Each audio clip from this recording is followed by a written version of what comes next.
The cameras roll at the recording site for the popular show Baby Please Slow Down.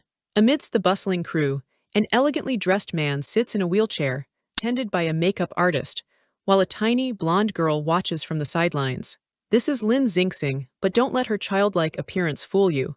She's a seasoned advertising professional on the inside, and that award-winning actor getting his touch-up, that's her cheap dad, though he doesn't know it yet. Xingxing muses on her bizarre fate, reincarnated as a minor character, the Ball. In a cliché-ridden novel, she's now ironically reunited with her actor father on this very parent-child variety show. As the announcement for recording preparation echoes, Xingxing, with a bright smile, dashes towards the man who is central to her plans. Her future hinges on this, she thinks with determination. A life of luxury depends entirely on how quickly she can make this cheap dad acknowledge his roots, namely her. Just a month ago, things were noisier. Trapped in a chaotic kindergarten, Xingxing felt an accident was inevitable. She blames an unfortunate overdose of iced Americano during a late-night work session for her untimely demise and subsequent transmigration. Back in her previous life, Xingxing, a career woman, scowled at her computer screen, disgusted by a trashy novel recommendation titled Wrongly Provoking a Demon Actor. Oh, the irony. The very title made her cringe. Who even reads such predictable plots anymore? Little did she know. Now, stuck as the Ball character, she's literally being pulled in two directions by overly enthusiastic toddlers. This wasn't the powerful female lead role she'd have chosen. A gentle voice calls her name. Lin Yijin, her new mother and the novel's actual female lead, has arrived, a warm smile on her face as she tells Xingxing it's time to go home. Xingxing eyes her new mother critically. That high-budget art style, the delicate features, yep, definitely the female lead. On their way, Lin Yijin innocently asks about kindergarten. Xingxing internally deadpans that she mostly thought about dying. Her mother, without missing a beat, just says no. Then, with a cheerful, almost dazzling smile, Lin Yijin drops a bomb. Her boss absconded, her job at the clothing store is gone, and the money she lent is lost. Xingxing stares, utterly bewildered. How could anyone deliver such catastrophic news with that much sunshine? But Lin Yijin quickly rallies, assuring Xingxing that she won't be easily defeated. They'll overcome this, she declares with unwavering, if slightly terrifying, optimism. Back home, reality bites. Poverty, as Xingxing observes, indeed makes people ugly. Her uncle, Lin Han, a lazy streamer, clutches his computer, refusing to let Lin Yijin sell his only tool for making a living. Lin Yijin retorts that his streaming doesn't even cover the electricity bill, let alone food. Lin Han dramatically proclaims that if the computer goes, he goes. Xingxing, meanwhile, is already on her phone, plotting. Relying on these two, Xingxing thinks grimly, they'd end up on the streets. Time to expedite the recognize wealthy dad plan. Thankfully, she recalls the male lead's name from that trashy novel, Duan Yunjin. Her fingers fly across her phone screen. News articles paint a picture of a thriving actor. Her cheap dad is doing very well, but how to bridge the gap of their broken relationship described in the novel? A forum post catches her eye. A variety show is recruiting ordinary children. A light bulb goes off in Xingxing's mind. She wonders if Lin Yijin knows about Duan Yunjin's current success, and if he could somehow help her get onto that show. The gears of her plan begin to turn. Got it, an idea sparks, bright and mischievous. Xingxing launches a digital offensive, spamming Duan Yunjin's name across every search bar and social media platform she can find. With a satisfied smirk, she puts her phone down. Big data would handle the rest. And it does. Soon, Lin Yijin is scrolling through her phone, an image of Duan Yunjin catching her eye, a flicker of interest on her face. But then, annoyance clouds Lin Yijin's expression as she decisively hits dislike and block Duan Yunjin. Xingxing sighs. Even powerful algorithms can't overcome the female lead's deep-seated hatred for the male lead. Xingxing scribbles in her notebook, cheap dad's reunion big plan. Her uncle, in the background, announces his intention to play a popular horror game on his stream. An observation clicks for Xingxing. Her uncle has been live-streaming games all along. This could be useful. Got it! Another brilliant idea strikes the tiny mastermind. A 5-year-old's brain is really sharp. She congratulates herself, already dashing off to implement her new strategy. She innocently approaches her uncle, asking what game he's playing. Startled mid-scream, he covers his eyes. Xingxing, he exclaims, visibly terrified by the horror game. You came just in time, help me gather courage. As red embroidered shoes appear on screen, terrifying her uncle, Xingxing calmly analyzes the situation. If her uncle had featured his cute niece earlier, his stream numbers wouldn't be so dismal.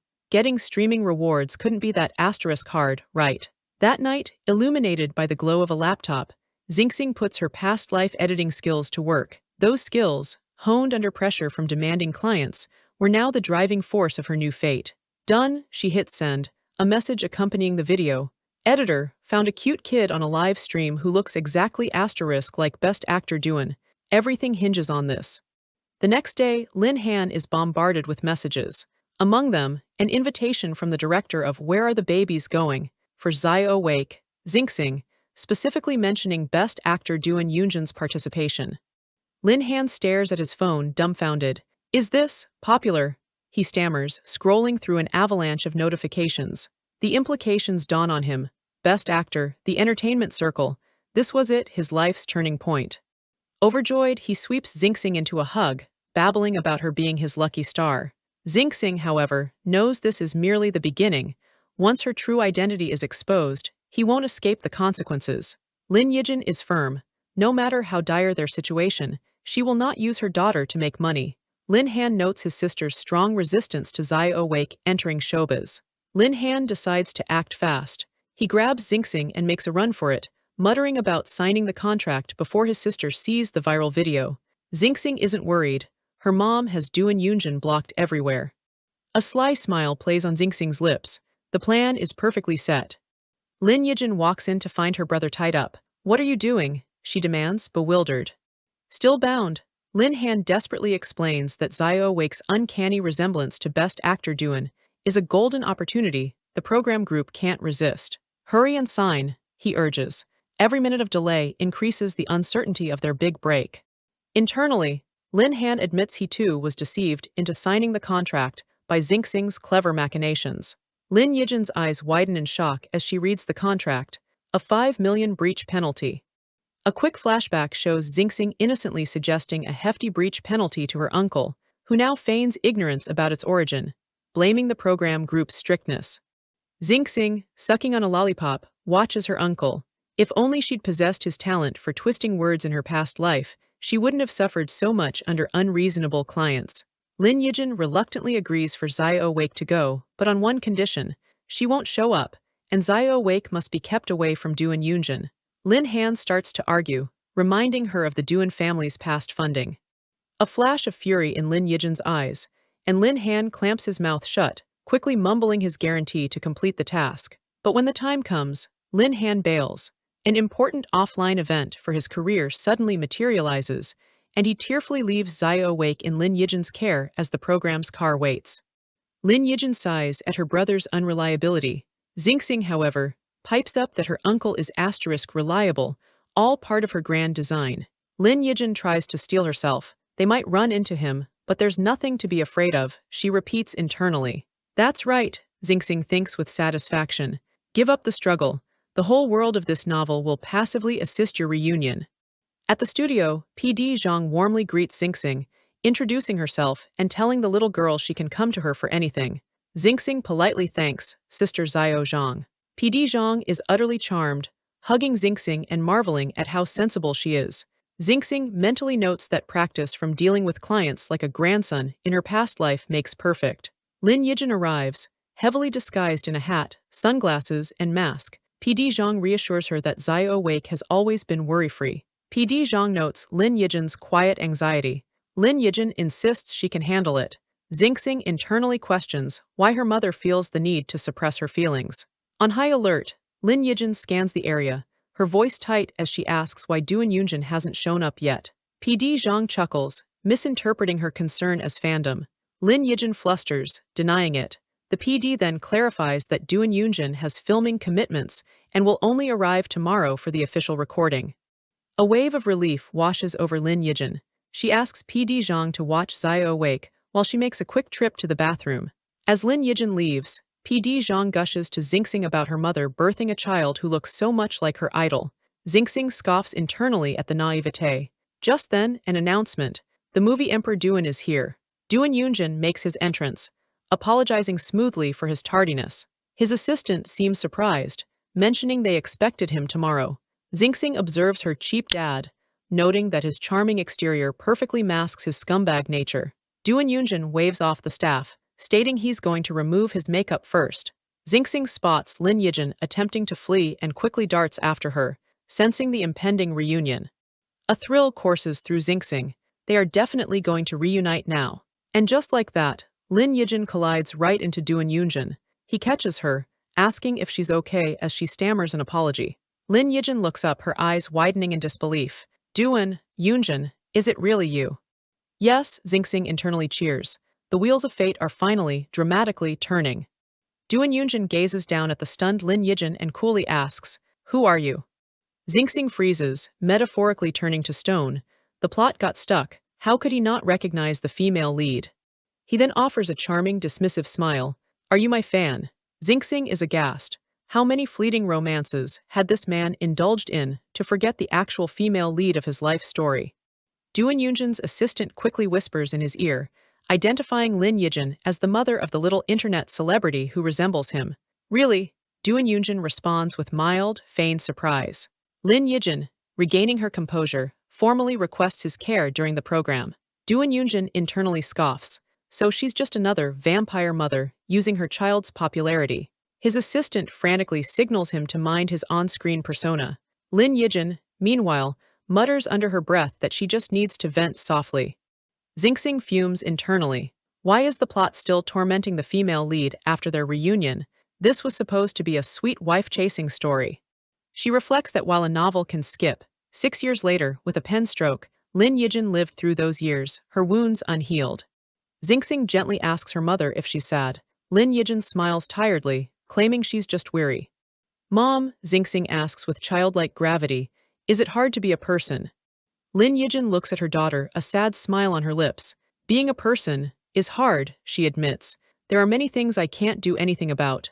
Lin Yijin then lightly jokes that if being a person wasn't hard, Xingxing could help her get an older brother. Xingxing earnestly replies she doesn't need a dad, but with an older brother, they could protect mom together. Touched, Lin Yijin thanks her baby, saying from now on, they'll protect each other. Xingxing internally sighs. Comforting adults with a child's mindset is surprisingly challenging. Later, Xingxing scrolls through online forums, annoyed by a slanderous post accusing Duan Yunjin of arrogance before the show even aired. Trolls were already at work. The sheer number of brainless fan comments defending or attacking him drives her crazy. "Don't get angry," she tells herself, then hilariously Googles if a 5-year-old can develop breast nodules from frequent anger. The day of the official recording arrives. An announcer explains the first activity. Kids choose props and give them to the big friend, star they like in their assigned room. Xingxing, now nicknamed Wake Up Guy and sporting a new green dress, ponders her prop choice. PD Zhang presents the options. A potted plant. Xingxing internally notes the production team's blatant manipulation. She's clearly being grouped with Duan Yunjin. She brightly chooses a pot of sunflowers. In the control room, the production team fist pumps. Their matchmaking plan is working perfectly. Duan Yunjin awaits, his mission clear. Obtain the potted plant from Xingxing. He extends a welcoming hand, calling her a little princess. Xingxing bluntly refuses the handshake, declaring him too unlucky. Ouch. She quickly backtracks, claiming she meant he was too noble for her to dare shake his hand, asking innocently what he thought she said. Duan Yunjin, suspicious, brushes it off as a mishearing. "I did it on purpose, heh. Xingxing cackles internally. The production team breathes a sigh of relief, false alarm. Duan Yunjin remarks on their striking resemblance, musing if they could share a mother.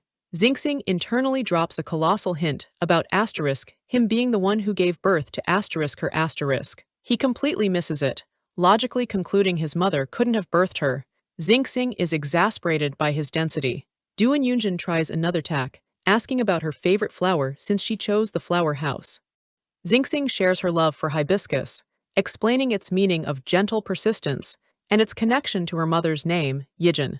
"Well, that's a nice name," he comments, still utterly oblivious. Xingxing is internally aghast. He doesn't remember her mother's appearance, and even her name doesn't spark any recognition. She slumps in defeat, lost to his flawless acting and apparently bottomless scumbag nature. He then presents her with a flower crown he made, hoping she likes the gift and noting its perfect size. Xingxing, now adorned with the crown, sweetly offers him the pot of sunflowers as a return gift. Mission accomplished for him, or so it seems. Ah, really? He feigns surprise, internally gloating that kids are indeed easy to fool. The irony is lost on him. Suddenly, disaster. The sunflower pot slips and shatters on the ground. Task diverted, Xingxing thinks, a strange, almost manic smile on her face beneath the flower crown as she mutters about wanting it all. The show moves to Langbei Village, a place of stunning scenery and rich products, perfect for the baby please slow down theme. The narrator introduces another pair, 5-year-old young master Buzz Lightyear, who is ready to dominate, and veteran actor Jiang Hai, who received a toy car. In the music room, another success. Sula, a band lead singer, charmed musically inclined 5-year-old Lily and got her ukulele. Lily praises Sula, saying he looks even better in person, making her participation in the program worthwhile. Smooth. Meanwhile, popular idol Zhuang Yan won over foodie little fish ball with a delicious cake. The little boy confirms his mom was right about the good food here. With all other pairs having successfully exchanged gifts, the spotlight falls on the only one who failed. An arrow dramatically points to Duan Yunjin, the 0-point movie king. Xingxing immediately bursts into tears, apologizing profusely to Uncle Duan, blaming herself for breaking the pot and causing him to get 0 points. Duan Yunjin, trying to appear unfazed, dismisses it as just a little game. Xingxing scoffs internally. The narrator announces that the movie king must accept his punishment. Bring it on, Duan Yunjin declares, though internally he's already planning to call his investor brother if things get too rough. The other teams depart by ferry for the strawberry farm. The movie king, however, is told to wait for his exclusive ride. A bad feeling washes over Duan Yunjin. His ride arrives. A cheerful old farmer on a tiny, hand-pulled tractor, laughingly calling it a tractor ski. Duan Yunjin and Xingxing share an unimpressed look. What a lame joke, he thinks. He asks Xingxing why she's not with the others. She claims she wants to accompany him, since it's her fault he's being punished. Internally, she's gleeful at the chance to watch this spectacle. Duan Yunjin thanks her, a flicker of doubt in his eyes. Was her earlier behavior really unintentional? Was he overthinking? As the farmer starts the bumpy journey, Duan Yunjin finds himself surprisingly charmed by Xingxing, thinking she's cute and lovable, just like him. Xingxing politely thanks the grandpa farmer. The ride is genuinely jarring. Duan Yunjin grimaces. This level of coolness from the wind and bumps can't be faked. He pulls Xingxing onto his lap for safety. She notes his handsome gentleness with kids, contrasting it with his past treatment of her mother, and decides to test him further. It feels like Dad's embrace, Xingxing murmurs. Duan Yunjin, falling for it, asks where her dad is.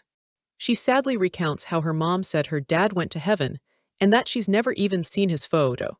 Duan Yunjin gently pats her head, suggesting her mom was probably trying to protect her from sadness. Xingxing continues, saying a dad isn't important, she just wants someone to help her mom. Her uncle told her coming on the show would ease her mom's burden. Still no conscience, deadbeat dad, Xingxing thinks scathingly.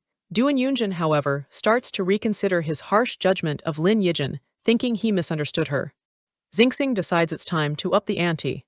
Tears welling, she launches into a full-blown sob story about being a little burden, unlike her lazy older uncle, and how her mom lost her job and all their money, leaving them on the verge of homelessness. Duan Yunjin looks genuinely stricken as Xingxing's tearful tale of woe unfolds. Successfully played the sympathy card, Xingxing internally fist pumps. As they finally arrive, Xingxing spots her mother and runs towards her, with a concerned Duan Yunjin following. Lin Yijin waves, her expression surprised as she sees her daughter approaching with Duan Yunjin. Duan Yunjin immediately apologizes to Lin Yijin, confessing he hadn't known about their dire circumstances. Lin Yijin is taken aback, wondering what he'll say next. Will he recognize Xingxing? He sincerely apologizes for any rude words he might have uttered earlier, his gaze earnest. A flashback reveals Lin Yijin and her brother Lin Hannah's children in an orphanage, their education funded by the Nebula Group's charity. Ambitious and beautiful, young Lin Yijin caught the eye of the group's second young master. The second young master, a younger Duan Yunjin, made a bet with friends that he could win her over in a month. He'd boasted confidently, and the naive Lin Yijin fell for his carefully disguised pursuit. Their secret romance blossomed, shown in a montage of happy, clandestine moments. However, the group's president, Old Duan, discovered the affair. The scandal of the young master involved with a charity recipient led him to take swift action. Old Duan coldly offered Lin Yijin 5 million to leave his son, callously stating Duan Yunjin was merely playing around, and she wasn't worth his true feelings. Lin Yijin, with dignity, refused the money, dropped out of the university Nebula funded, and completely severed ties with the group. Unbeknownst to her at the time, the group's eldest young master, Duan Zelin, had silently watched over and protected her. Back in the present, their tentative reconciliation is interrupted by the arrival of Duan Zelin himself. The crew murmurs in surprise. Why is the big boss personally supervising? Duan Zelin's gaze, however, never leaves Lin Yijin for a moment. Lin Yijin gently encourages Xingxing to go take some pictures, creating a moment of privacy. PD Zhang fawns over Xingxing's adorable dresses, wondering where they all came from. Xingxing, now in a charming little Red Riding Hood outfit, proudly states her mom prepared them. Lin Yijin modestly explains to PD Zhang that she used to work in a clothing store and occasionally alters clothes for Xingxing. PD Zhang's eyes light up, and she grabs Lin Yijin's hands excitedly, exclaiming that Lin Yijin has saved her in a big way. She then asks a flustered Lin Yijin if she'd consider being a clothing assistant for the show. PD Zhang pleads, explaining their regular clothing teacher is unavailable, and they desperately need a reliable assistant. Lin Yijin hesitates, the thought of seeing Duan Yunjin daily warring with her resolve. She decides the true way to let go is to face him, not avoid him. With newfound determination, she agrees to help, promising to do her best. Xingxing and PD Zhang erupt in cheers. This is great news. A staff member announces that their big investor, Duan Zelin, has increased funding, leading to upgrades for everyone. Xingxing astutely observes Duan Zelin's subtle generosity. By benefiting everyone, he ensures Lin Yijin's special treatment. The job won't attract criticism. What a mature man. Duan Zelin then treats everyone to milk tea. As he hands one to Lin Yijin, she recognizes the familiar cup. This is. He smiles gently, confirming it's her favorite milk tea from years ago, from the same store, taste unchanged. Lin Yijin is stunned, remarking that the store is in the city, very far from their current location. Duan Zelin explains he bought the store when it was about to go bankrupt, ensuring it could still deliver, even 50 kilometers away. Lin Yijin sips, a nostalgic smile on her face. It's the familiar taste. Xingxing is deeply impressed. This man truly engraved the female lead's preferences in his heart. What a warm-hearted rival for her dad. Duan Yunjin appears, observing his brother's grand gesture. Duan Zelin smoothly covers, implying the tea is his own favorite. Xingxing internally sighs. Her silly, sweet, scumbag dad stands no chance against such thoughtful competition. But she quickly reminds herself, no matter how excellent the second male lead, he's just a plot device. She's still rooting for her scumbag dad. Duan Zelin then turns to Xingxing, kindly saying that since she already has the best mom, he doesn't know what to give her, but as the richest person, she can ask for anything. Xingxing understands. He's flattering her, but it's all for her mother. She's just the lucky bystander benefiting from his love for the female lead. Lin Yijin excuses herself, needing to prepare for her new duties with a film crew next door. Duan Zelin asks what she's preparing. He smiles mysteriously, promising a surprise for her later. Lin Yijin, looking troubled, asks Brother Zelin not to be too kind, stating she can't accept any more favors from the Duan family. He gently insists she call him just Brother Zelin, emphasizing their personal connection over any family obligations. As he leaves, Lin Yijin sighs. His kindness is hard to refuse, but it means getting entangled with the Xingyun group and Duan Zelin once more. Duan Yunjin suddenly appears behind her, his voice laced with sarcasm. What a clever move of retreating to advance.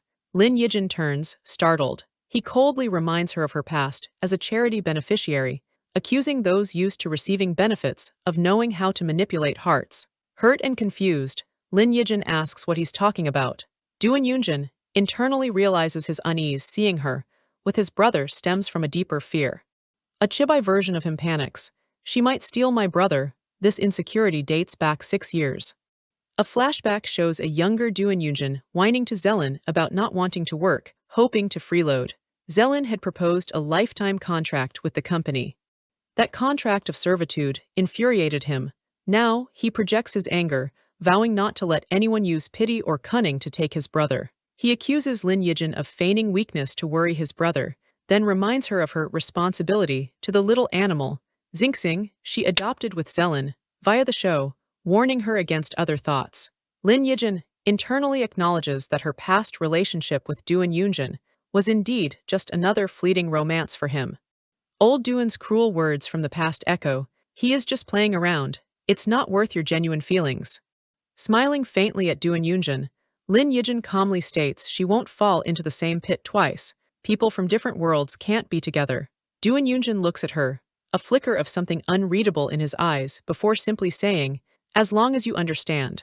Su Li Yan, the newly minted costume assistant and former PD, observes them, misinterpreting Duan Yunjin's perceptiveness as him seeing through Lin Yijin's green tea act. She smirks, holding Lin Yijin's new work ID. Since that's the case, Su Li Yan thinks maliciously, I can confidently give the newcomer a warning. The next show segment begins. The children must pick strawberries, and the money earned will cover their food expenses for the week. Xingxing sighs. She should be advancing the main storyline with the second male lead, not stuck picking strawberries. Little Fish Ball happily munches on strawberries. Lily complains her hands are for piano. Buzz Lightyear grandly offers $1 million to hire a strawberry picker. Xingxing shakes her head. Why gather these pampered young masters and misses for a life experience show? It feels more like training for her asterisk. She decides to have some fun, telling Little Fish Ball that unspat strawberry seeds will sprout in his belly. The boy looks horrified. He never spits seeds. Xingxing reassures him that washed seeds are drowned seeds, so they're safe. Little Fish Ball is terrified of drowned seeds. Successful intimidation. Xingxing cheers internally. Next, she approaches Lily, carefully putting gloves on her hands, declaring an artist's hands must be protected. She flatters Lily further, saying strawberries picked by such beautiful hands would surely be sweeter. Lily blushes and reluctantly agrees to pick a few. Successful flattery, Xingxing mentally notes. Suddenly, Buzz Lightyear storms over, accusing Xingxing of stealing his check. Xingxing coolly holds up the money, taunting him that without it, he's useless, unable to even pick strawberries better than her. Enraged, Buzz vows to show her. Successful provocation, Xingxing thinks as Buzz furiously dives into the strawberry patch, determined to win. The production staff are overcome with tearful gratitude. Xingxing is truly a lucky star, a gift from the god of variety shows. Xingxing wipes a bead of sweat, a bunch of 5-year-olds, hardly more difficult than the clients from her past life. The narrator reminds the audience that the adult guests also have tasks.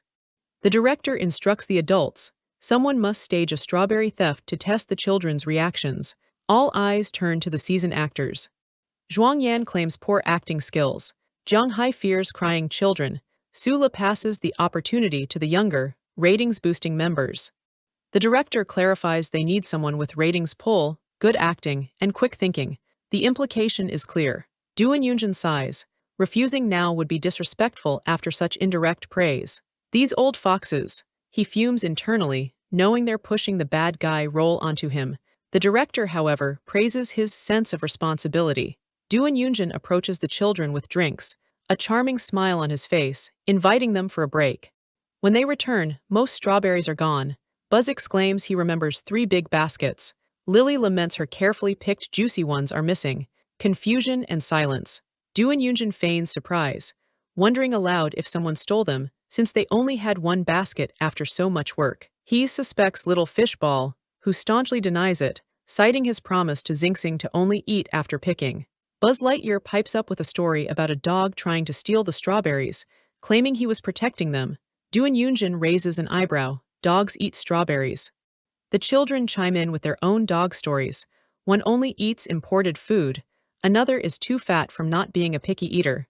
Little Fish Ball worries if he's too fat. Duan Yunjin struggles to regain control of the derailed conversation, asking Little Fish Ball if he's 3. I'm 4, the boy retorts. This is going nowhere. He then notices someone is missing.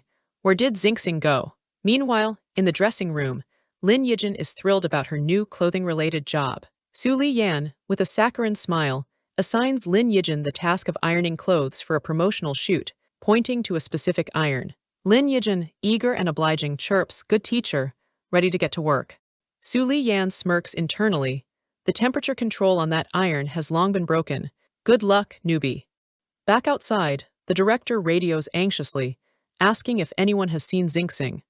The cameraman sheepishly admits he lost sight of her, wondering if she went to find the suspect dog. Buzz Lightyear now theorizes that Xingxing, seeing he was going to give her some strawberries, stole his picked ones first. Lily immediately defends her, stating Sister Xingxing isn't that kind of person. An announcement signals the end of the day's recording. A car waits. Xingxing thanks Uncle Duan for the ride, cheekily adding that since the production car had no spot, they couldn't just sit on a tractor again. She internally frets that he's still blaming her for the broken plant, then humorously notes her brainpower is fully dedicated to holding grudges, hence forgetting important details about Lin Yijin. Duan Yunjin smirks, teasing that breaking a pot is nothing compared to being a police suspect for strawberry theft. He's still suspicious this girl is setting him up. Duan Zelen's assistant observes their prickly, sarcastic banter, wondering about their strange, yin-yang vibe. Back in the dressing room, Su Li Yan furiously confronts Lin Yijin over a supposedly ruined custom coat belonging to Emperor Duan, demanding compensation for the world-exclusive item. Su Li Yan emphasizes the coat was brand-sponsored for promotional exposure, telling Lin Yijin she'll have to explain it to Duan's team. Lin Yijin, returning with Xingxing, is oblivious to the drama until confronted. Su Li Yan thinks maliciously, planning to have Lin Yijin expelled, especially since she believes the emperor dislikes her too. Duan Yunjin strides in, calmly takes the coat from Lin Yijin, and declares it a worthless counterfeit. Lin Yijin is stunned. Xingxing notes his protective reaction is new. Wow, Xingxing thinks, impressed, finally starting to be domineering in protecting his wife. Su Li Yan sputters, questioning how Emperor Duan, the brand's spokesperson, could wear a counterfeit. Duan Yunjin coolly asserts that if he says it's counterfeit, it is, and he doesn't need to explain further. Duan Zelen's assistant smoothly intervenes, confirming on the phone that the brand's stylist has arranged a replacement, and crucially, that the iron Lin Yijin used had a broken temperature control. Su Li Yan, caught out, feigns innocence, claiming she accidentally forgot to inform Miss Lin about the broken iron. Duan Yunjin eyes her sharply. Was it really an accident? He questions, then internally laments that his family's investment isn't even enough for a working iron in the costume room. Su Li Yan is utterly bewildered. What is the relationship between these two? Why is Best Actor Duan suddenly fiercely protecting this newcomer? Lin Yijin stares at Duan Yunjin, equally surprised and touched by his unexpected defense. Duan Zelen's assistant quickly steps in, smoothly saying, "Wait a minute," perhaps to de-escalate or manage the situation. Lin Yijin bows her head to Duan Yunjin, thanking him for his help. He looks at her and asks if she knows why she always ends up in such unfortunate situations. She offers a small, self-deprecating smile, "Because I'm stupid." Looking at the supposedly ruined coat, she sighs, admitting she didn't even realize the iron was broken and needed someone else to point it out.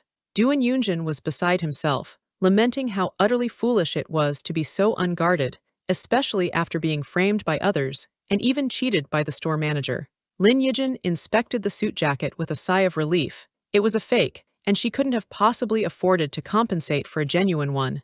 She noted, however, that the material was remarkably similar to the real deal, with only the stitching revealing its counterfeit nature. Yunjin internally seethed. He'd only claimed it was a fake to offer her an easy way out of the predicament. With a bright smile and a wave, Lin Yijin promised to sew up the hole in the jacket and return it promptly. Yunjin, utterly bewildered, grabbed his assistant, Wu Ming. He questioned if anyone could genuinely be that naive, or if she was merely feigning ignorance to make him worry. He desperately tried to maintain his composure, but Wu Ming dryly pointed out that the young master's resolve had already wavered. Wu Ming, however, interjected with a crucial clarification. He informed Yunjin that the custom piece was from a brand new series, manufactured on a new production line, which naturally explained the different stitching. Wu Ming expressed his admiration for Miss Lin's ability to notice such subtle details, suggesting a profound understanding of clothing. Yunjin, however, scoffed, wondering aloud how someone who supposedly couldn't afford designer brands had acquired such extensive knowledge. Unseen by them, Lin Yijin listened intently from around a corner as Yunjin mused on how strange the situation was. Even Wu Ming seemed to have forgotten Lin Yijin's renowned expertise in clothing. Lin Yijin reflected on the irony. He was clearly concerned for her, yet utterly oblivious to the true reason, as if all memories related to Lin Yi had been completely erased from his mind. Xingxing, ever the keen observer, contemplated Duan Yunjin's persona. He didn't strike her as a particularly profound individual. Could his current image of flawlessness truly be genuine? Xingxing approached Wu Ming, who was on a call, instructing someone to prepare promotional materials well in advance. Holding a notepad and pen, Xingxing explained her assignment from the program team. She needed to gain an in-depth understanding of Uncle Duan and sweetly requested an interview with Wu Ming. Xingxing got straight to the point, inquiring if Uncle Duan had any rumored romantic interests in his past. Wu Ming, ever the consummate professional, stated firmly that he would decline to answer anything excessively private. Wu Ming then proudly asserted that the young master had maintained an impeccable reputation since entering the entertainment industry, with absolutely zero romantic rumors. Xingxing feigned astonishment, recalling rumors that before his industry debut, Yunjin was known for his indulgent and extravagant lifestyle. Wu Ming confirmed that Yunjin had undergone a complete transformation following a car accident 6 years prior. The mention of a car accident immediately seized Xingxing's attention. A car accident? She paused, this new, potentially critical piece of information sending her thoughts reeling. Her mind raced back through the timeline. Approximately 6 years ago, the image of Yunjin, injured and in a hospital bed, flashed vividly in her thoughts. Wu Ming continued his explanation, stating that Yunjin had been hospitalized after the car accident, but fortunately, had not sustained any serious injuries, and everything appeared normal upon his discharge. Wu Ming recounted how old Duan, perpetually worried about Yunjin's idleness, had forcibly sent him to a film crew to build character. In an unexpected turn of events, this led to his accidental entry into the entertainment industry and his subsequent rise to fame.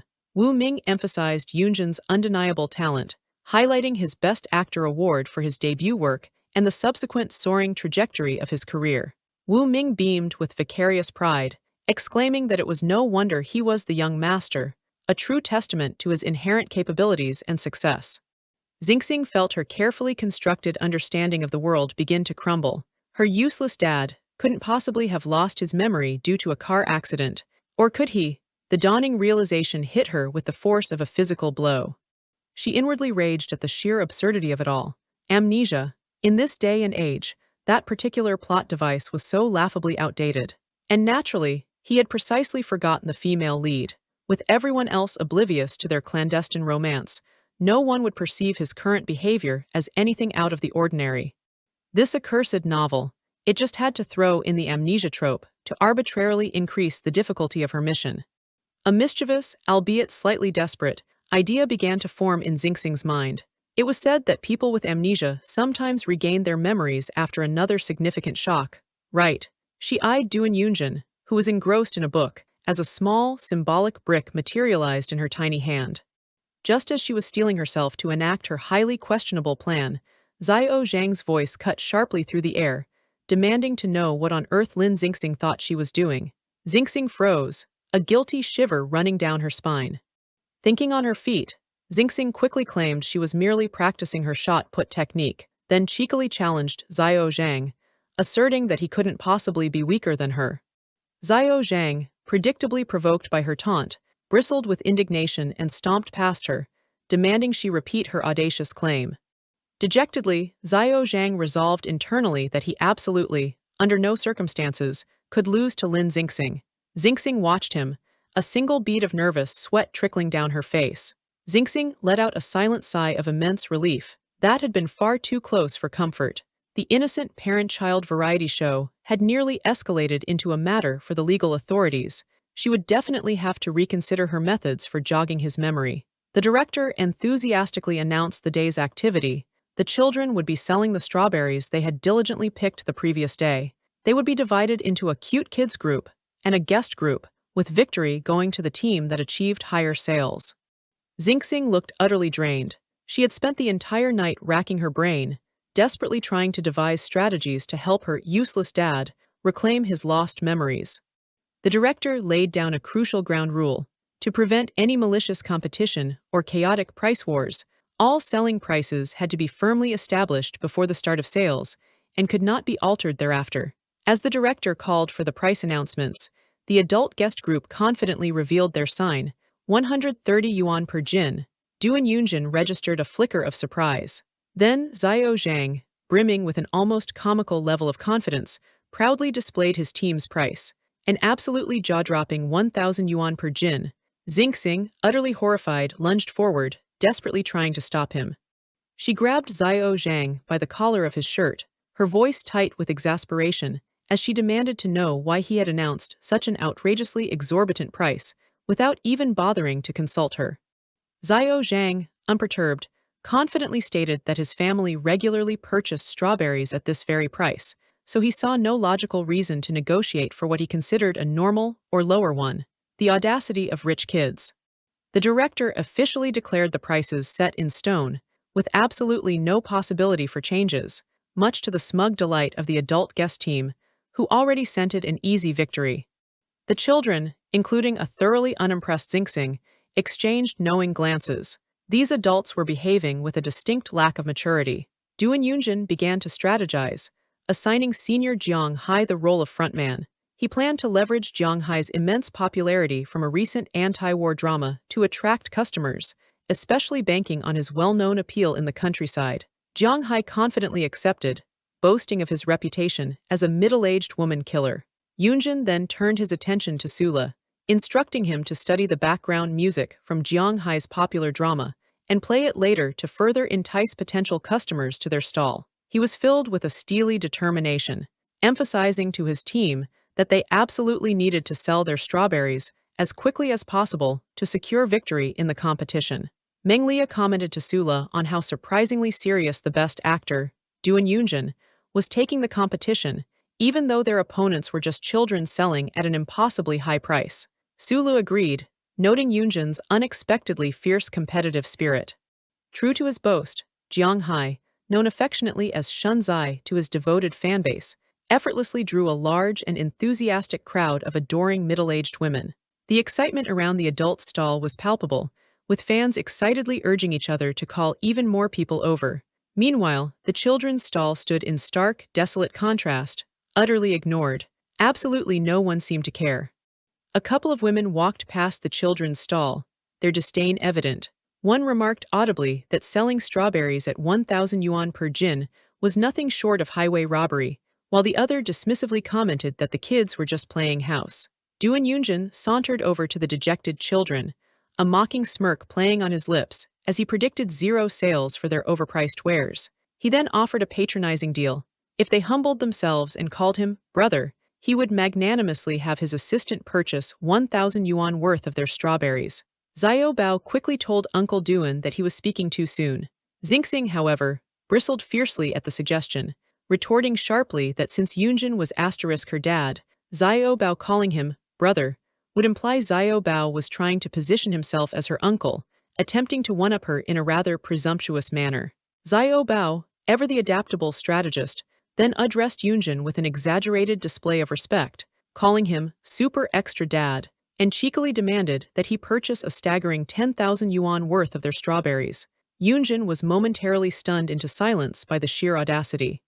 Xingxing was aghast at Xiao Bao's maneuver. He's my dad, she fumed internally.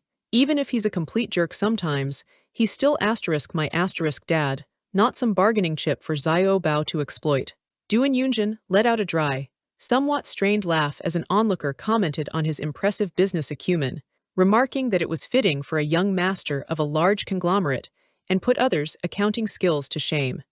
The director, megaphone in hand, announced the final hour of the sales competition, declaring that free promotional activities were now officially permitted.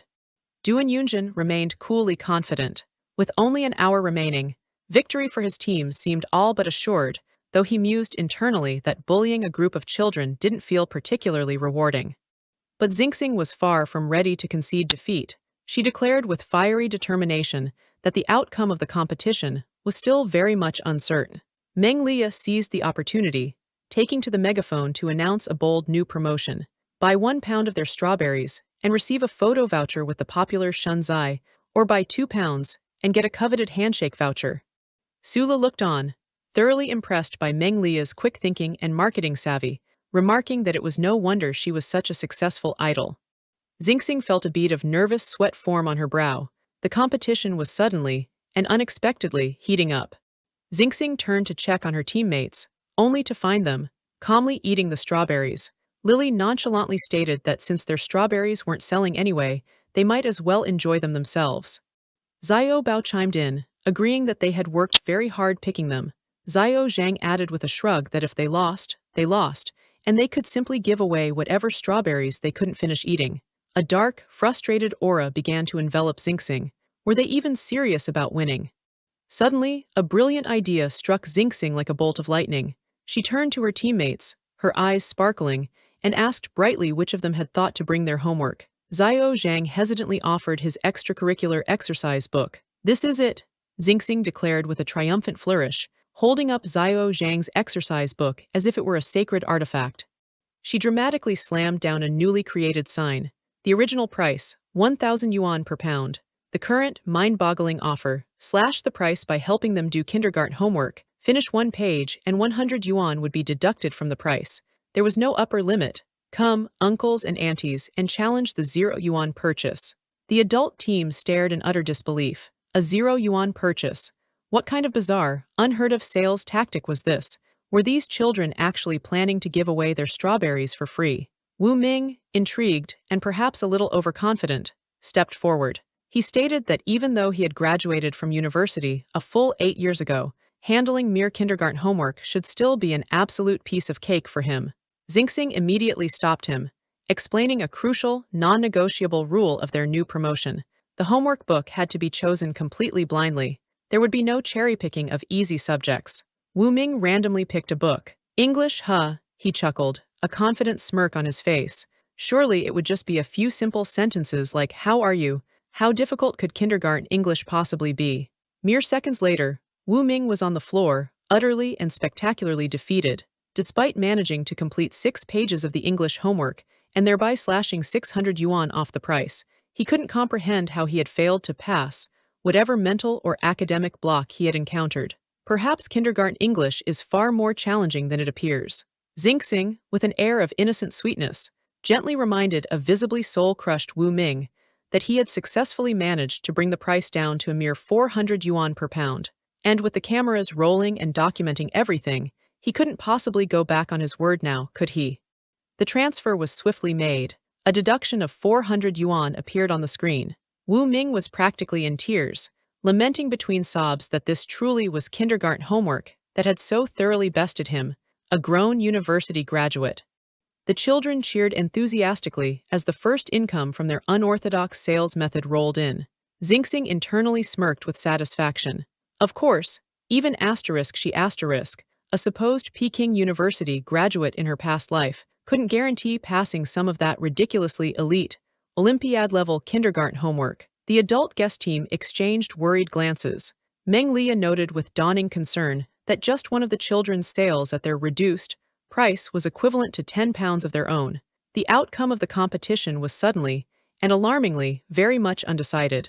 Xingxing then announced with a dramatic flourish that Xiao Zhang was the very first customer to successfully complete enough homework to win a coveted 0 yuan purchase of their premium strawberries. Wait a minute, did Xiao Zhang cleverly do his own homework for a discount? Even a confident middle school student and the show's director himself were thoroughly defeated by the kindergarten curriculum, failing to complete a single page. The student was aghast, unable to believe he'd lost to kindergarten homework, especially when confronted with French. Kindergarten French? The sheer brutality of it. The sales time officially concluded. The director, tears welling in his eyes, announced that while the cute kids group hadn't managed to sell out all their strawberries, their total sales amount, significantly boosted by a 1,000 yuan contribution, presumably from the 0 yuan challenge wins being counted at full price value, was now far ahead of the adult team. The defeated middle schooler vehemently declared that his abysmal score of 28 points was purely a reflection of his luck level, not his actual cultural or academic level.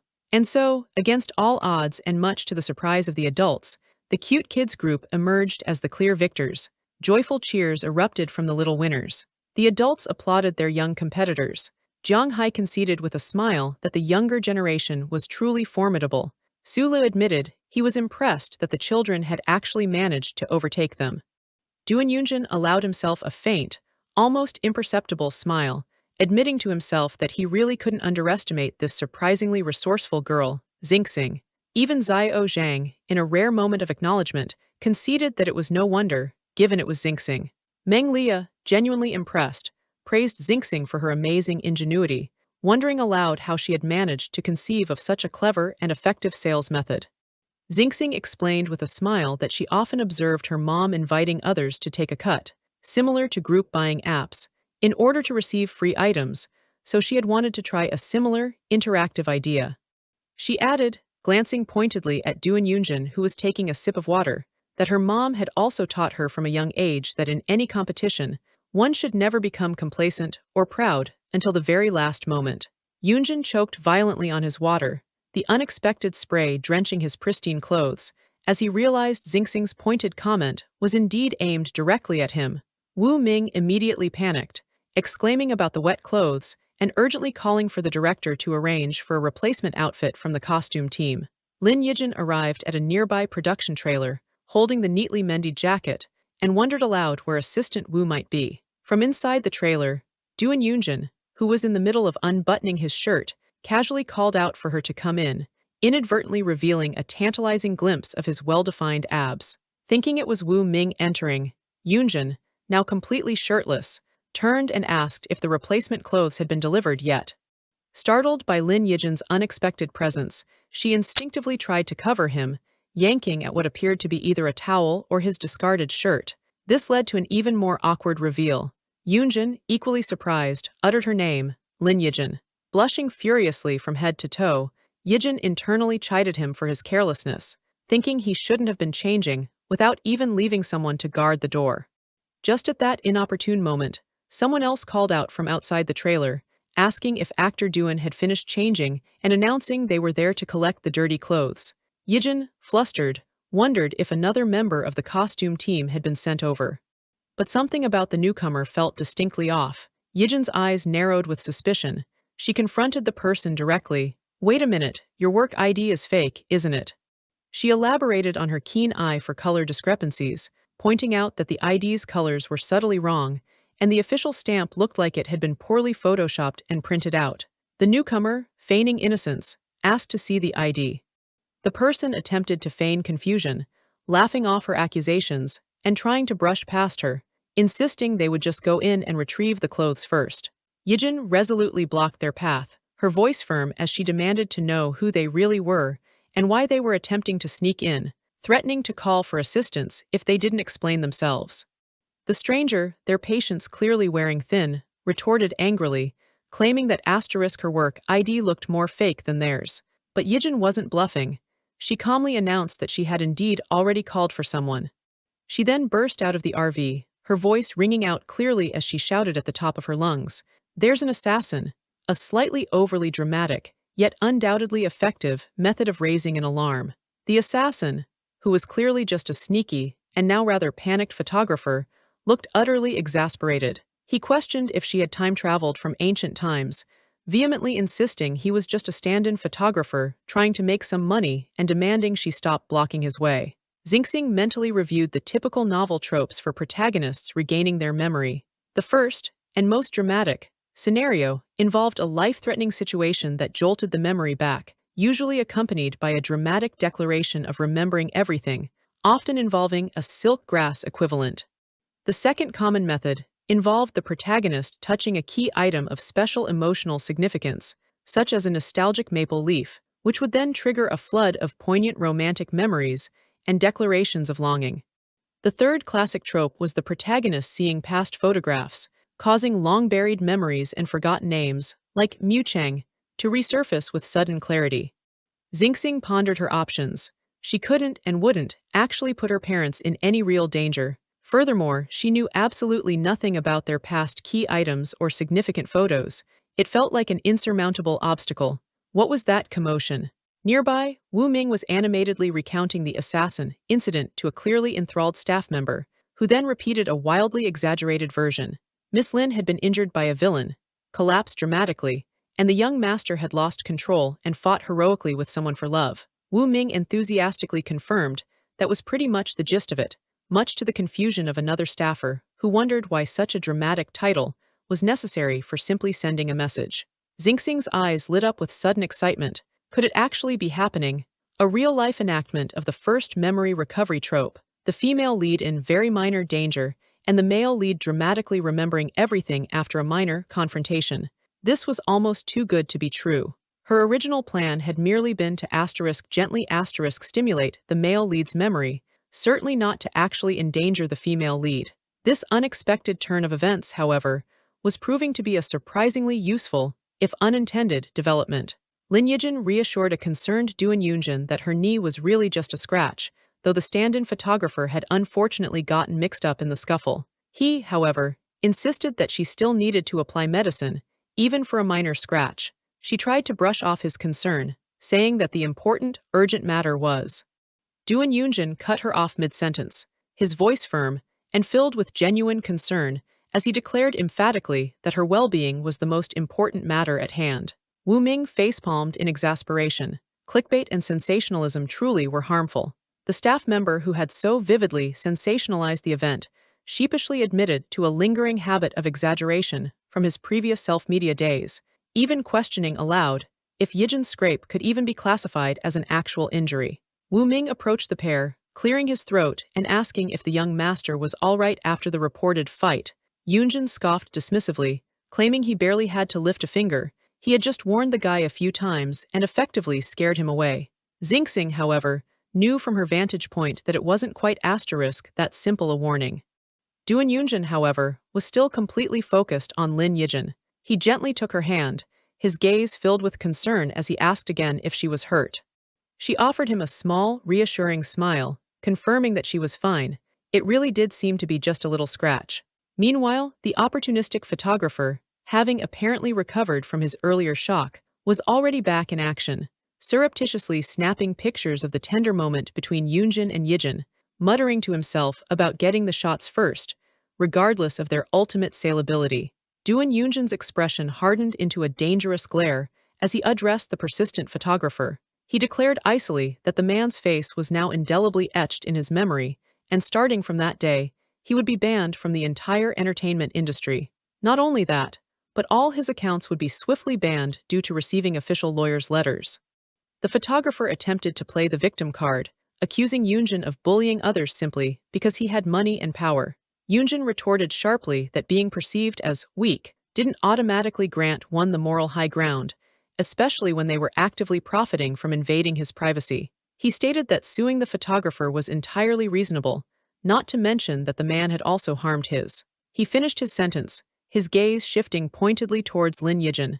My staff. Lin Yijin's heart sank a little at the impersonal designation of just staff. Yunjin then turned back to the photographer, informing him coldly that whatever actions were taken against him would not be considered excessive in the slightest. Wu Ming immediately instructed other staff members to investigate thoroughly how the photographer had managed to get in with a fake ID, and to check if there were any insiders within the production team who might have colluded with him.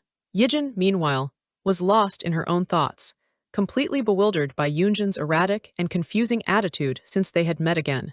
She truly hated this pervasive feeling of uncertainty.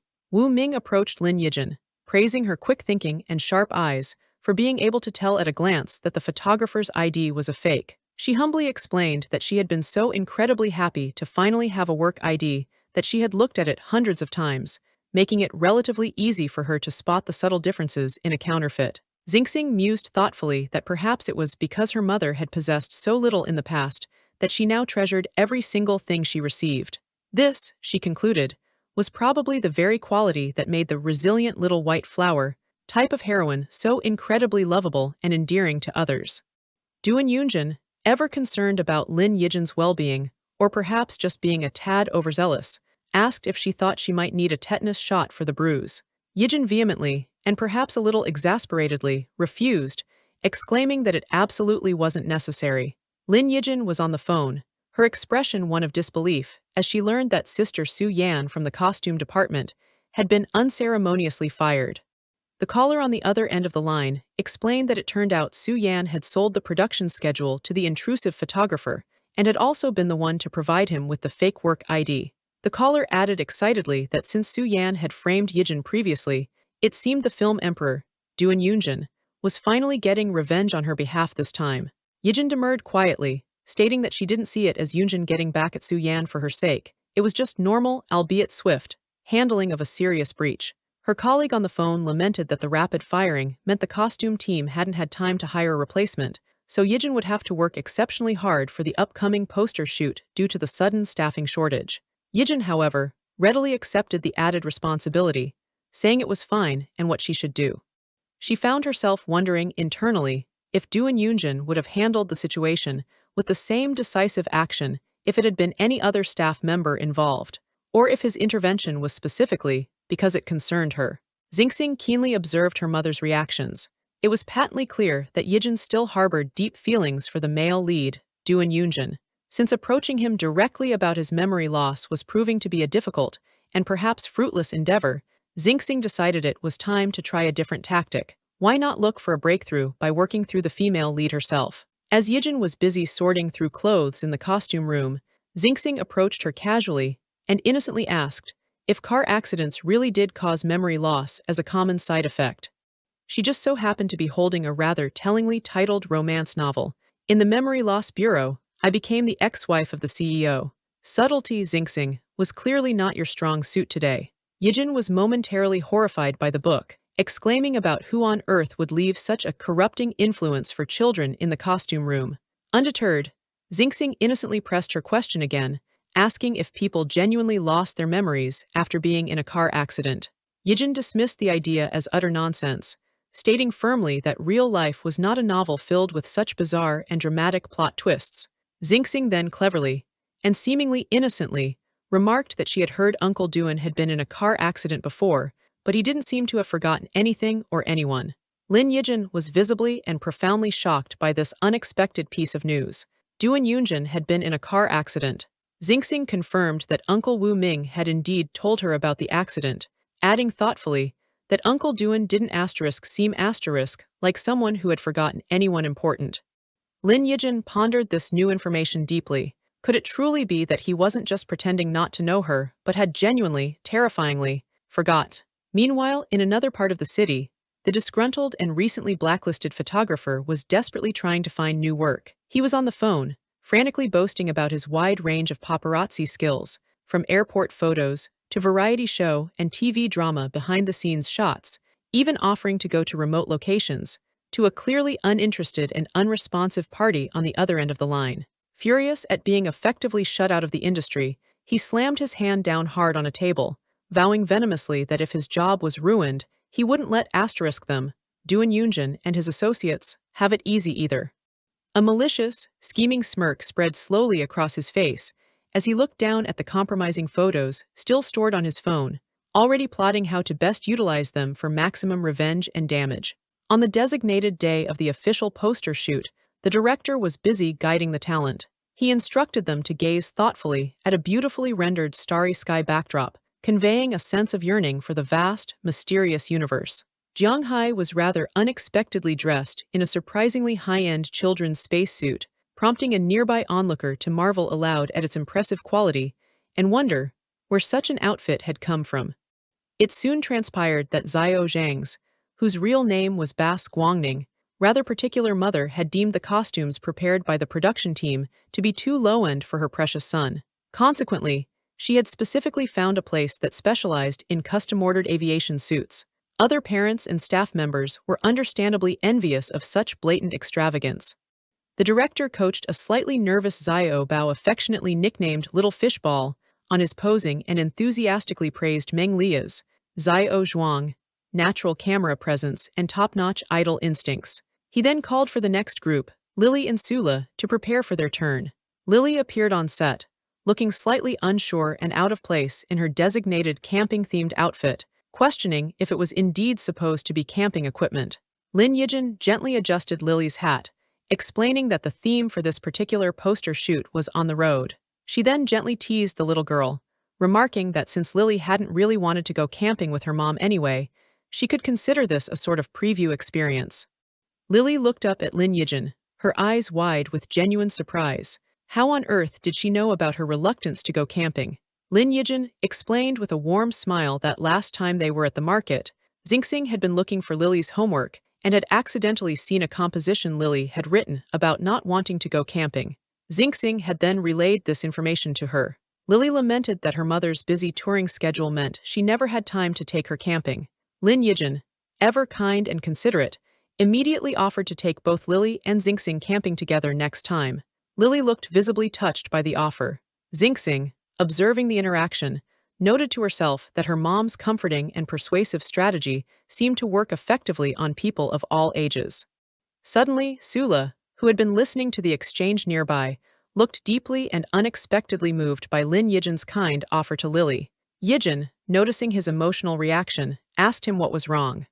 Sula, blushing and stammering, launched into an excited explanation about a series of perceived coincidences. Camping also happened to be the #1 wish on his personal wish list. He just so happened to be in the same photography group as Lily. The clothes prepared for him were coincidentally his lucky color, and the bird print on the outfit was exactly the same as the theme of his debut song. Lin Yijin, however, internally dismissed it all as just a rather amusing string of coincidences. Lily cringed internally, recognizing the signs. Here he went again with his over-the-top fanbang. She really didn't want to admit, especially not out loud, that she was actually a fan of his music.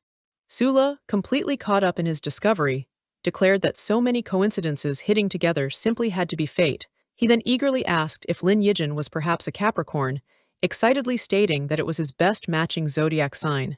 Yijin calmly corrected him. She was, in fact, a Libra. This encounter officially marked Sula's 128th fleeting crush. Sula, completely undeterred by the zodiac mismatch, dramatically vowed to write a heartfelt song about their fateful encounter. Lin Yijin, seizing an opportunity, made a hasty escape, claiming the director was urgently calling her over. A small caption noted Sula's rather extensive and often very brief love history: 128 crushes, 107 confessions, 38 relationships, the shortest lasting a mere 3 minutes, the longest an entire 7 days. Xingxing dryly observed to Lily that her mother's, Mary Sue female lead, aura seemed to have an uncanny ability to attract some rather strange and intense admirers. Lily sighed with an air of weary resignation, advising Xingxing to just get used to it. Once Sula wrote a good song about his latest one-sided love, he would quickly move on to his next infatuation. Elsewhere on the set, Duan Yunjin casually asked Wu Ming what the most astrologically compatible zodiac sign for a Libra might be, idly wondering if it was Leo. Wu Ming, ever the pragmatist, gently advised the young master against indulging in such futile superstition.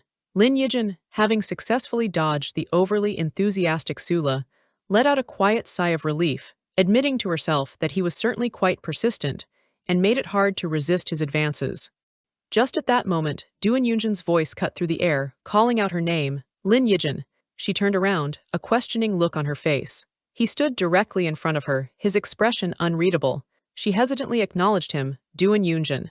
Duan Yunjin launched into a serious, almost stern, warning about Sula. He stated that Sula had a notoriously bad reputation within their circle and was known for being very irresponsible when it came to relationships.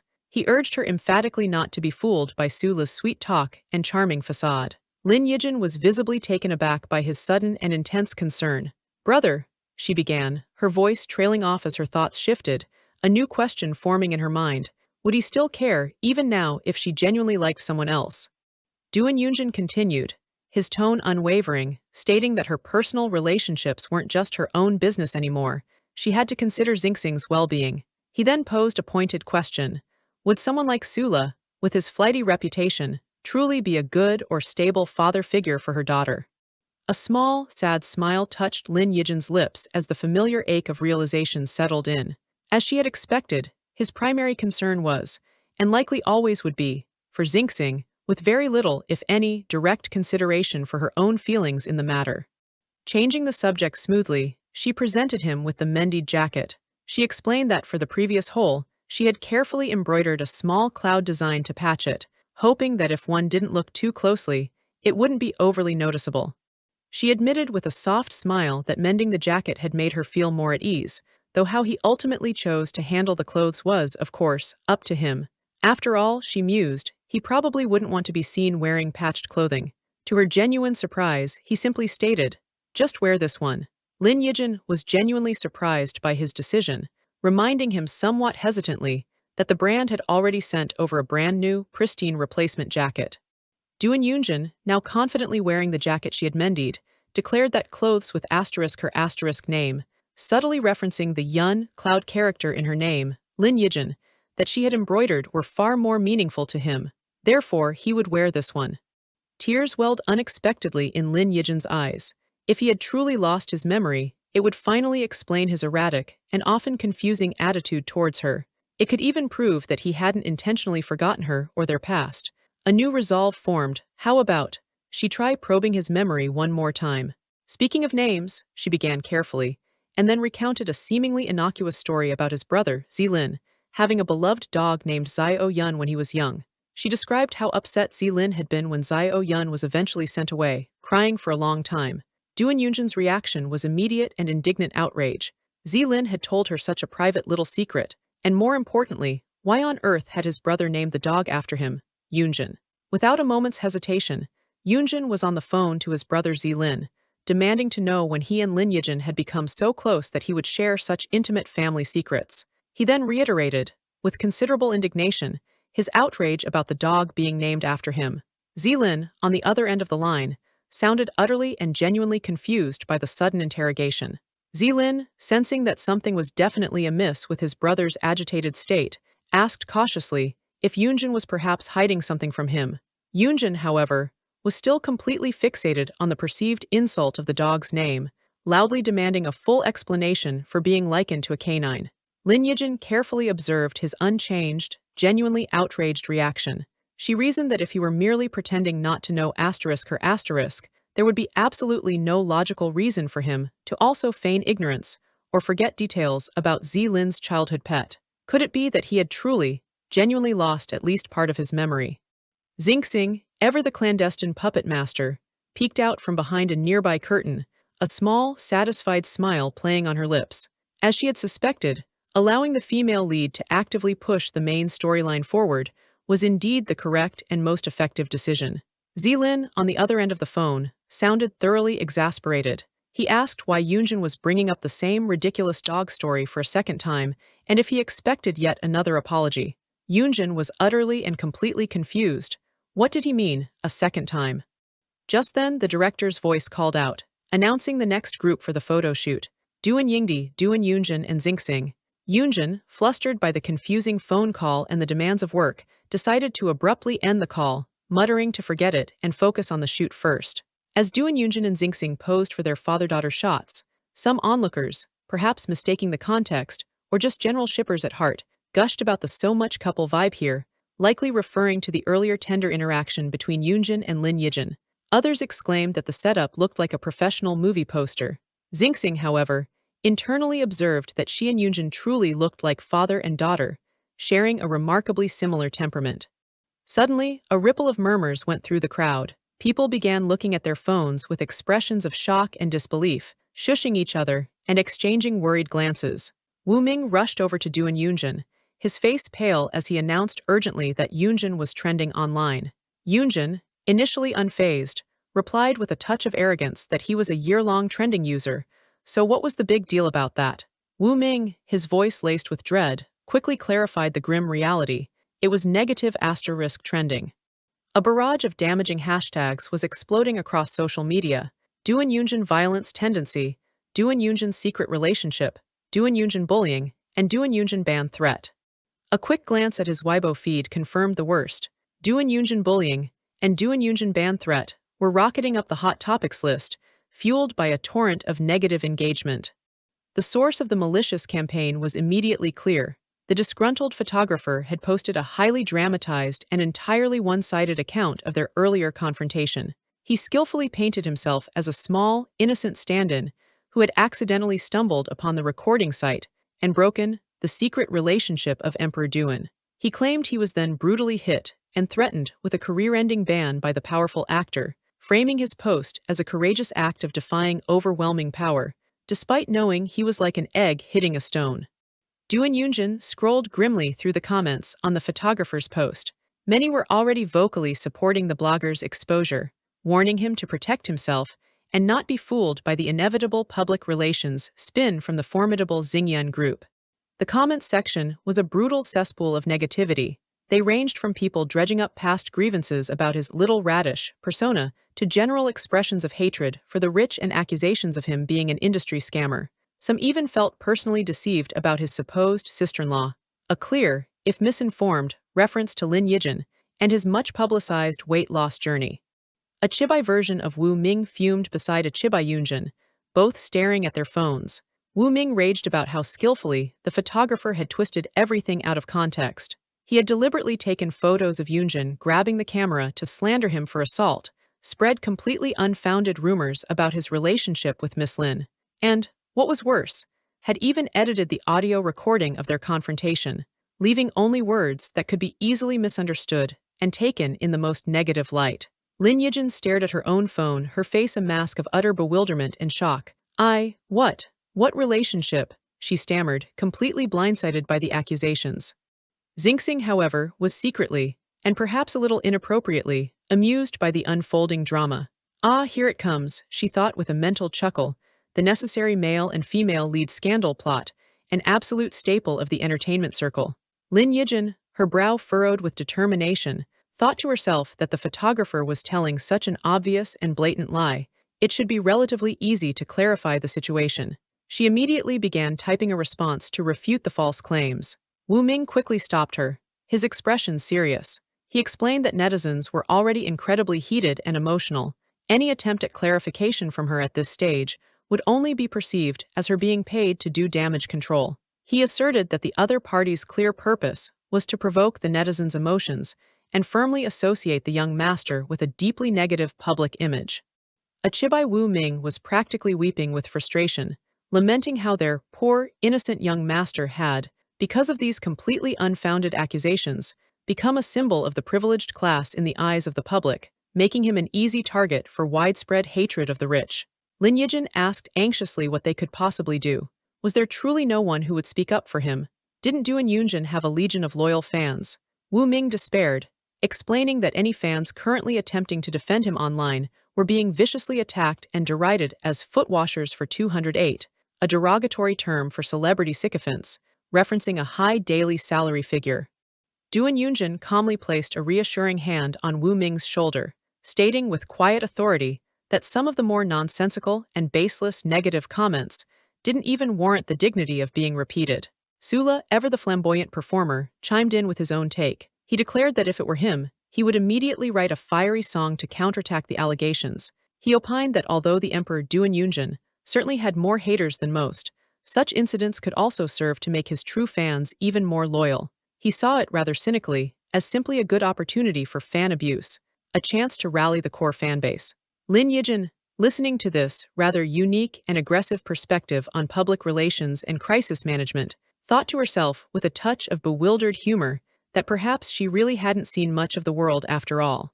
Xingxing quietly observed to Xiao Zhang that it seemed more people were concerned about the female lead, her mother, than about Duan Yunjin himself. Therefore, she concluded, perhaps no specific comfort was needed from her side.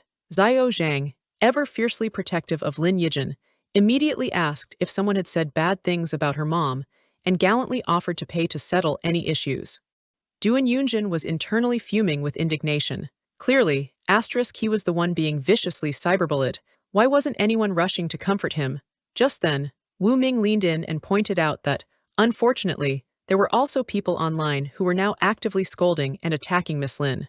Indeed, a quick scan of the comments revealed that the online vitriol was now also being directed squarely at Lin Yijin.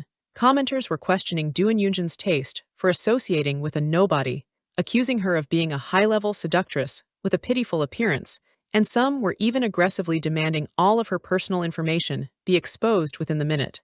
The flames of outrage were spreading dangerously. Duan Yunjin, his patience clearly at its end, abruptly grabbed Wu Ming's phone, his fingers flying across the keyboard. He seemed to be furiously lecturing Wu Ming that if one wanted to confront someone online, they should use a small, anonymous account, because even brand-new fans wouldn't believe the flimsy excuse of an accidental slip of the tongue from an official account. Meng Lia and Sulu observed this uncharacteristic display with fascination. Meng Lia remarked that she hadn't expected the usually aloof emperor to actually care so much about his public reputation, to the point of personally arguing with netizens. Sula found this glimpse of the emperor's true nature to be really interesting, even admitting it was much cuter than his previous, often pretentious, public appearance. And argue he did. Under his official, verified Weibo account, Taigu Zhen, Ironbone Zhen. He launched a series of fiery replies directly to the negative commenters. He aggressively questioned their baseless assumptions, fiercely defended Lin Yijin's character, and even issued a stern lawyer's letter warning to particularly egregious trolls. He was specifically and systematically targeting all the negative comments that dared to attack Lin Yijin, his protective instincts now on full and formidable display for the entire internet to witness.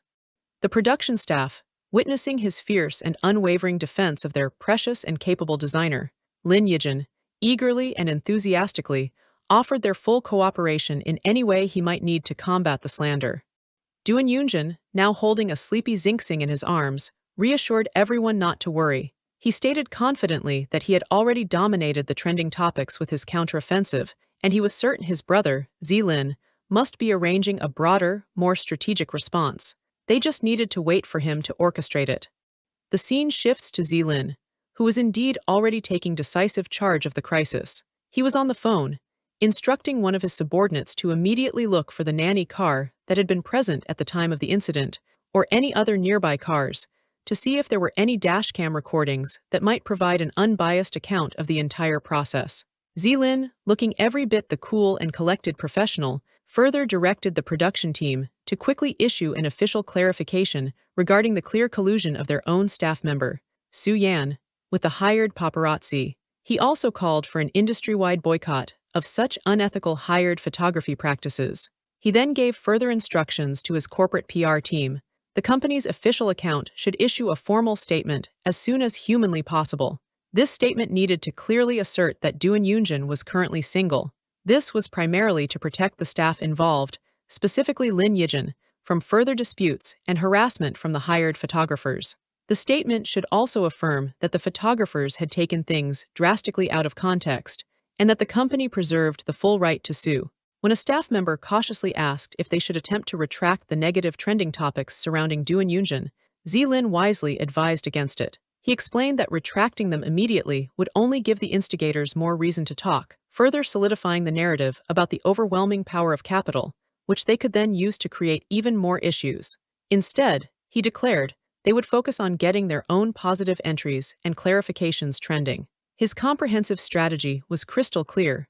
Remove the trending topics about the fabricated relationship, find a way to delete all invasive photos involving the staff to protect the ordinary people involved, and regain firm control of the public narrative and its spread. He immediately mobilized all available resources, professional fan groups, often referred to as fans short for professional fans, influential marketing accounts, and the ever-present water army of paid online commenters. His goal was to stabilize their voice and messaging across all platforms, effectively letting the negative trending topics also wash into and be diluted by their positive clarifications and counter-narratives. The Xingyun Group's formidable PR machine was now operating in full swing. Zilin, however, harbored a lingering suspicion. A small, lone-hired photographer shouldn't typically have the ability or resources to stir up this much widespread trouble on their own. He suspected that someone else, a more powerful entity, was lurking behind the scenes, actively fanning the flames. He resolved to respond properly and decisively to this hidden, and likely more dangerous, adversary. The scene transitions to the opulent and sprawling grounds of the Duan family villa. Inside the lavish villa, Chairman Duan Liquan, affectionately or fearfully known as Old Duan, was staring intently at his phone, his face a mask of thunderous displeasure. The screen displayed several recently published pictures of his son, Duan Yunjin and Lin Yijin. He zoomed in on one of the photos, his voice a low growl as he muttered, "Why is she appearing next to Yunjin again?" Back with Lin Yijin and Xingxing, Yijin was scrolling through her own phone, a look of mild surprise on her face, as she remarked on how quickly the wind of public opinion had managed to change and shift in their favor. Indeed, a quick glance at the trending topics showed that the comments were now largely positive towards Duan Yunjin, with many praising his protective actions towards his staff. The tide had decisively turned, and as is often the case with online outrage, a new negative hashtag concerning a completely different celebrity, Jiang Yunda, was now rapidly gaining traction. Lin Yijin observed with a sense of relief that the intense heat surrounding Duan Yunjin's alleged scandal had dropped significantly. It seemed the ever-fickle netizens had already been successfully distracted by fresh gossip and new controversies. Xingxing was quietly impressed. It had only been a single day, and yet the entire public relations disaster had been completely turned around. It was becoming increasingly clear to her that her cheap dad's company was indeed quite powerful and influential. As Lin Yijin and Xingxing were walking, Yijin suddenly noticed someone familiar approaching them in the distance and wondered aloud who it could be. It was Zilin. He was on the phone with a subordinate, who was reporting the findings of their investigation. They had found out that young Master Yunjin was not, in fact, in contact with the international director about a new movie role.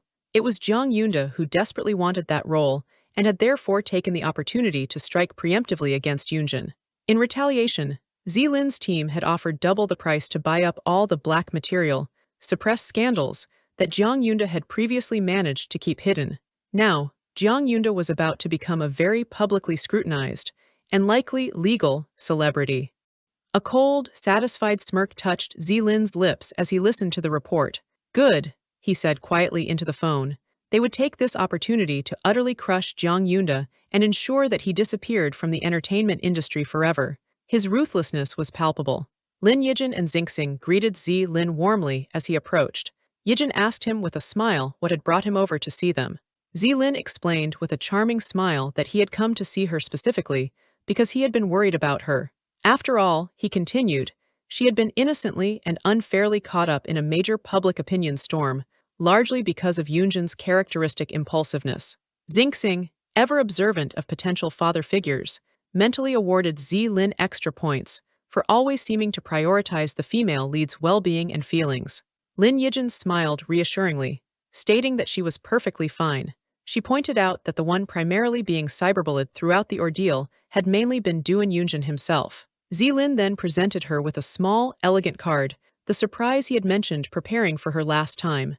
Lin Yijin looked at it, her eyes widening slightly as she recognized the name printed on it, Teacher Lu. He explained that he had contacted her previous mentor from her design school days. Teacher Lu, he said, had always felt deeply sorry about her unexpected leave of absence. After all, Yijin had once been his most valued and promising student. Zilin relayed that Teacher Lu had said she was more than welcome to return to school at any time she wished.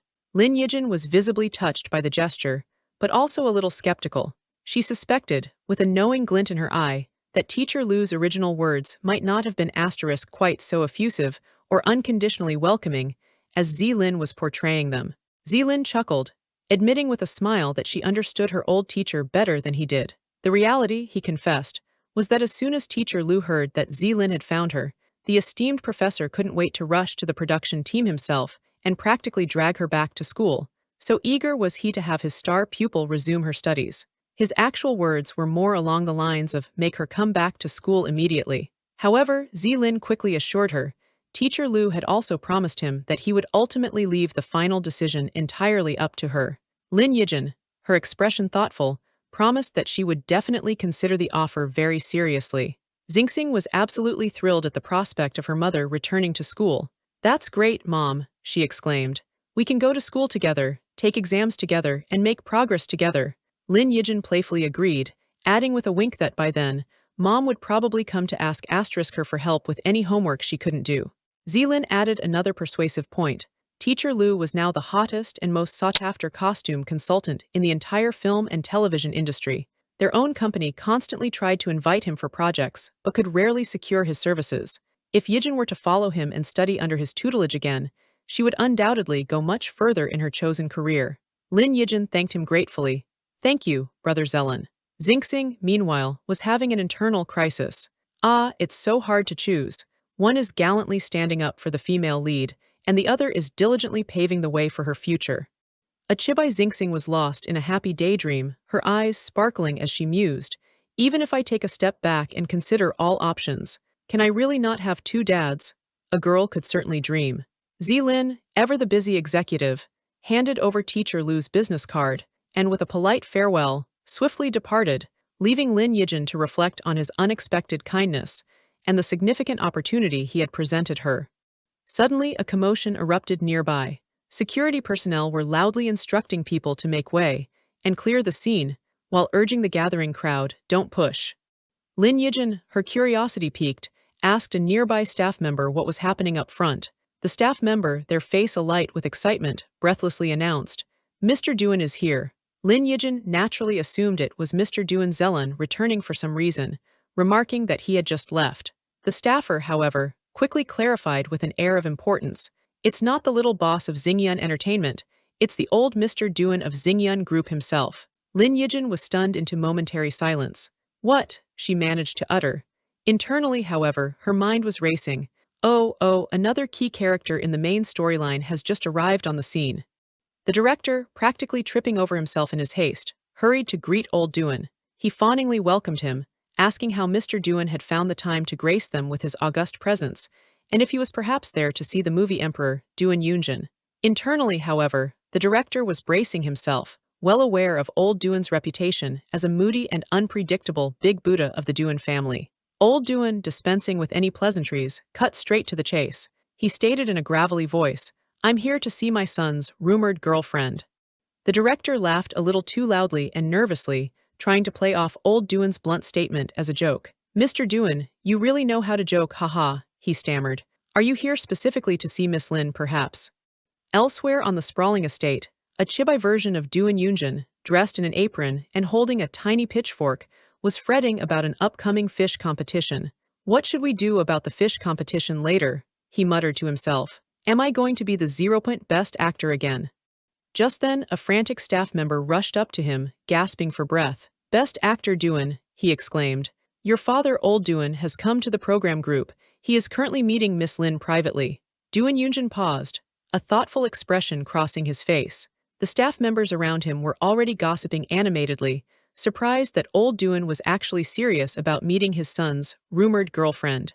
They wondered if he genuinely didn't know it was just a rumor, or if, perhaps, he had some other, unknown connection with Miss Lin. A sudden, rather horrifying thought struck Duan Yunjin with the force of a physical blow. He knew his own supposed relationship with Lin Yijin was completely fake news, a fabrication for the show. However, his brother Lin's concern for her was undeniably genuine. Son's rumored girlfriend. Could his father, in his imperious way, actually be referring to his brother Lin asterisk as the son in question? The nearby staff, perhaps overhearing his muttered thoughts or simply following their own logical deductions, nodded sagely. One of them mused, "That actually makes a lot of sense." The director, who had just rejoined the group, looked utterly and completely shocked by this new revelation. "Wait," he exclaimed, his eyes wide, "does Miss Lin have rumors with little Duan Lin, too?" A mischievous, almost wicked smirk played on Duan Yunjin's lips as a new, rather appealing scenario formed in his mind. If his old dad was actually here to try and break them, Lin and Lin Yijin up, wouldn't that be just absolutely perfect for his own, still undefined, plans? The scene cuts to old Duan, who is indeed offering Lin Yijin a check, his expression stern as he informs her bluntly, "I'll give you 5 million to leave my son." It was the classic, over-the-top drama move, executed with patriarchal gravitas. Duan Yunjin, despite his earlier smirk of amusement, was now genuinely worried. He knew his father could have a foul mouth and an incredibly arrogant demeanor. What if he made Lin Yijin deeply uncomfortable, or said something truly awful to her? And indeed, old Duan was laying it on thick, his voice dripping with disdain as he questioned Lin Yijin's perceived audacity. "Just because of you," he sneered, "you think you can enter our Duan family's door? Don't you even look at whether you are worthy." Duan Yunjin was in utter agony, covering his face with his hands as he internally screamed, debating frantically whether he should rush over and intervene or not. Old Duan took a large, noisy sip of the expensive tea he had been served and immediately grimaced in disgust, complaining loudly about how such expensive tea could possibly taste so bad. Clearly, he was either a man of unrefined palate or perhaps just incredibly stressed, and taking it out on the beverage. A small caption read, "Wild boars can't eat fine lines," implying he was incapable of appreciating subtlety or quality. Lin Yijin, maintaining her composure remarkably well, calmly addressed him. "I know what you want to ask," she said quietly, "but this time, our meeting was purely coincidental." Old Duan scoffed dismissively. "Of course, I know that," he retorted. "Do you think I would come to you without investigating anything thoroughly beforehand?" He then revealed, "At that time, I also paid close attention when that little girl, Xingxing, was trending online with Yunjin. I just didn't expect her mother to be you asterisk." His sharp, assessing eyes narrowed significantly. "So," he concluded, his voice dropping to a low, dangerous tone, "Xingxing is Yunjin's child." Lin Yijin looked him squarely in the eye, her voice firm and unwavering as she stated, "Don't worry, I never once thought of using the child as a means to return to the Duan family." Unseen and unheard by them, Xingxing, who was eavesdropping intently, silently protested with all her might, "Don't say that, Mom. I personally very much want to return to the Duan family." Luckily, the ever-clever Xingxing had resourcefully borrowed Xiao Zhang's Buzz Lightyear's phone watch earlier, which allowed her to eavesdrop on the tense conversation quite openly and without suspicion. Seeing what she perceived as her opportune moment, Xingxing immediately darted out from her hiding place and ran towards her mother, her small voice calling out with perfect dramatic timing, "Mommy." Lin Yijin gently cradled Wake Wake, asking what troubled her little one. Wake Wake, with wide eyes, confessed her fear that the stern-looking grandpa would make things difficult for her mommy. Lin Yijin planted a soft kiss on Wake Wake's cheek, offering a comforting smile and assuring her she'd be back as soon as her business was concluded. The phone in Lin Yijin's pocket buzzed. President Duan was on the line. He scoffed dismissively, stating her current thoughts were futile. He then reminded her that Yun Zhang's pursuit was merely a bet with friends, and any daughter-in-law of his had to be truly worthy of his son. Lin Yijin's expression hardened with resolve. Little Wake Wake, eavesdropping, couldn't help but think her mother was the architect of this whole melodrama, and for all her design talent, she remained blind to Duan Yunzhang's rather juvenile nature. President Duan's voice crackled with irritation through the phone, demanding if Lin Yijin had any idea of the sheer amount of trouble she had dragged their group into. A faint, almost imperceptible smirk played on Lin Yijin's lips as she questioned, with a hint of sarcasm, if she was truly such a pivotal figure to be able to impact the entire group. President Duan then revealed he possessed an anonymous email. He described its contents, incriminating photos of her and Yunzhang, alongside damning accusations concerning their public welfare projects, abuse of power, and even kidnapping. His voice rose in anger as he slammed his hand down, his words conveying deep frustration. Xingyun was his life's work, he declared, and he was furious that some despicable opponent was attempting to tarnish their reputation with such baseless smears. President Duan practically spat fire, revealing the 2 million he'd already spent to suppress this scandal. The mere thought of it, he raged, was enough to make his blood boil all over again. Wake Wake, ever the strategist, listened intently via her smartwatch. She understood perfectly. If the group's young master became a public pariah, netizens would gleefully unearth every skeleton in his closet, much to the satisfaction of certain senior management, inevitably causing Xingyun Group's stock to plummet. President Duan's tirade continued, accusing Lin Yijin of being a thankless wretch. He reminded her that Xingyun had sponsored both her and her brother, yet now she was entangled with his son, a betrayal he likened to nurturing a wolf that turns on its benefactor. Lin Yijin briefly closed her eyes, composing herself, then met his verbal assault with a calm gaze. She had a question, a very pointed one. With a steady voice, Lin Yijin cut through his accusations, asking directly if Duan Yunzhang had, by any chance, lost his memory. President Duan confirmed it. Yunzhang had indeed suffered memory loss after a car accident 5 years prior. Crucially, he added, the only person Yunzhang had forgotten was her. He then mused, perhaps to an unseen associate or thinking aloud, about needing old Chai Jianyu's assistance in these matters. Lin Yijin stated firmly that she couldn't just abandon everything and flee as she had before. Since he had forgotten her, kept his distance, and never brought up their past, she implied a different course of action this time. President Duan noted her newfound resilience, cynically wondering if the child was the reason for her uncharacteristic toughness. Lin Yijin retorted coolly that she couldn't abandon her current work and certainly wouldn't give up so easily. With a dismissive wave of his hand, President Duan declared he wouldn't be recording her segment or pulling her from the show just yet. He would wait to see the first episode, only then would he make a decision regarding Yunzhang. Lin Yijin calmly agreed that this approach was for the best. Wake Wake, however, was a tiny ball of fury, her little face scrunched up as she consulted her watch.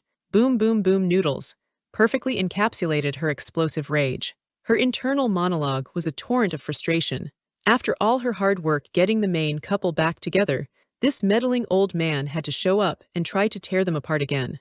As if summoned by her mood, the sky abruptly darkened.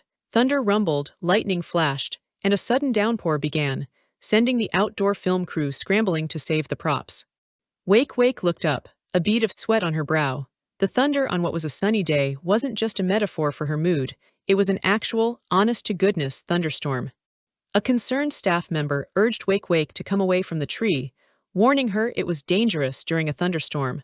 But Wake Wake was lost in thought, determined not to stand idly by while President Dewan ruined her parents' reunion once more. "I'm going to deliver an umbrella to my mom," Wake Wake announced decisively to the staffer, before dashing off into the rain with newfound purpose. Lin Yijin and President Dewan stood in a tense silence under an awning when Dewan Yunzhang suddenly appeared. Lin Yijin, surprised, asked him what he was doing there. Dewan Yunzhang, arms crossed, observed the surprisingly peaceful atmosphere between his father and Lin Yijin. He couldn't help but wonder what on earth those two had been discussing. Yunzhang eyed his father's work clothes with disapproval, asking what he was wearing. President Dewan shot back, defending his attire as honest working-class clothes, and questioned if Yunzhang looked down on it, reminding his son that he too had similar roots. President Dewan then interrupted Yunzhang, suggesting that since it wasn't every day a father visited, the least Yunzhang could do was entertain him a little. Yunzhang, however, cut his father off, pointing out that he'd merely taken a car, hardly an arduous journey, especially compared to Secretary Zhang who did all the driving. This comment earned him a glare from both his father and a chibified, indignant Secretary Zhang, who clearly wanted no part in their squabble. Lin Yijin watched the exchange with wide eyes, completely taken aback by this unexpected, almost bickering, model of father-son interaction.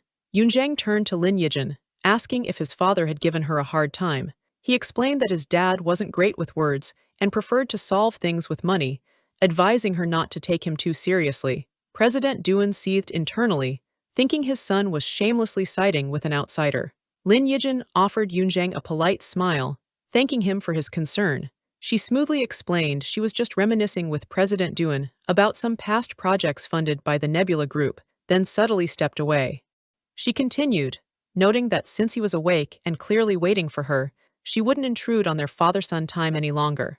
Yunzhang watched her go, a puzzled expression on his face. Her sudden and uncharacteristic politeness struck him as decidedly strange. President Dewan announced he would return the day after tomorrow once the recording session concluded, as he had something important to discuss with Yunzhang. Then, with a cry that the recording was about to start, he dashed off, telling Yunzhang to wait for him. A fiery, chibai President Dewan fumed internally about his son's apparent lack of vigor in pursuing women, contrasting it with his own legendary fierceness in his youth. A nearby chibai Secretary Zhang could only agree that the young master indeed had much to learn. Standing in the pouring rain, Secretary Zhang politely informed President Dewan to wait while he fetched the car. President Dewan, thoroughly drenched and impatient, snapped at him to hurry up, declaring he didn't want to stay there a second longer. President Dewan scowled, his internal thoughts dark. Meeting Lin Yijin, he mused, never seemed to bring anything but trouble and bad news.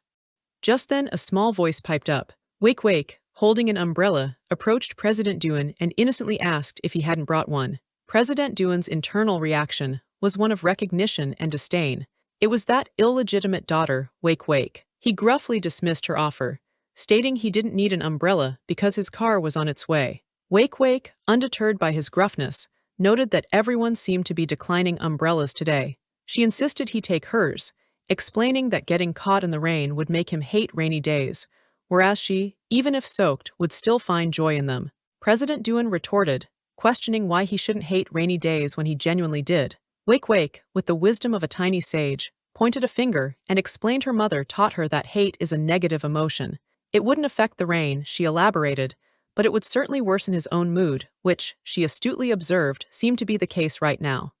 With a bright, cheerful smile, Wake Wake urged him to remember to use the umbrella, and more importantly, to find happiness even on rainy days. President Dewan was visibly moved, a flicker of surprise in his eyes. He found it almost unbelievable that someone, anyone, actually cared about his happiness. As Wake Wake scampered off into the rain, she muttered to herself with fierce determination. That stinky old man had better change his opinion of her and her mom, or her getting soaked would have been all for nothing. Later in the car, President Dewan grumbled about Lin Yijin's parenting skills, questioning why she didn't teach her child basic stranger danger. Wake Wake's naive appearance, he thought, made her seem easily fooled. Secretary Zhang readily agreed, adding that a common child from such an unsuitable background was hardly a match for the Dewan family. President Dewan nodded in solemn agreement. Secretary Zhang, however, then offered a crucial counterpoint. Miss Wake Wake, he reminded President Dewan, was undeniably of Duan family blood and couldn't simply be left to be raised by others. President Duan, now holding a scroll-like object, perhaps the umbrella, now closed and looking different or a new item, conceded the point. The Duan family couldn't neglect their own. Besides, he admitted, the little girl did bear a slight resemblance to him. She certainly couldn't be raised improperly by Lin Yijin. Secretary Zhang smiled obsequiously, assuring President Duan that he would personally oversee Miss Wake's affairs from that point forward. President Duan acknowledged this with a satisfied hum. Back with Lin Yijin, Wake let out a tiny sneeze. Lin Yijin gently chided her for managing to lose the umbrella she was supposed to deliver. Wake, ever the wordsmith, retorted that it wasn't losing, it was an emotional investment. Lin Yijin stood in a quiet hallway on the phone. The voice on the other end, Professor Liu, sounded both surprised and slightly aggrieved, exclaiming that she had finally contacted him. He'd begun to think she'd forgotten her old teacher entirely. Professor Liu continued, his tone laced with a hint of wounded pride, questioning if she even still considered him her teacher, and whether he was truly worthy of that title anymore. Lin Yijin listened, a shadow of apology in her eyes. Lin Yijin's voice was filled with remorse as she apologized. She confessed that back then, her misguided pride had led her to abandon her studies. However, she added, someone had since shown her just how fragile pride without substance truly is. She acknowledged the truth in Professor Liu's past criticisms. It had all been her own doing, her tendency to run from everything. But now, she trailed off, a new resolve dawning.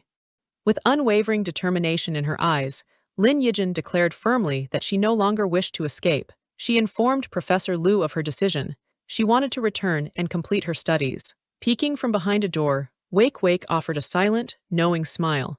It seemed the stinky old man's dramatic appearance wasn't entirely a bad thing. At least it had spurred the female lead onto a path of growth. The rain eventually stopped, and filming resumed. However, one participant's mind was clearly elsewhere. An announcer's voice boomed across the set, congratulating film Emperor Duan Yunzhang on securing first place in the fishing competition. Yunzhang, despite his victory, was internally a wreck. He desperately wondered what on earth his old man had said to Lin Yijin to make her treat him with such sudden coldness. It seemed he was winning in his career, but losing spectacularly in love. The red-haired Sulu approached Lin Yijin, complaining dramatically that he'd told her he couldn't even spear a fish, ending up with 0 points, and now the clothes she'd supposedly prepared for him were ruined. Lin Yijin coolly corrected him.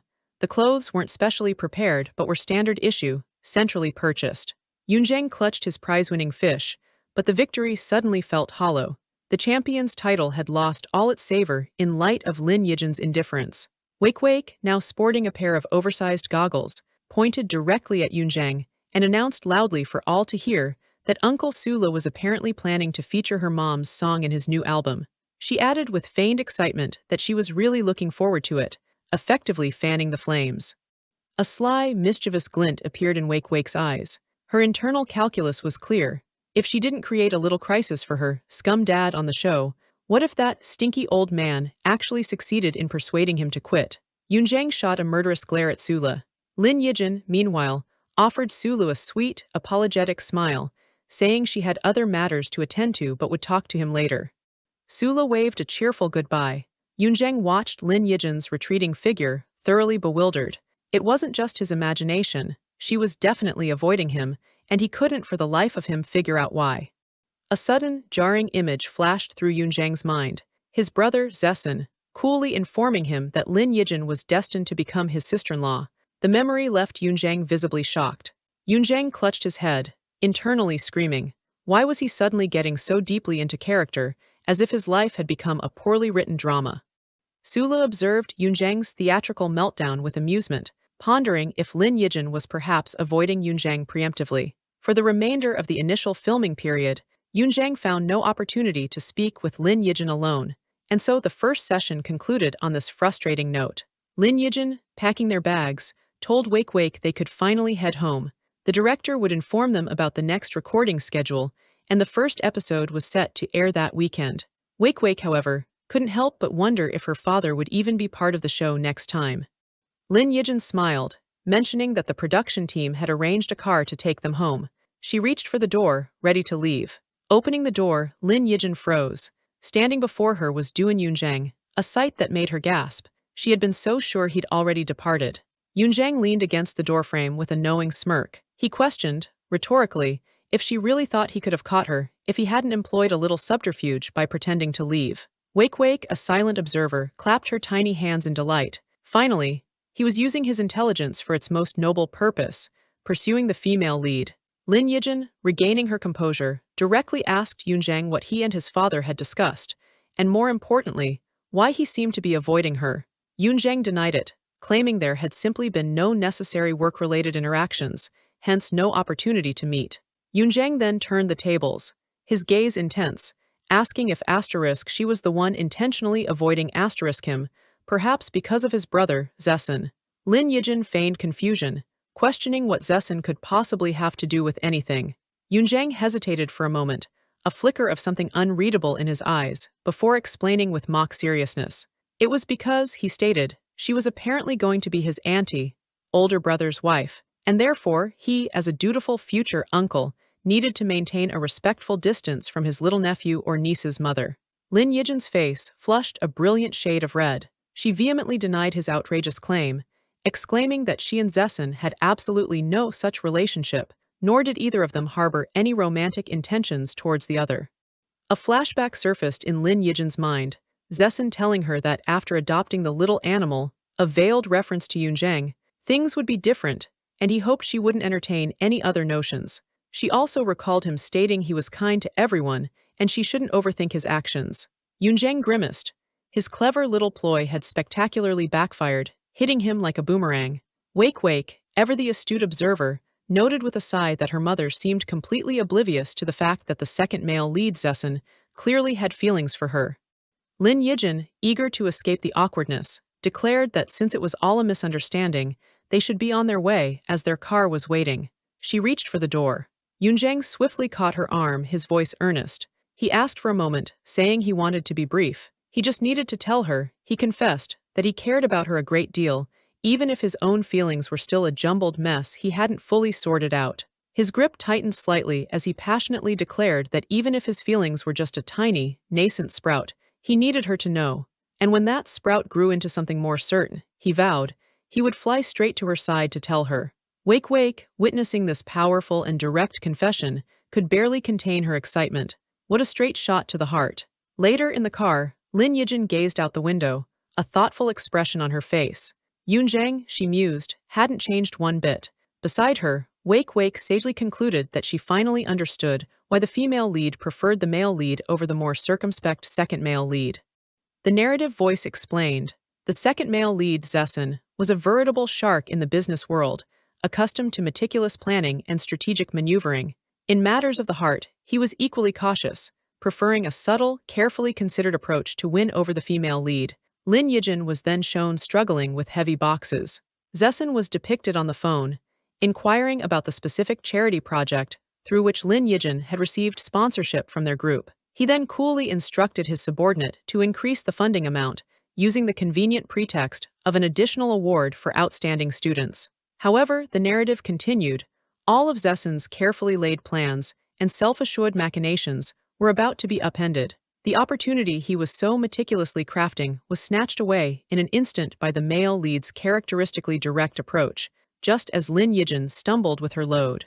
As if on cue, Duan Yunzhang appeared, effortlessly taking the heavy boxes from Lin Yijin. She looked up, surprised, and asked what he was doing there.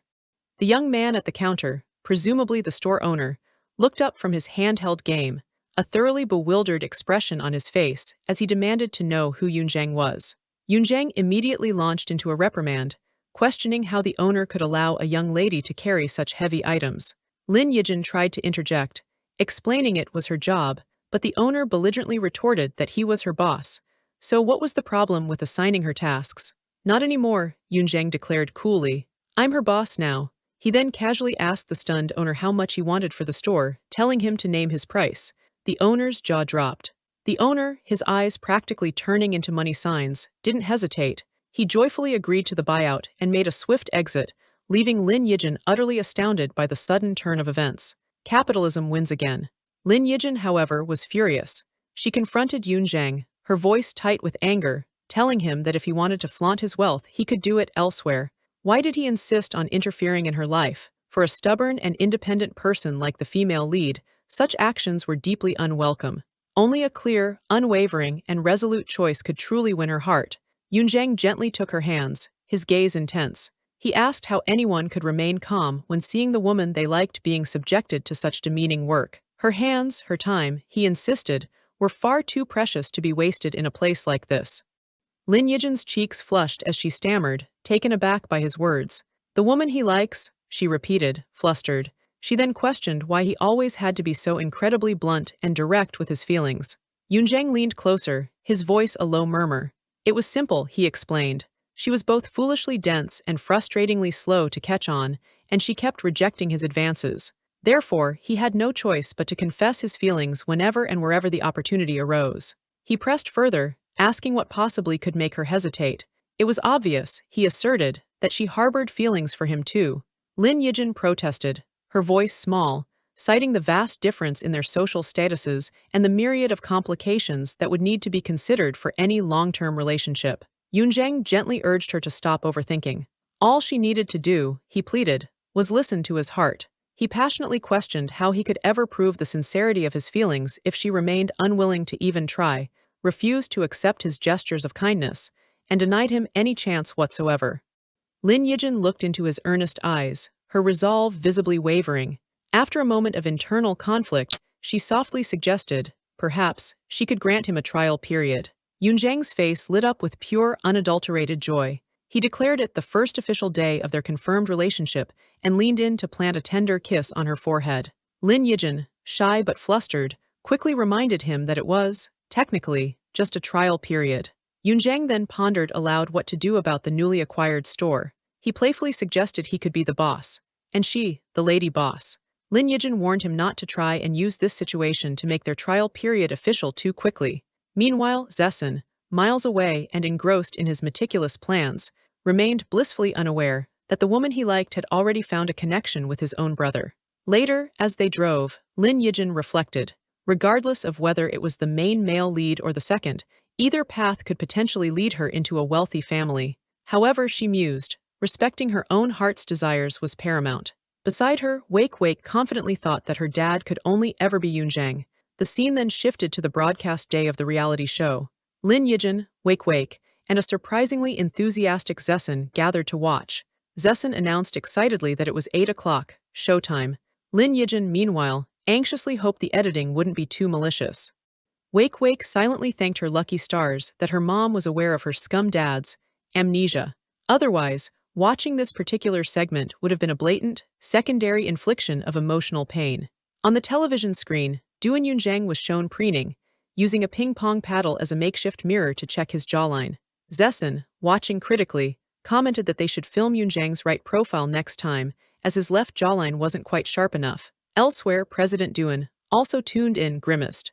Thank goodness Yunzhang had amnesia, he thought, or this whole show would devolve into a cringeworthy soap opera about a broken mirror reunion. Zessen, eyes glued to a tablet displaying viewership statistics, noted with satisfaction that the real-time ratings were excellent. It looked like the show would easily dominate its time slot, and even had the potential to outperform the long-running national favorite, Happy Saturday. In a lavish but lonely room, little Zio AI watched the show by herself, a dejected slump to her shoulders. She spoke into her phone, telling her mother to focus on her European concert tour. She was fine watching the program alone. Zio Ai's mother, a glamorous woman, watched the same show from afar, her brow furrowed in disapproval. She complained that the toys provided by the production team looked incredibly cheap and questioned if they even met basic safety standards. Zio AI, watching a scene, exclaimed that the hide-and-seek game looked far too dangerous, and she wouldn't be playing it next time. Zio Ai's son, Ba Sigwang, clenched his fists in anger as he watched. That annoying Lin Xingxing Wake was getting far too much screen time, and everyone was talking about her. He vowed, with competitive fire in his eyes, that he would definitely defeat her in the next round. Ba Sigwang's mother sighed dramatically, wondering why everyone was so focused on that Lin Wake girl. Her son shouldn't be developing crushes at such a tender age. Was he going to be snatched away by another woman so soon? Ba Sigwang, thoroughly embarrassed, snapped at his mother to be quiet. A text overlay indicated that other participants like Zhuang Yan, Sula, and Sha Jianghai were currently busy with filming commitments. Xiao Yuan Fishball was already asleep and would catch the rebroadcast. Zessen, meanwhile, was shown looking distinctly displeased about something. Back with Lin Yijin's viewing party, Zessen burst into laughter, remarking how utterly embarrassing film Emperor Duan Yunzhang was on screen. It was almost unbearable to watch. Wake, however, felt a pang of sympathy for her old dad. Lin Yijin calmly sipped her drink, observing the unfolding drama. In another location, President Duan snatched the remote control from Yunzhang, demanding to know why he'd changed the channel. Yunzhang retorted that his father should watch the news and keep up with current affairs instead of rotting his brain with entertainment programs all day.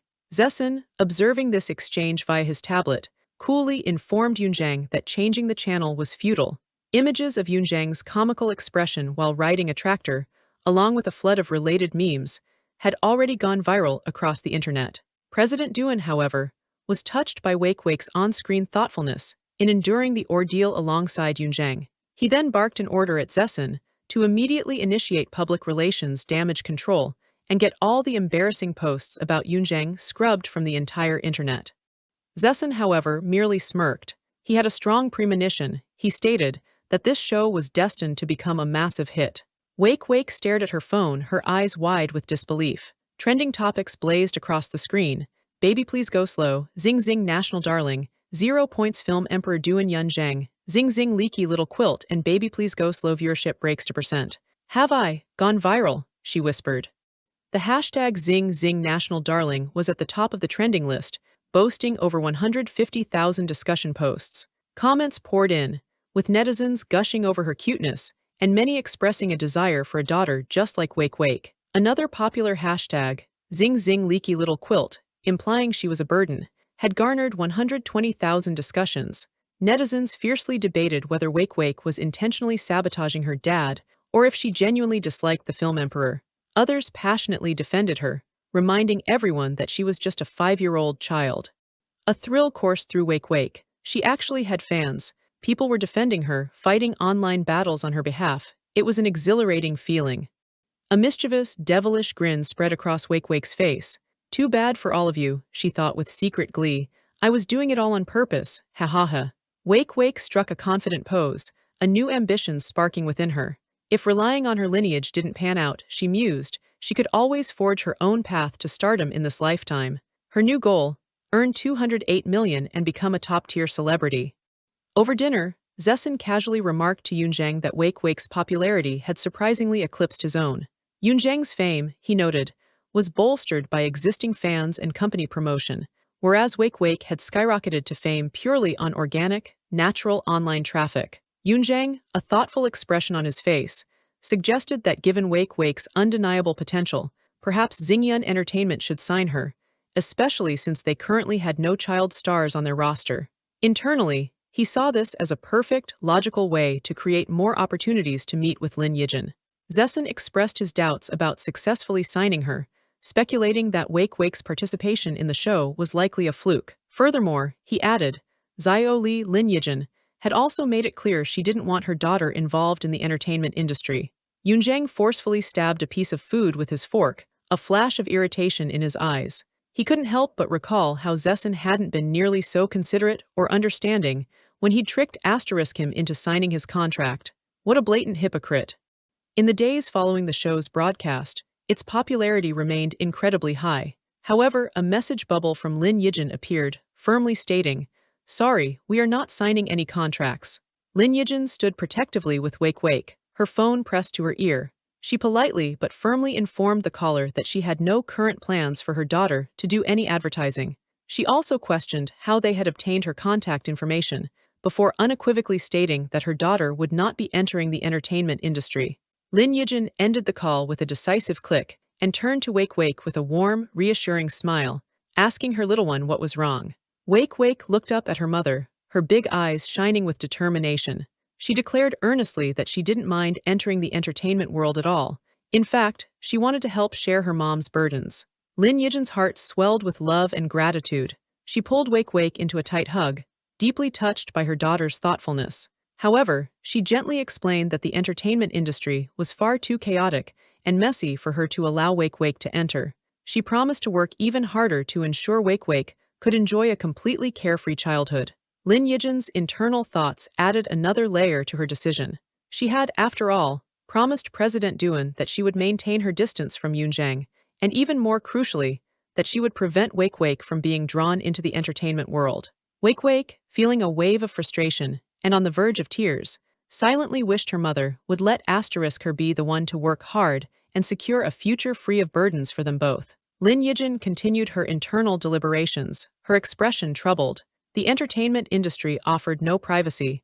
Today, it was her phone number that had been leaked. Tomorrow, it could easily be their home address. Suddenly, Lin Yijin gasped, her eyes widening in alarm at something she saw outside. Wake Wake, startled by her mother's reaction, wondered what on earth was happening. A chaotic crowd of fans and reporters had gathered outside Wake Wake's kindergarten. They clamored impatiently, wondering why she hadn't arrived yet, jostling each other for a better view, and excitedly exclaiming that this was indeed the kindergarten the now famous child attended. Comments scrolled rapidly across a live stream feed from the scene. Such a surprisingly down-to-earth kindergarten. Another read. While other cute celebrity kids are all second-generation rich, our Wake Wake is the true people's choice.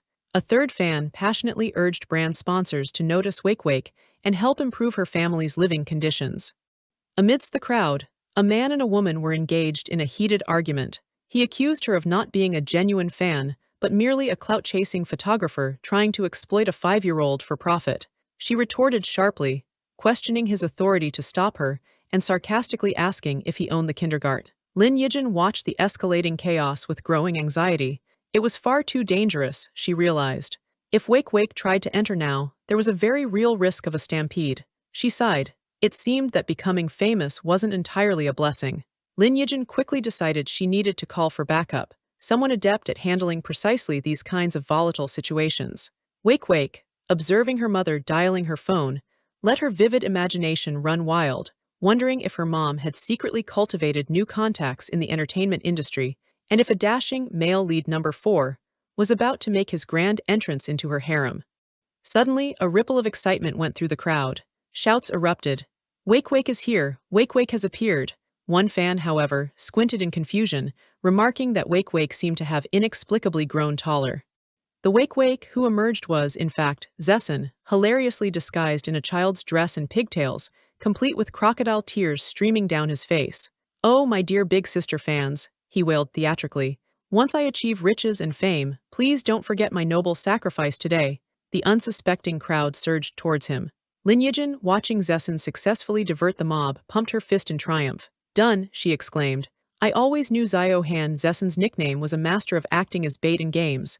This was sure to work." Wake Wake, however, stared in utter disbelief. "So this is his special skill," she thought, dumbfounded. They actually fell for such a shoddy disguise.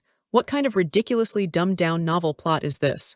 Under the cover of Zessen's diversion, Lin Yijin and Wake Wake finally managed to slip into the kindergarten undetected. Lin Yijin let out a huge sigh of relief. Inside, the kindergarten director greeted Wake Wake's mother warmly, mentioning she had been expecting them for some time. Lin Yijin politely returned the greeting. The director, however, quickly got down to brass tacks. She informed Lin Yijin that a slew of parents had already lodged complaints that morning. Too many unrelated individuals were loitering around the kindergarten purely for clout, causing serious concerns about the children's safety. Lin Yijin's face fell. She offered a sincere apology, admitting that this chaotic situation was something they had completely failed to anticipate. The director gently interrupted Lin Yijin before she could say more. Her meaning, she stated kindly but firmly, was that they would likely need to consider transferring Wake Wake to a different school. Lin Yijin stared at the director, utterly shocked and speechless by the sudden pronouncement. The director quickly reassured Lin Yijin, clarifying that she wasn't trying to expel them. In fact, she explained, a more suitable kindergarten had already proactively contacted them about Wake Wake. Just then, an impeccably dressed man appeared behind them. The man introduced himself with an elegant bow as Mr. Luo, the director of the prestigious Baisi International Kindergarten. Lin Yijin's eyes widened in astonishment. Baisi Kindergarten. She had certainly heard of it. It was an incredibly famous and notoriously exclusive institution for the children of the elite. A brief, comical flashback showed Mr. Luo being sternly lectured by a woman about the terrible feng shui of his office. The water features and trees were positioned all wrong for accumulating wealth, and his desk absolutely had to face east. Lin Yijin couldn't help but look slightly aghast at this display of extreme superstition. The original kindergarten director simply smiled knowingly, advising her that she would eventually get used to Mr. Luo's eccentricities. Mr. Luo, now back in the present, formally extended an invitation for Wake Wake to join Basie International Kindergarten. He confidently assured Lin Yijin that Basie was, without a doubt, the most suitable environment for a child of Wake Wake's unique standing. Lin Yijin, though grateful, was also bewildered. She thanked Mr. Luo for his generous offer, but couldn't help but ask why they were being invited so suddenly and with such enthusiasm. Mr. Luo's eyes shone with an almost fanatical gleam. He clasped his hands together dramatically and exclaimed that Wake Wake was the noble benefactor that the ancient trigrams had guided him to find. He elaborated breathlessly, explaining that he had consulted numerous masters of divination, astrology, and various esoteric arts. They had all, he claimed, described a benefactor with specific characteristics: a Sagittarius moon, a dominant wood element capable of overcoming water and fire, and Wake Wake, he declared, matched every single mystical criterion perfectly. After watching Wake Wake on the television show, Mr. Luo continued passionately. He knew with absolute certainty that she was the destined benefactor. Only by her enrolling at Basie, he insisted, could the kindergarten ensure a year of smooth sailing and prosperity. Otherwise, calamity was foretold. Lin Yijin listened, completely baffled by this unexpected metaphysical halo surrounding her daughter.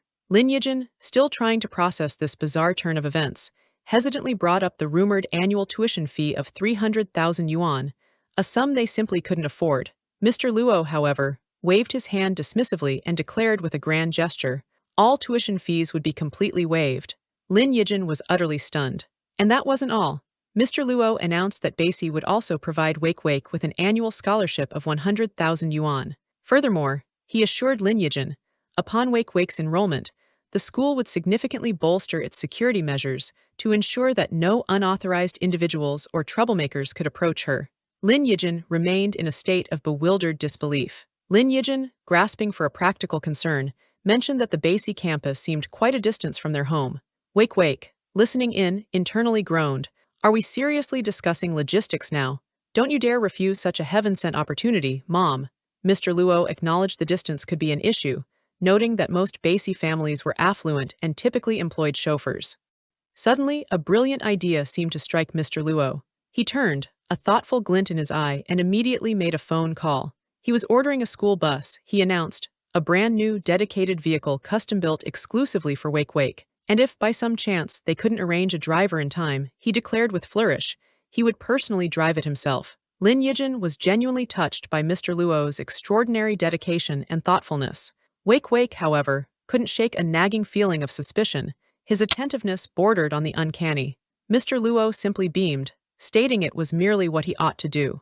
Convinced, or perhaps simply overwhelmed, Lin Yijin finally agreed to entrust Wake Wake to Basie International Kindergarten. Mr. Luo, beaming, assured her that with Wake Wake gracing their halls, Basie's fortune for the upcoming year was absolutely guaranteed to be magnificent. Mr. Luo bustled off to handle the enrollment procedures.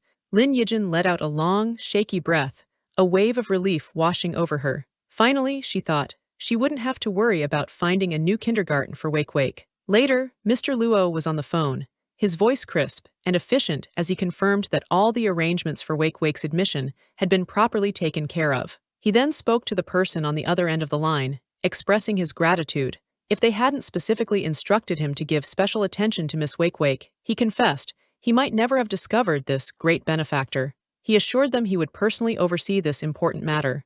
Wake Wake, overhearing snippets, grew increasingly suspicious, wondering who could possibly be pulling strings for her behind the scenes. The figure on the other end of the call, shown only in silhouette but unmistakably Zessen, coolly instructed Mr. Luo to continue diligently monitoring Miss Wake Wake's situation. Back in President Duan's opulent office, Mr. Luo respectfully informed him that Miss Wake Wake was all set to begin her studies at Basie Kindergarten the very next day. President Duan, swirling a glass of red wine, offered a curt but satisfied, "That's good." Secretary Zhang, ever observant, ventured a question.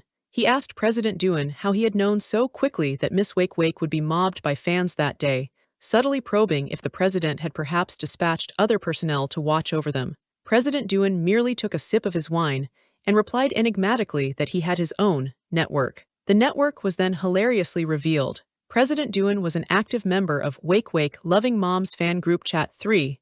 Messages flew back and forth, discussing Wake Wake's change of kindergartens and how the live streamers had wasted their time at the old location. President Dewan, using an intimidating profile picture of a stern-looking Western gentleman, typed a message into the group.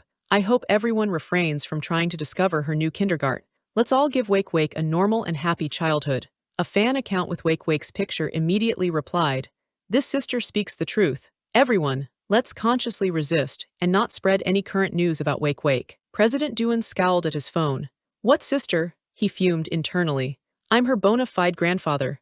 Secretary Zhang, standing beside him, could only marvel silently. As expected of the founder of a major entertainment company, infiltrating fan groups and navigating online communities was clearly a well-trodden path for him. Zessen, clutching a novelty mug emblazoned with Victory Supermarket non-sellable item, stared in disbelief. He just heard the news.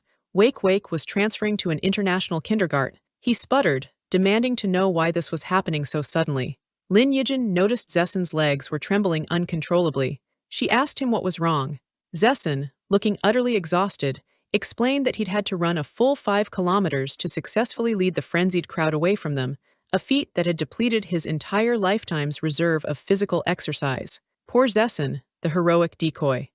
Lin Yijin quickly urged him to sit down and rest. Zessen, however, voiced a new concern, his brow furrowed with worry. That prestigious kindergarten. Would little sister Wake Wake, his affectionate term for her, be bullied there? Zessen's imagination immediately conjured up a scenario of wealthy, arrogant children cruelly taunting Wake Wake for her comparatively humble background. No, that mustn't happen, he cried out in distress, envisioning Wake Wake calling for his help. Wake Wake, meanwhile, was calmly packing her school bag, dismissing Zessen's anxieties with a roll of her eyes. Impossible, she scoffed internally. I'm not the protagonist of that asterisk kind of cliché novel. How could I possibly run into a Dao Ming C-type bully just by transferring schools? Famous last words. As she entered her new classroom, she came face to face with none other than Ba Sigwang, the very boy from the reality show, looking as imperious as ever. Ba Sigwang immediately bristled, accusing her with indignation. Wasn't it enough that she'd beaten him on the show? Did she now have to follow him all the way to his school too? Wake Wake met his glare with a perfectly deadpan expression and stated flatly that their meeting was purely and entirely a coincidence. Other children in the classroom immediately recognized Ba Sigwang. One curious girl pointed at Wake Wake, asking who she was. Another chimed in, saying she looked familiar, as if she'd seen her on television. Ba Sigwang, misinterpreting Wake Wake's nonchalance as a challenge, puffed out his chest and declared that since she was so eager to provoke him, he would grant her an opportunity. Wake Wake, however, cut him off mid-sentence with a blunt, "No thanks, I refuse." The surrounding children gasped in collective shock. How dare she so blatantly ignore the great Ba Sigwang? They exchanged odd glances. This new girl had guts. Just then, Lillian and another girl from Wake Wake's previous, more modest kindergarten spotted her. They rushed over, excitedly asking how she'd ended up at this school and if she had just transferred. Wake Wake calmly replied that she had arrived via the school bus. They then eagerly asked if she was the Wake Wake from the popular variety show. Lillian tilted her head, a puzzled expression on her face. School bus, she repeated. What's that? She confessed she'd never heard of such a thing. Wake Wake patiently explained that it was a very large vehicle capable of seating many people. Lillian's eyes widened in amazement. Her family's car, she exclaimed, could only fit 5 people. The other girl proudly announced that her family car could seat 7. They both looked at Wake Wake with renewed admiration, concluding that she must be incredibly impressive to have a personal bus that could transport at least a dozen people. Wake Wake couldn't help but smirk internally at their adorable naivety, thinking what a bunch of easily gullible human cubs they were. Suddenly, Lillian and Xiao Yuan Fishball, another participant from the show, spotted Wake Wake and called out her name in delighted recognition. Xiao Yuan rushed forward and enveloped Wake Wake in a warm hug, overjoyed to discover that the new transfer student named Wake Wake was indeed her friend from the show. Xiao Yuan chattered excitedly, saying it was wonderful they could still be together even when they weren't filming. She asked if Wake Wake had just arrived and if she was settling in okay, offering to give her a grand tour of the kindergarten. Nearby, Ba Sigwang looked on, a hint of longing for a hug in his eyes. Wake Wake readily agreed to the tour, adding that Xiao Yuan was welcome to join. The girls then spontaneously began to dance in a joyous circle, inadvertently sending Ba Sigwang and the other hopeful boy comically tumbling aside. Ba Sigwang, quickly recovering his dignity, gathered a group of admiring young boys around him. He struck a heroic pose and declared grandly that their ultimate goal was nothing less than the vast sea of stars. Wake Wake observed Ba Sigwang's theatrical pronouncements with a raised eyebrow, thinking this little young master was certainly a bit eccentric. Xiao Yuan, meanwhile, proudly pointed out their state-of-the-art music classroom. A discreet plaque noted its sponsorship by the Daihuang Group, Ba Sigwang's family, and proudly proclaimed music first place, Ba Sigwang. Wake Wake was momentarily stunned by the sheer opulence and professional scale of the music class. Elsewhere, Ai Luo, the perpetually hungry blonde boy, was already wondering aloud when they would finally get to visit the canteen. Next, Xiao Yuan enthusiastically presented the art classroom, which resembled a miniature museum, complete with genuine masterpieces adorning the walls for the children to study and emulate. Again, sponsorship plaques credited the Daihuang Group and noted art first place, Ba Sigwang. Wake Wake couldn't help but wonder if this was truly kindergarten-level education. Ai Luo, predictably, reiterated his pressing question about the canteen. Yet another sponsorship plaque for the Daihuang Group appeared, this time for the equestrian facilities, and of course, equestrian first place, Ba Sigwang. Xiao Yuan led them to the expansive equestrian grounds. Wake Wake was completely exasperated. "Why on earth do you even have horseback riding lessons?" she exclaimed. "You children aren't even as tall as the horses." Ai Luo, oblivious to the surrounding grandeur, was lost in a blissful daydream about the delicious little cakes he hoped to find in the school canteen. Xiao Yuan patiently explained that children aged 4 and above were eligible to participate in the equestrian classes. Basie's curriculum, she added, was remarkably flexible. Students, or even their parents, were encouraged to propose and sponsor new activities and courses. Wake Wake sighed. This whole novel seemed to operate on the principle that, with enough money, you can do absolutely anything. A mischievous glint appeared in her eyes as she began to contemplate proposing some delightfully wicked activities of her own to liven up her kindergarten experience. She also observed that while Ba Sigwang appeared to be a rather lonely child, he was undeniably dominant in academics. Xiao Yuan then leaned in and whispered that Ba Sigwang's academic prowess was largely due to his family being the primary sponsor. His mother apparently made arrangements with the school for him to be ranked first in every subject. A displayed chart indeed confirmed Ba Sigwang's top ranking in music, equestrian, and art. Lillian was listed as second in music, with other names trailing behind.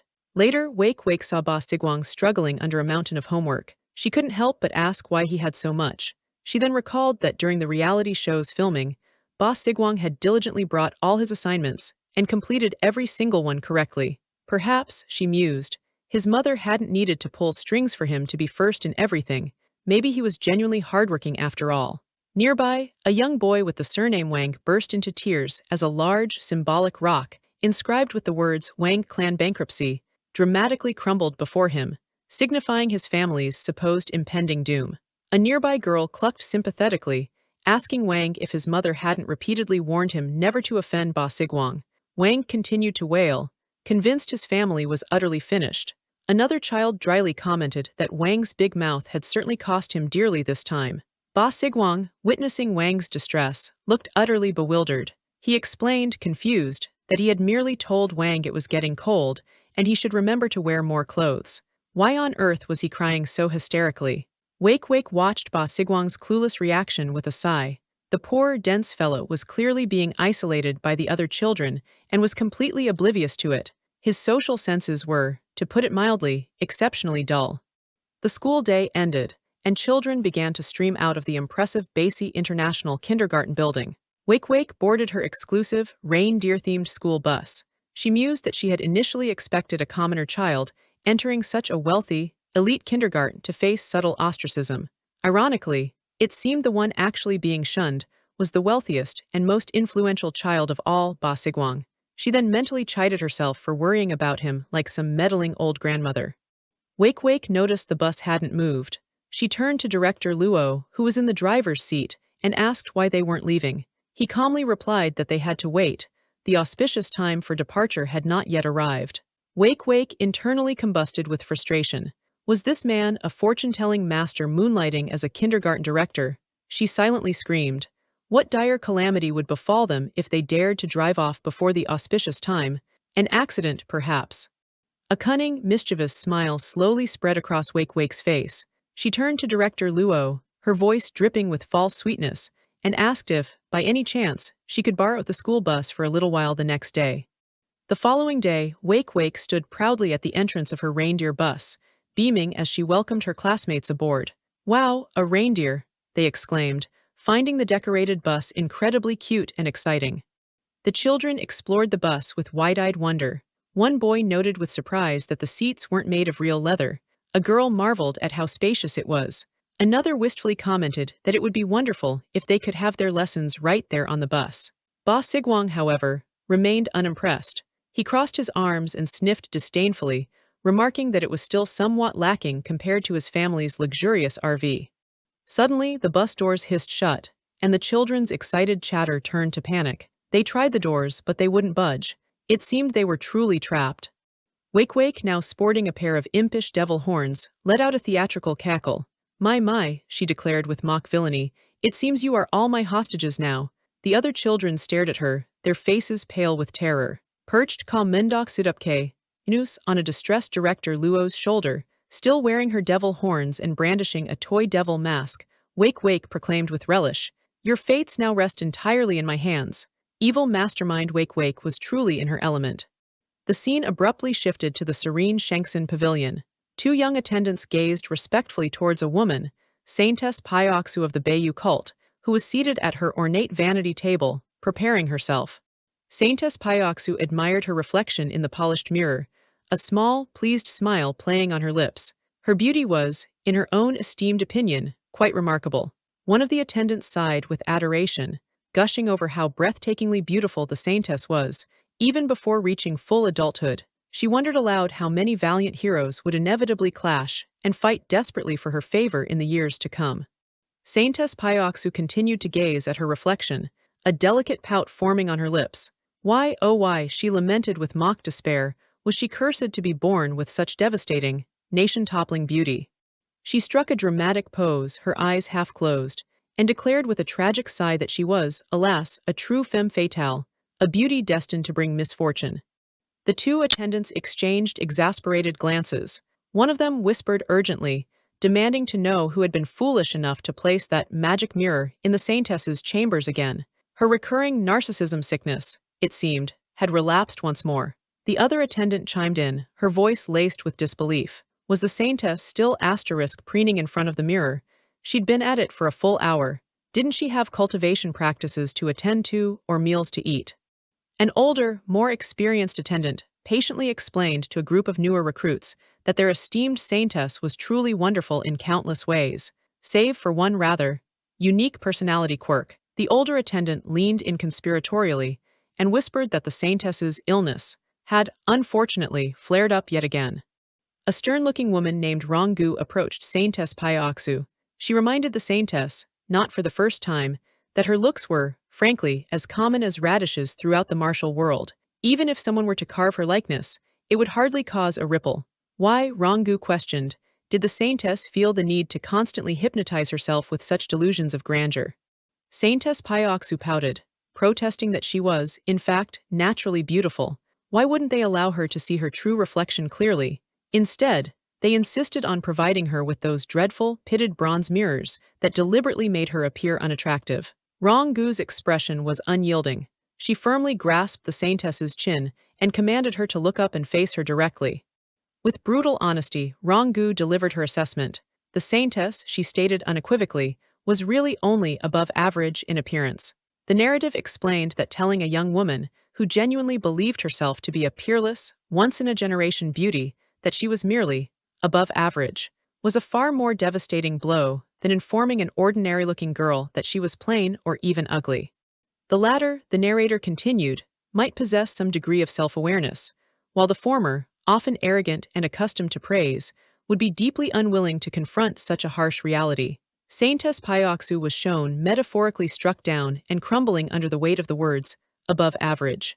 Ronggu then softened her tone slightly, acknowledging that the young Saintess's skills in enchantment were indeed quite good. However, she continued, the timing and the targets of her displays were consistently inappropriate.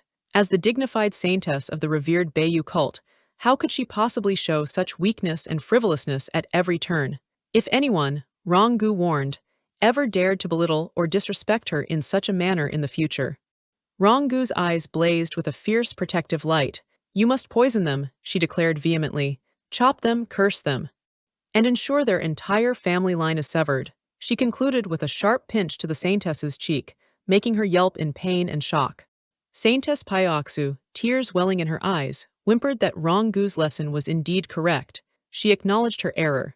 Ronggu pressed on with her lecture, her voice ringing with conviction. Saintess, she proclaimed, you are a once-in-a-century genius of our sacred cult. You are destined to carry our unorthodox cause to glorious new heights. The cult leader himself poured his very heart and soul into nurturing you. You absolutely cannot afford to lose yourself in the superficial clouds of beauty and thereby betray the profound hopes of the entire Beiyu cult. Saintess Pyoxu, however, harbored her own, less reverent thoughts. She was just a little bit narcissistic, she mused, a tad prone to self-love. Why did Ronggu have to make such a monumental issue out of it? Besides, she reflected, the cult leader's so-called nurturing mostly consisted of periodically tossing a few ancient secret manuals and some medicinal pills her way, then dispatching a couple of senior cultists to keep an eye on her. What heart and soul was Ronggu even talking about? Forcing a bright, obedient smile, Saintess Pyoxu declared that she would diligently remember Ronggu's teachings. Her grand ambitions, she vowed, were far from being fulfilled. Ronggu nodded, satisfied for the moment. Pyoxu, she said, now is the time for you to diligently cultivate your talents and sharpen your skills. When the mountain flowers are in full bloom, then it will not be too late for you to leisurely gaze at the heavens. Pyoxu, however, looked distinctly unimpressed and rather annoyed by the poetic lecture. The scene shifted back to the attendant from earlier, still explaining to the assembled newcomers. Our saintess, she reiterated, is truly good in every conceivable way, except for one rather special characteristic. She genuinely believes that every single man in the entire martial world is hopelessly in love with her, and that the entire world, in fact, revolves solely around her. A small, bespectacled girl with a fan, presumably the narrator of this side story, addressed the audience directly. Why was this particular saintess so wonderfully eccentric? Readers, she teased, would have to wait for the next installment to find out. This marked the end of that particular chapter. Back on the hijacked school bus, Ba Sigwang demanded to know what hostages even meant. The other children were sobbing, wailing that Wake seemed to be a terrible person, that the poor director had been taken away, and desperately pleading for him to wake up from his apparent stupor. Wake, still sporting her devil horns and an impish grin, leaned towards them menacingly and asked if she looked like she was merely joking around. Xiao Yuan, her face pressed against the bus window, peered out in a panic. She confirmed with a terrified gasp that the school bus had indeed already driven out of the kindergarten grounds. Wake, she realized with dawning horror, was absolutely serious. Devil Wake cackled, announcing her grand plan.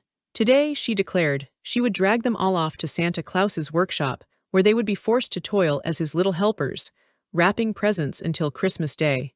The unfortunate children were then shown miserably engaged in forced labor, surrounded by mountains of gifts and wrapping paper, all dressed in Santa's elf costumes. Ai Luo, ever the pragmatist, timidly inquired if Santa at least provided meals for his workforce. Xiao Yuan burst into fresh tears, wailing that this meant she wouldn't be able to see her beloved parents for half a year. She wanted to go home. She then lamented internally that Wake had only asked her to act as a trustee or accomplice, not to actually deliver such over-the-top, Chunibyo-esque lines. The children wailed from inside the bus, one crying out for his parents, another lamenting the prospect of hard labor, all while realizing their ride was apparently Santa's reindeer-pulled sleigh in disguise.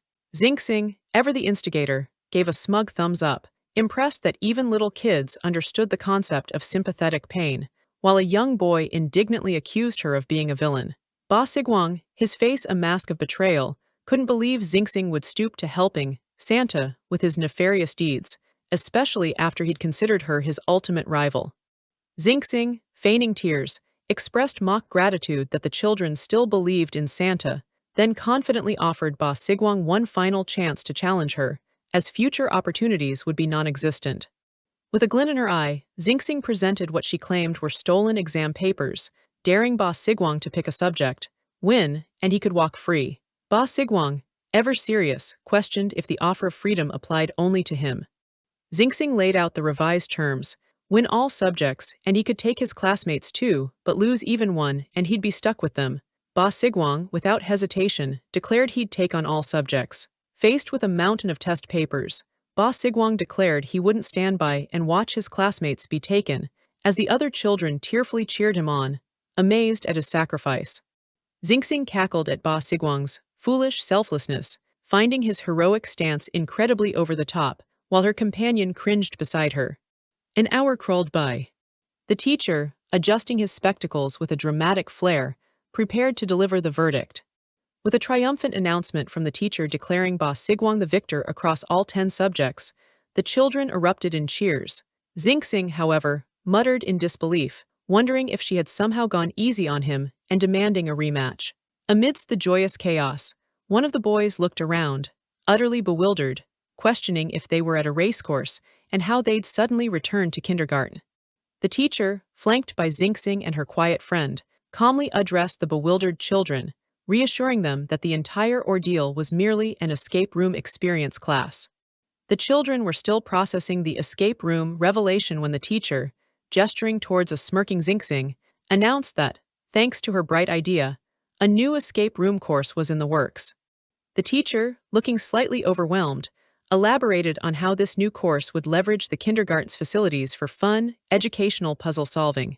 Xingxing, meanwhile, mused that she wouldn't have bothered if not for Ba Sigwang, questioning her own concern for the boy.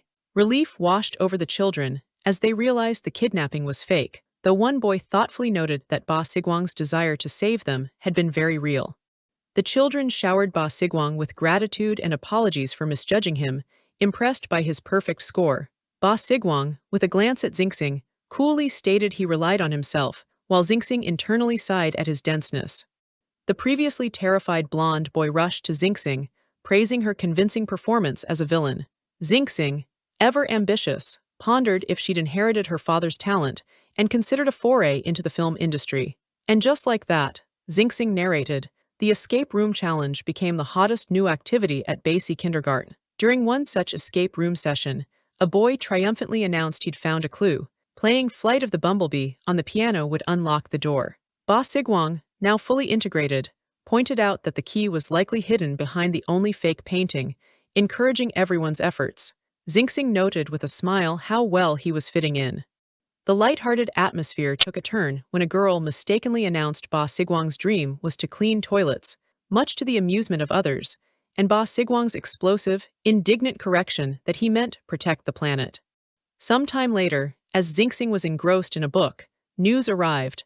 The show's second season was about to begin recording. Her friend rushed in, eyes wide with alarm, delivering the shocking news that someone was dropping out of next week's filming.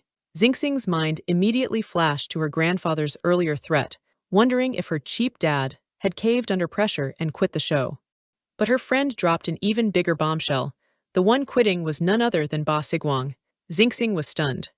A knot of worry tightened in Xingxing's chest.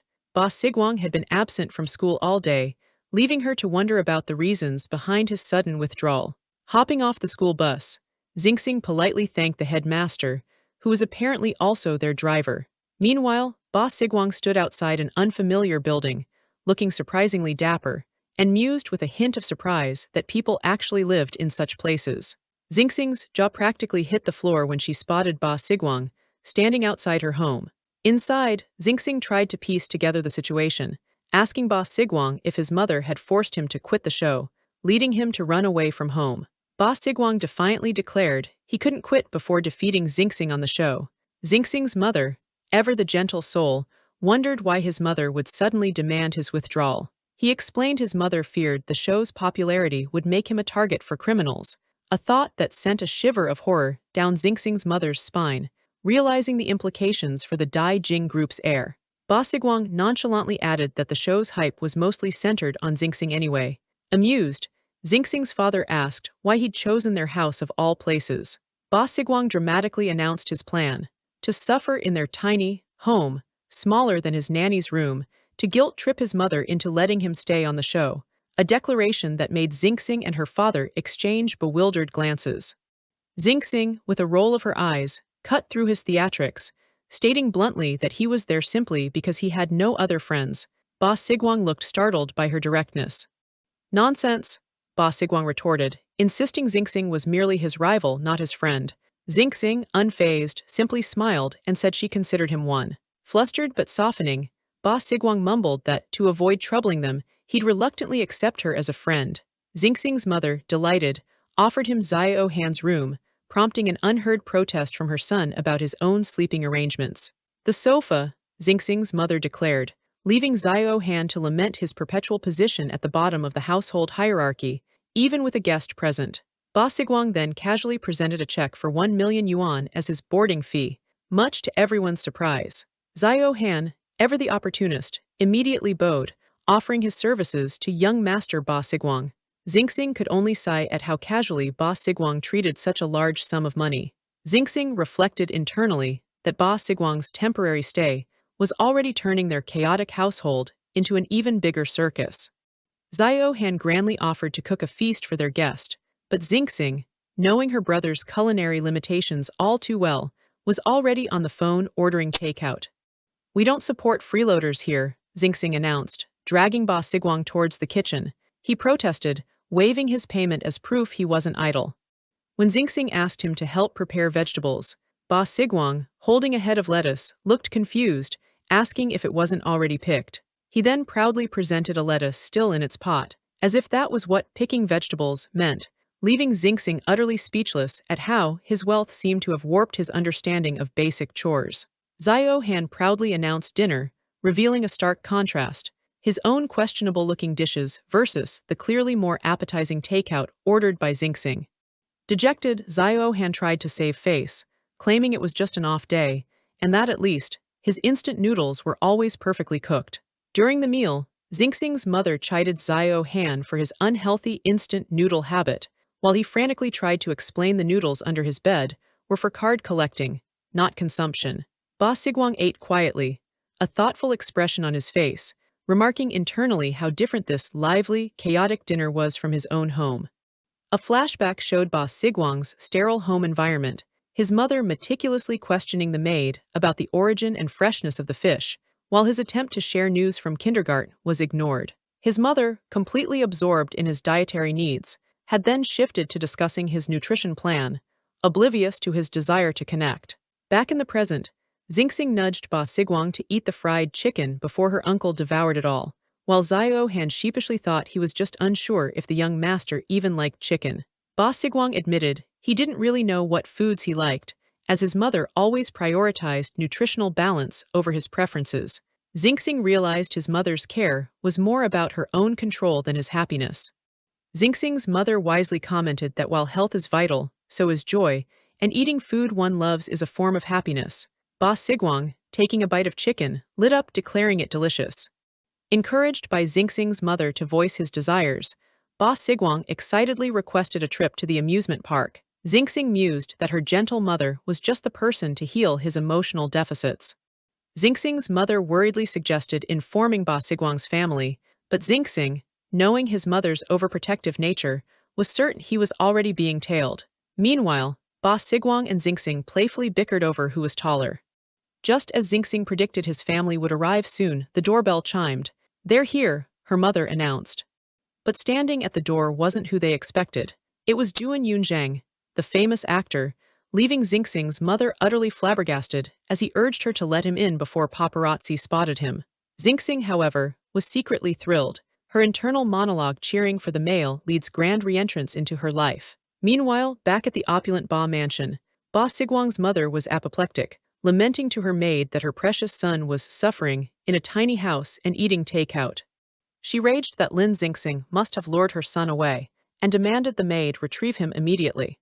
The maid cautiously asked if this meant she'd allow the young master to continue the show, but was met with a firm, unequivocal, absolutely not. The maid gently advised that forcibly bringing him back without a plan might worsen things, prompting Ba Sigwang's mother to fret about her son's delicate nature. A thoughtful look crossed the maid's face. She knew just the person who might be able to persuade the young master to return. The maid then contacted Duan Yunzhang, reminding him that Ba Sigwang had called him dad in a show preview, suggesting the boy must rely on him. Duan Yunzhang scoffed, dismissing the dad comment as manipulative editing for ratings, but the maid pressed on, describing Ba Sigwang's current hardship at Xingxing's very small house. At the mention of Xingxing's house, Duan Yunzhang's demeanor instantly changed. Wait, he interjected, a spark of interest in his eyes. Duan Yunzhang smoothly declared his relationship with Ba Sigwang was quite good, and with feigned expertise in parent-child matters, offered to handle the situation, secretly pleased at the excuse to visit Lin Yao, Xingxing's mother. Upon Duan Yunzhang's arrival, Xingxing's mother questioned if he was there on behalf of Ba Sigwang's family. Xiao Han, starstruck, immediately started snapping photos of the celebrity in his living room, while Duan Yunzhang confirmed her assumption. Ba Sigwang, engrossed in a game of chess with Xingxing, defiantly announced he wasn't going back with Duan Yunzhang, then cheekily declared his victory in their game. Duan Yunzhang, with an air of nonchalance, stated that such matters couldn't be forced. Ba Sigwang, however, urged Xiao Han to prolong the game, as the longer it lasted, the longer he could stay, while Xingxing's mother silently fumed at the actor's perfunctory attempt at persuasion. Duan Yunzhang's gaze drifted to the family photos, a question forming in his mind as he noted the absence of a fourth figure. Xingxing's mother, noticing his prying eyes, chided him for his rudeness, while Duan Yunzhang internally wondered about Xingxing's father. Flustered by his unspoken question about her husband, Xingxing's mother stammered, while Xingxing inwardly cheered for the male lead's directness. Duan Yunzhang began to speculate aloud about her hesitation, while Xingxing's mother, feeling exposed, thought about her late husband and how she was seemingly defeated by his memory. Xiao Han erupted in shock at the implication that the famous actor had pursued his sister and been rejected, while Ba Sigwang grumbled about being used as a mere pawn for Duan Yunzhang to get into their house. Xingxing, seizing the moment, asked her mother about her father, a sentiment echoed by Xiao Han, who noted the topic had always been off-limits. Xingxing's mother uncomfortably dismissed the subject, stating there was nothing to say about someone deceased for 6 years, her guilty conscience palpable. Duan Yunzhang pressed, suggesting her late husband must have been extraordinary for her to miss him so. Her mother scoffed, vehemently listing his flaws: arrogance, rudeness, fickleness, and irresponsibility. As her mother vented, the others, including a thoughtful Duan Yunzhang, couldn't help but notice the uncanny resemblance between the described flaws and the actor himself, who comically wondered if his perfection was his romantic downfall. Duan Yunzhang continued his rather tactless probing, suggesting her late husband probably left them nothing and was a poor ghost. Her mother, caught off guard by the harsh description, could only think, handsome but penniless and with a terrible personality. Duan Yunzhang, preening, suggested that since Xingxing resembled him, her father must have too, calling it the man's good fortune. Xingxing's mother dryly retorted that his shamelessness was indeed a perfect match. Feeling cornered, Xingxing's mother decided she couldn't deflect his questions any longer and abruptly declared she wouldn't accept any connection between him and her late husband. She then announced an impromptu trip to the amusement park with the children, practically shooing Duan Yunzhang out. Xingxing, however, knew that running away wouldn't solve anything. As his sister ushered the children away, Xiao Han sidled up to Duan Yunzhang, conspiratorially calling him brother-in-law, much to the actor's apparent amusement. With a mischievous glint in his eye, Xiao Han then revealed he possessed clues about his former brother-in-law, holding up a photo album. Duan Yunzhang looked momentarily confused by the term brother, prompting Xiao Han to playfully clarify the convoluted family dynamics, placing Duan Yunzhang and the mysterious ex as big brothers in his personal hierarchy. Xiao Han explained that the album was his sister's secret stash, discovered during a recent cleaning spree. He showed Duan Yunzhang a photo featuring his sister with a conspicuously silhouetted male figure, joking that he once suspected Xingxing was immaculately conceived due to his sister's secrecy. Duan Yunzhang internally dismissed the theory as utterly absurd. More photos revealed the same pattern, a cherished past, yet with the man's image deliberately obscured, a testament to a love his sister couldn't entirely erase. A wave of melancholy washed over Duan Yunzhang. If Xingxing's mother truly couldn't forget a deceased love, how could he possibly compete with a ghost? Suddenly, a detail in one photo sparked a connection. He recalled her earlier words about taking the children to the amusement park, a plan confirmed by Xiao Han. A cunning glint appeared in Duan Yunzhang's eyes. The best way to overcome old memories, he schemed, was to forge new, even more unforgettable ones. A bold plan for someone Zio Han mentally noted had zero romantic experience. And so, the top-tier movie star, Duan Yunzhang, and Xingxing's mother found themselves dressed for an outing, a new chapter about to unfold. The popular variety show's cute kids, Xingxing and Ba Sigwang, were also decked out, though Xingxing couldn't help but feel their attempt at a low-profile outing was ironically making them even more conspicuous. At the crowded amusement park, Xingxing's mother impatiently questioned Duan Yunzhang's presence, urging him to wear a mask before he caused a scene. Duan Yunzhang confidently asserted that the most obvious place was often the least expected. His mother, however, retorted that his presence only amplified their risk and told him not to follow. Feigning distress, Duan Yunzhang appealed to her sympathy, asking if she could truly abandon him, helpless and alone, as she attempted to lead the children away. Just then, nearby fans excitedly pointed out a man resembling Duan Yunzhang, forcing him to quickly adjust his disguise as they debated approaching the lookalike. Quick-witted Ba Sigwang, sensing the danger, loudly called out Dad, asking for ice cream later with Mom and his little sister, effectively throwing the fans off their trail. The fans, convinced they were mistaken after seeing the family of four, decided to move on, much to Duan Yunzhang's relief. Duan Yunzhang dryly thanked Ba Sigwang for the save, remarking it was fortunate he didn't actually have a daughter. Ba Sigwang huffily replied he was only helping and had no desire to be family. Suddenly, Xingxing leaned in, whispering to her mother that someone was secretly photographing them. Duan Yunzhang, ever the narcissist, preened, assuming he was the target, only for Ba Sigwang to clarify that he was the one being photographed, or rather monitored. Ba Sigwang recalled his previous amusement park visits, sterile, joyless affairs, always surrounded by a phalanx of stern-faced bodyguards, a far cry from a child's dream. Duan Yunzhang, with a reassuring smile, promised Ba Sigwang that today, he would experience the thrill of a real amusement park. As if on cue, a kindergarten teacher announced that a mysterious big brother, Duan Yunzhang, was treating the entire class to ice cream. Elsewhere, Ba Sigwang's frantic bodyguard realized his charge had vanished, shouting in panic. The children, Xingxing and Ba Sigwang, shrieked with delight on a thrilling ride, while their adult chaperones, Duan Yunzhang and Xingxing's mother, looked utterly terrified. Duan Yunzhang, looking decidedly green, suggested to Xingxing's mother that he sneak Ba Sigwang onto a ride. Xingxing dryly noted that the actor still couldn't handle thrill rides, while Ba Sigwang steeled himself, determined to make good memories. Duan Yunzhang, looking either deeply touched or extremely nauseous, mumbled about Ba Sigwang's efforts for him, leading Xingxing to suspect a misunderstanding. Xingxing later recounted how they ditched Ba Sigwang's tail and dragged old dad, Duan Yunzhang, on every terrifying ride, nearly giving him a heart attack. The bodyguard watched in horror as his young master spun wildly on a ride, screaming for him to get down, while Xingxing's mother teased a dizzy Duan Yunzhang for his weakness. The bodyguard continued his frantic warnings as the group careened towards the bumper cars. Finally, exhausted but together, the four of them found respite on a calmer ride, Duan Yunzhang sighing in relief for the peace and quiet. As they sat, Duan Yunzhang gazed at Xingxing's mother, a thought clicking into place.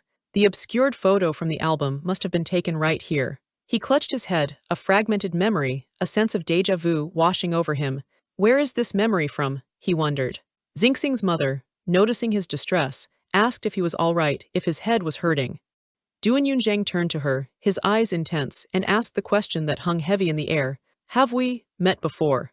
She confessed, a hint of melancholy in her voice, that if not for Xingxing's unexpected entry into the program, their lives would likely have remained entirely separate. A vivid memory surfaced, her joyful, almost childlike declaration of wanting to ride the Ferris wheel. He watched her, a silent observer in this mental flashback. He clutched his head, utterly bewildered. How were these memories, so vivid and complete, implanting themselves in his mind? She had even gushed about wanting to come back again.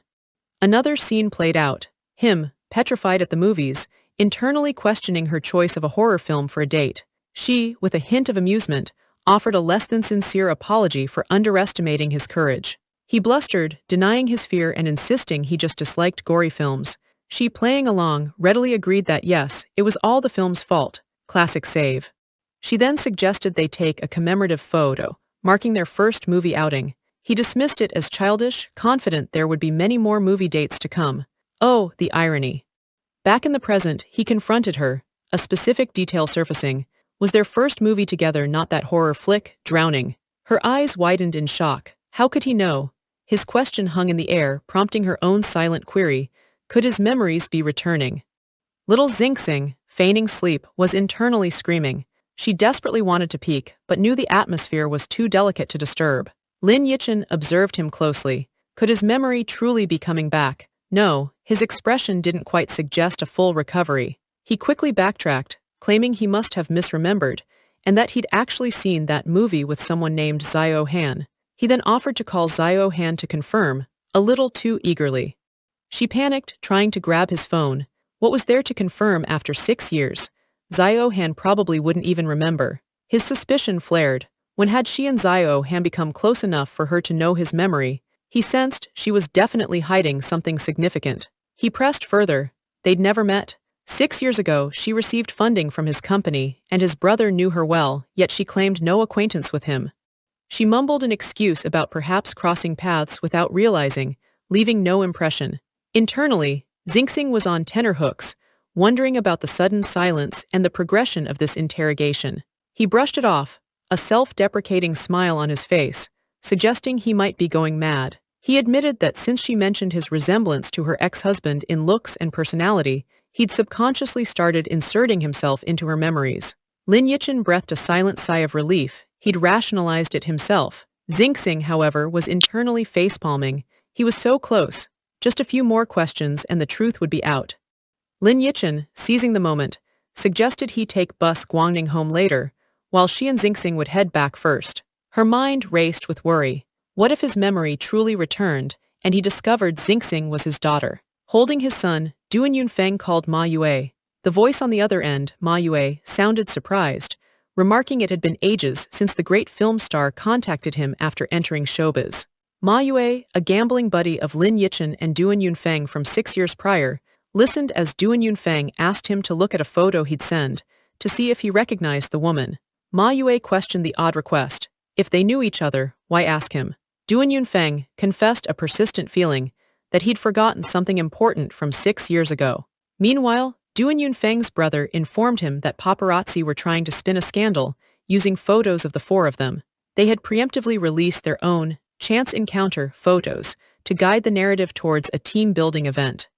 The brother noted the program would cooperate with this PR spin, as it was free publicity. Duan Yunfeng, holding a photo, acknowledged their quick and sensitive handling of public opinion, then stated he would continue his pursuit. He mused that even if amnesia separated them, would two people fated to be together find their way back to each other?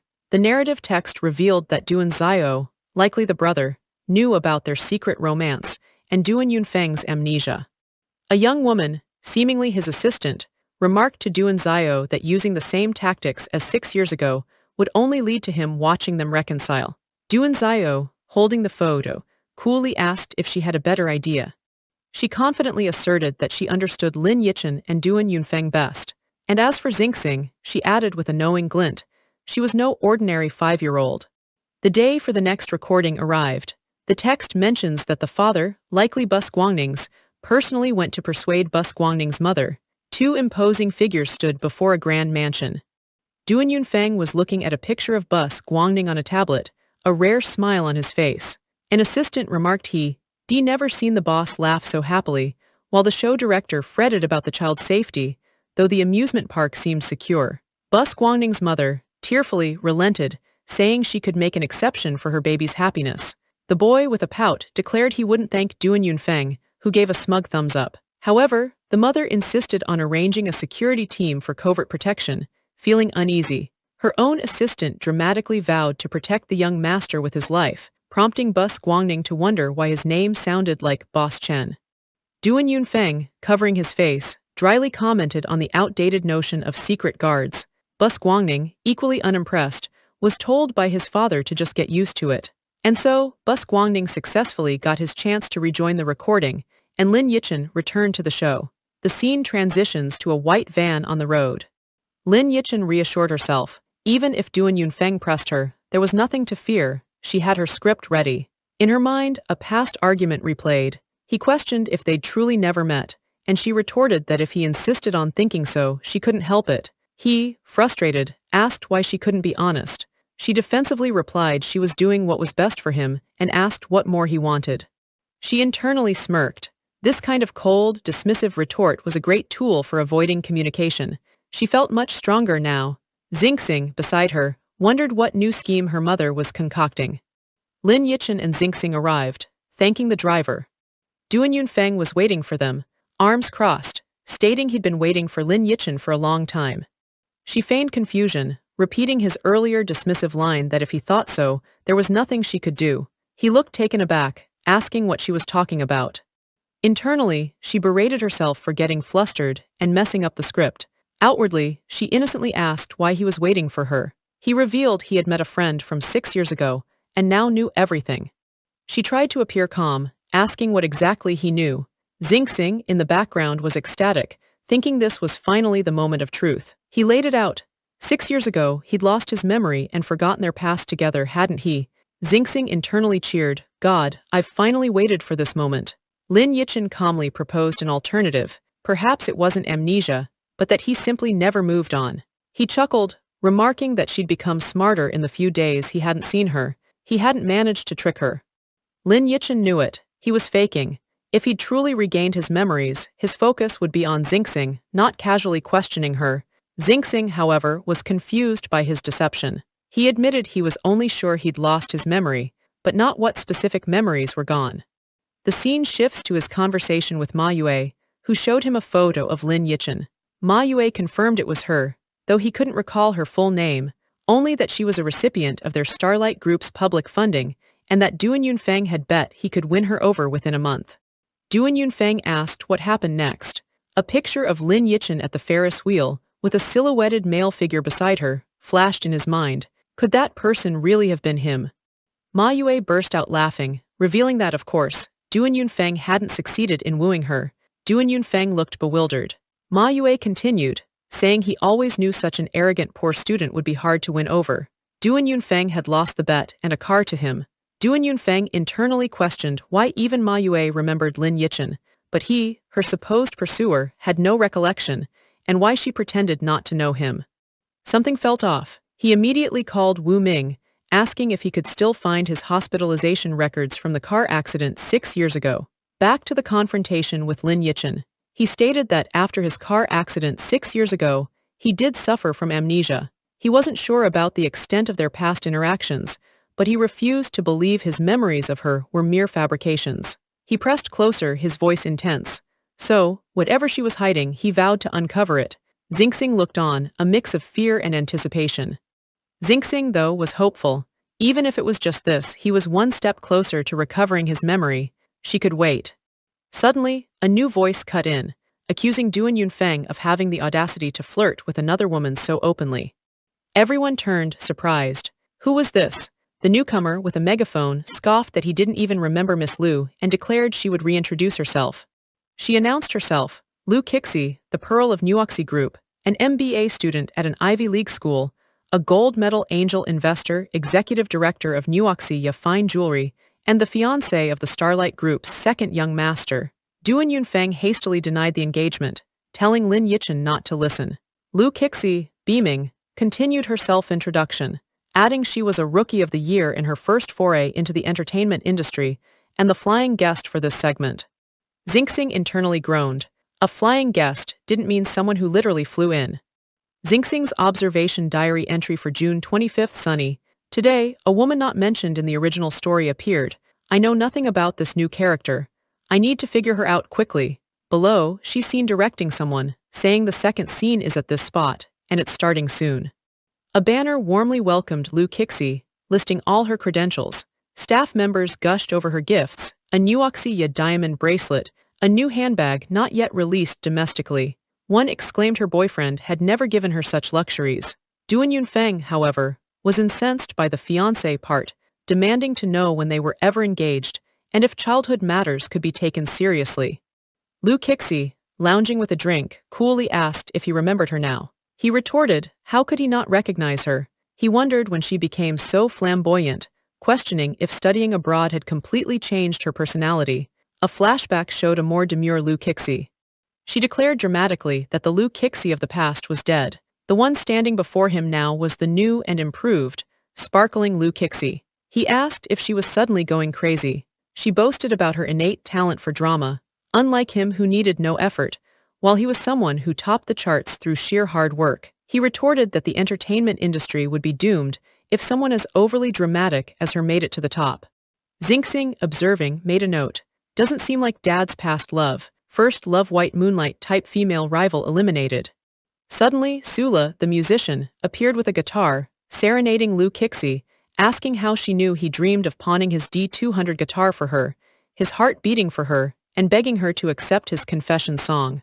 Liu Kixi looked utterly bewildered. Duan Yunfeng was internally pleased. This would keep Sula from bothering Lin Yichen. He curtly told Sula to go wait for a notification and instructed him to queue up over there. Sula was crushed. He hadn't expected to receive a good person card and a number that felt more like a rejection. Xingxing, watching Sula dejectedly walk away, called out for him to come back and try harder.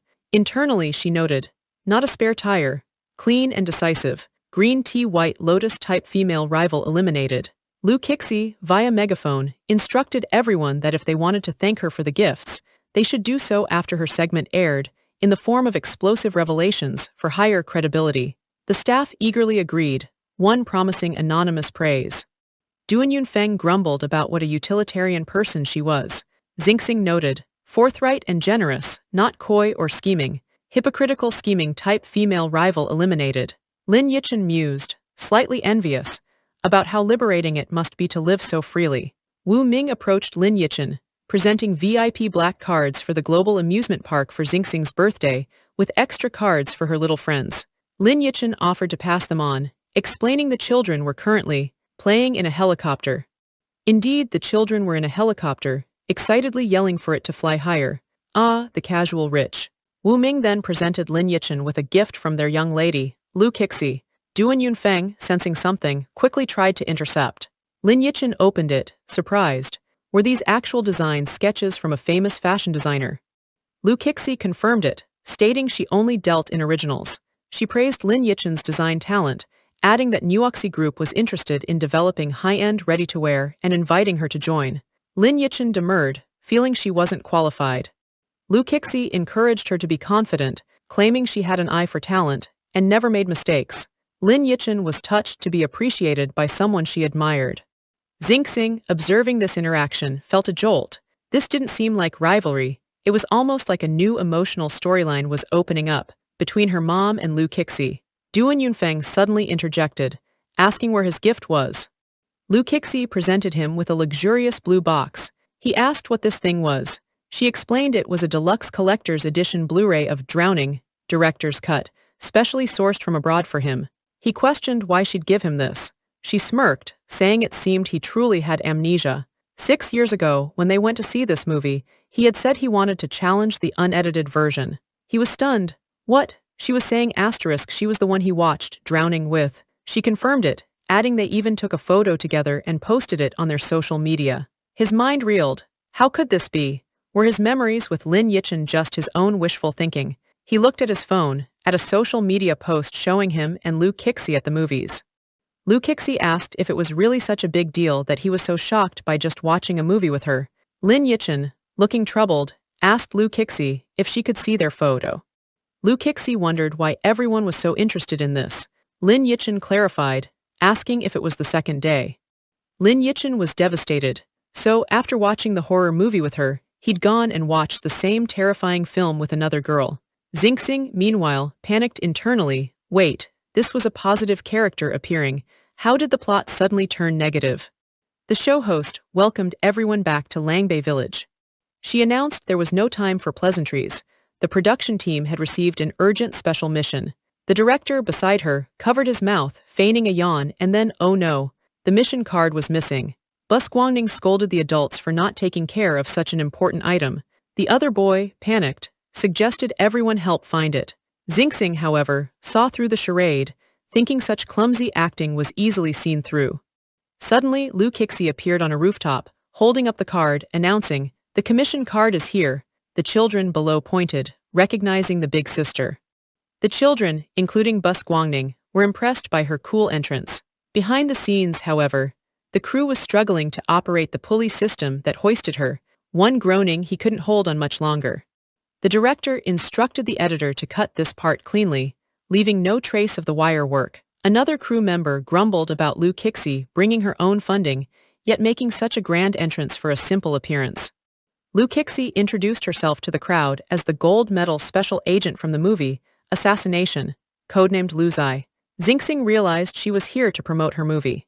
Liu Kixi apologized, explaining she had lost her mission target and only knew his last known location was Langbei Village. She showed a crudely drawn picture of a generic bad guy and herself. She warned that he was a heinous criminal, likely disguised among the villagers, and everyone would be in danger if he wasn't caught. A villager asked what they needed to do. Since everyone was willing to stand up and bring the bad guy to justice, she declared, they should accept her commission. She handed a card to one of the children. The child read the card. To lure out the hidden target, all guests and kids were to plan a village joint performance. Note, no fewer than 10 acts, everyone can find help to rehearse. Sulu immediately claimed this as his home ground, offering to take on all 10 acts and turn the village party into his solo concert. The children, including Bus Guangning, emphatically objected. The blonde boy Xiaobo, it seems from later context, was thrilled, exclaiming that catching bad guys was so much fun. Lily reminded him not to call the police, as the bad guy was just a setup. He retorted he knew, he wasn't as silly as Xingxing. The director explained that to avoid arousing the bad guy's suspicion, one person needed to help Liu Kixi cover her identity. He then presented a large spinning wheel with various pairings, suggesting they let fate decide who would play pretend couple with Duan Yunfeng, among other roles. Duan Yunfeng had a very bad feeling about this. The wheel landed on pretend couple with Duan Yunfeng. Of course, the crowd cheered, calling it fate. Xingxing, however, sensed the production team's deliberate attempt to create a CP. Liu Kixi handed Duan Yunfeng a script, explaining it was a character biography for their pretend identities, and asked him to read it. He grumbled internally that there was definitely an inside story. They even had bios prepared. Liu Kixi denied any favoritism, claiming she'd prepared bios for all roles, patting herself on the back. He could only remark on her genuine passion for acting. The host clapped, deciding it was settled then. She asked the costume team to prepare couple outfits for them. Lin Yichen raised her hand, volunteering. Duan Yunfeng looked surprised and a little alarmed. The director announced the opening recording was complete, and they were preparing to change locations. Lin Yichen discussed blue-themed outfits with the host. Duan Yunfeng, sitting alone, wondered if Lin Yichen truly didn't care about him at all. Liu Kixi sidled up to Duan Yunfeng, teasing him about pretending to be in love. She scoffed, saying he and Lin Yichen had only known each other since the show started. How could it be true love already? Xingxing, eavesdropping, worried about her father developing a storyline with the second female lead. Duan Yunfeng, however, told Liu Kixi he felt he had a deep connection with Lin Yichen from 6 years ago, but everyone denied it, making him think it was his illusion. Flashbacks, Lin Yichen saying they would never have met without Xingxing, Ma Yue saying he didn't win her over, Liu Kixi showing their movie photo. Liu Kixi bluntly suggested his car accident didn't cause amnesia, but rather turned his brain to mush. He bristled, asking why the sudden personal attack. She told him he couldn't find the truth by just asking others. There was a living witness right here, yet he couldn't see it. He asked what witness, if he should find the original photo album. Liu Kixi smiled slyly, saying it's Xingxing. Duan Yunfeng was incredulous. Was she suggesting Xingxing could be his daughter? Liu Kixi retorted, of course.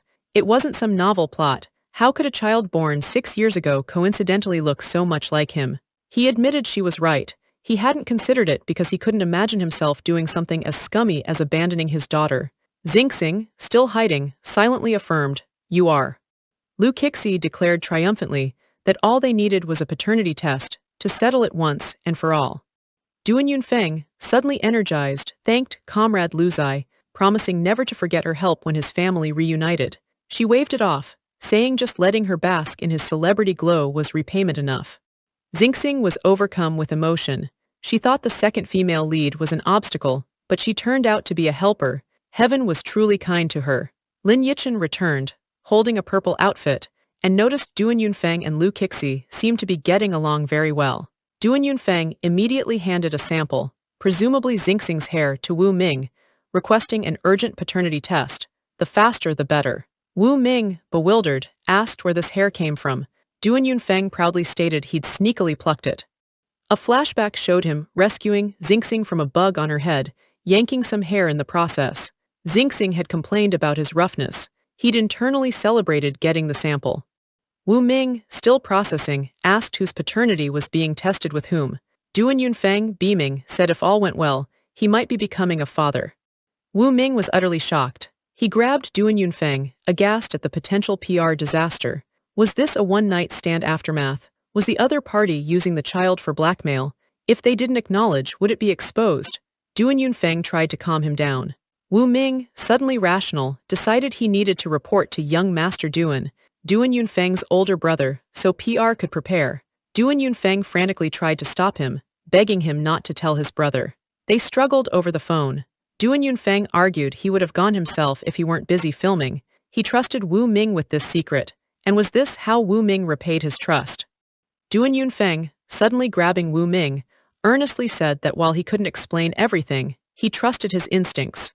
If Wu Ming knew who the child and mother were, he'd also think Duan Yunfeng was incredibly lucky. He promised that if the paternity was confirmed, he'd follow all their instructions.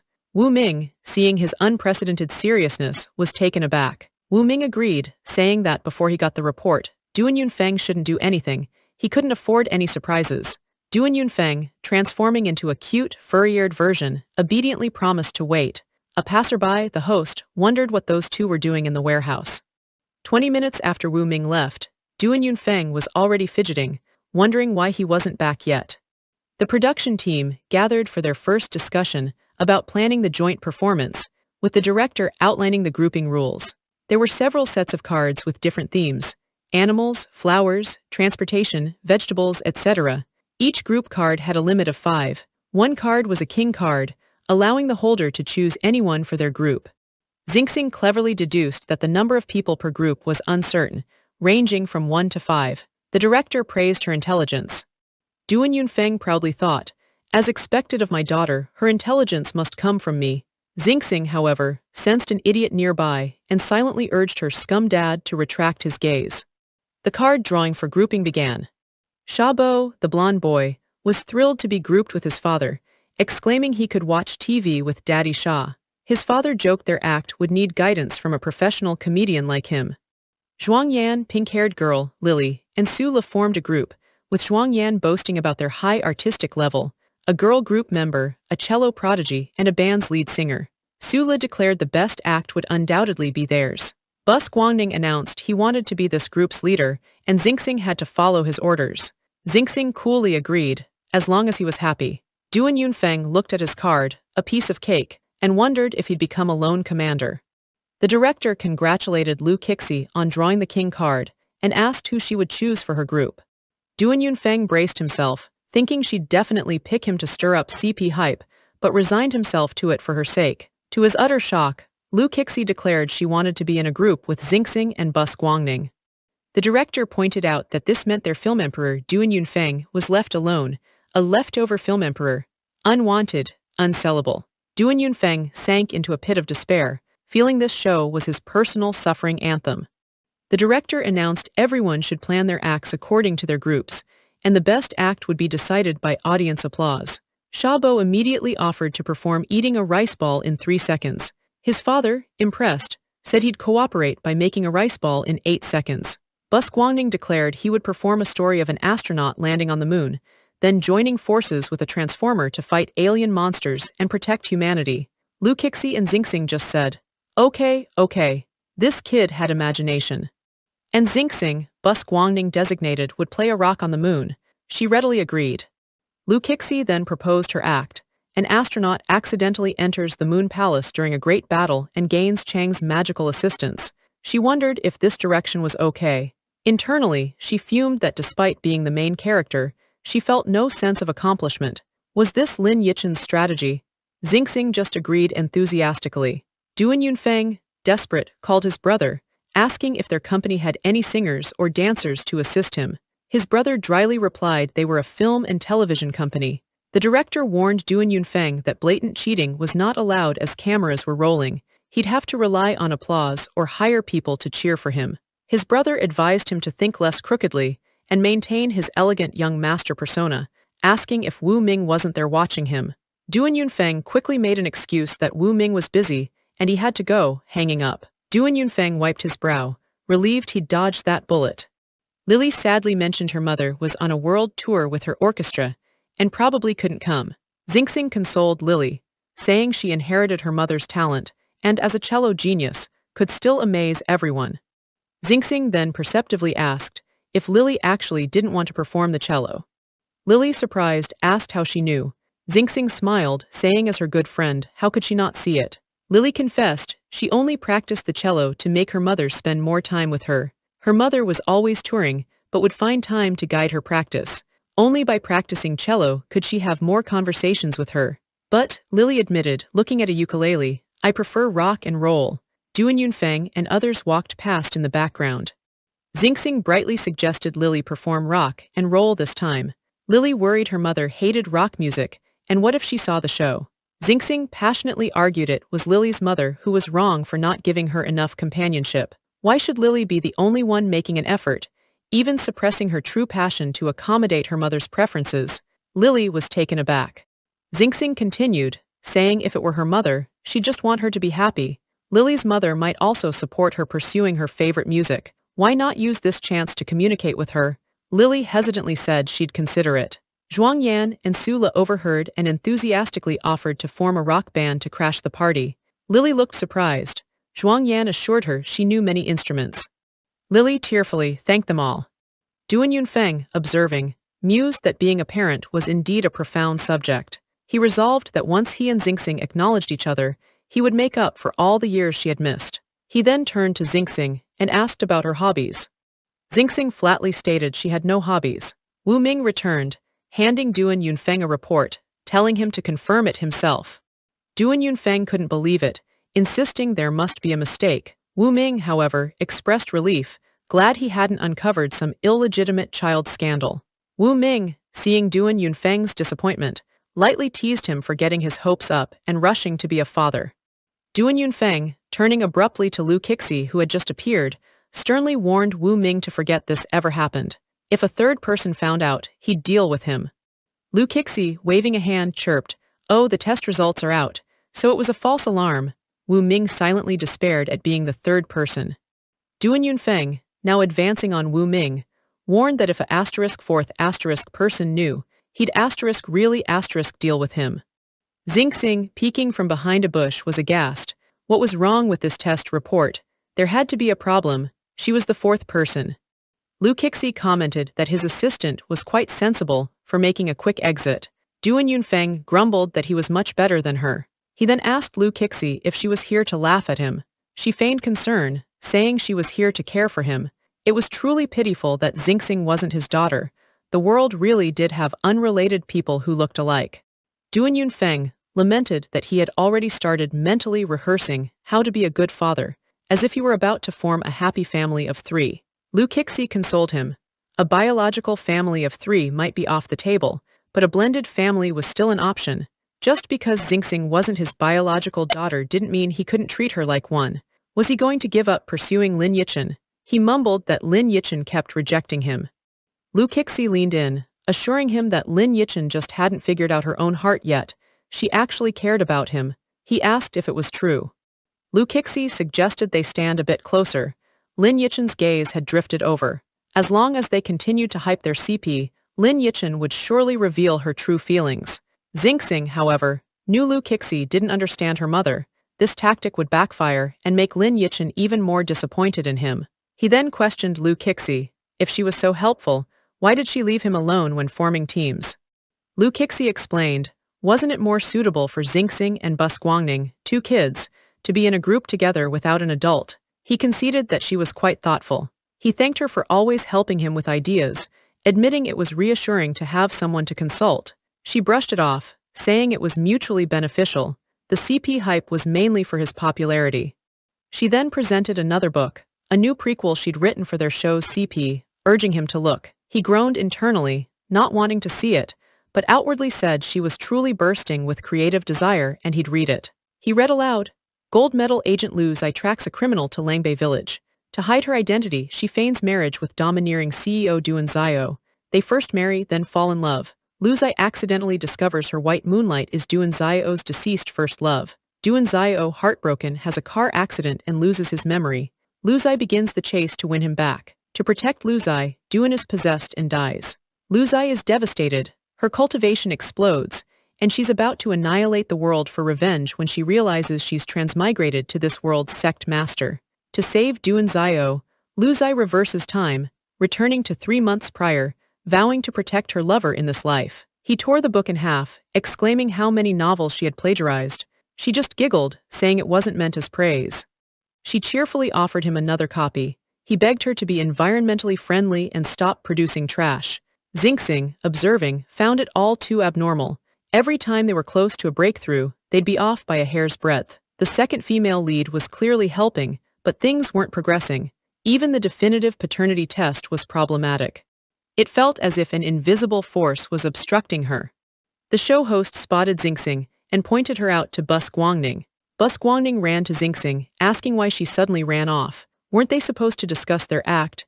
Lu Kixi was gone too, and other groups had settled their acts, leaving just them.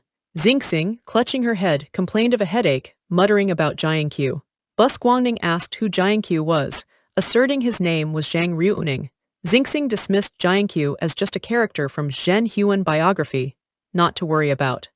The host and Bus Guangning were confused. What was Zhen Huan biography? The host mused that kids wouldn't understand it anyway. Bus Guangning had never even heard of it.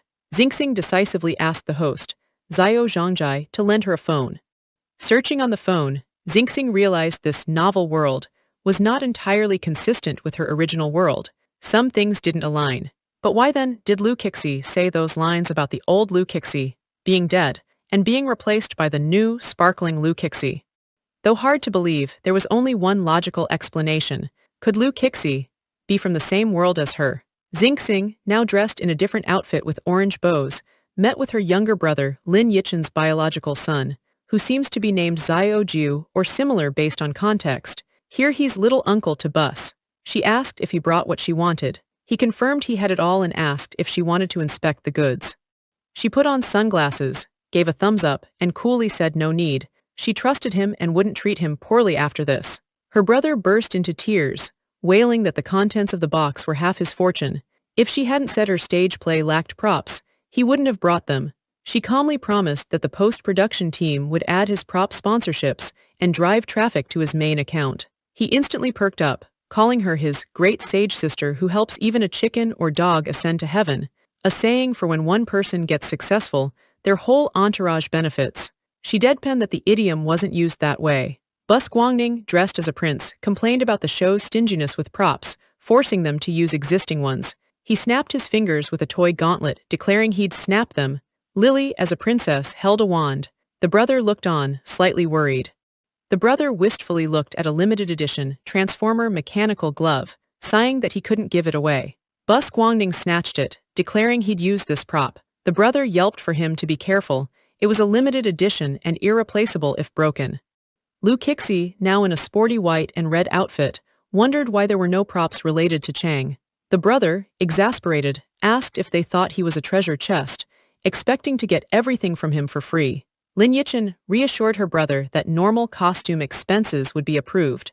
She'd go downtown with the show's vehicle to procure costumes later. Her brother, crying again, clung to her, saying his sister was the most understanding. She pushed him away, telling him not to get his snot on her.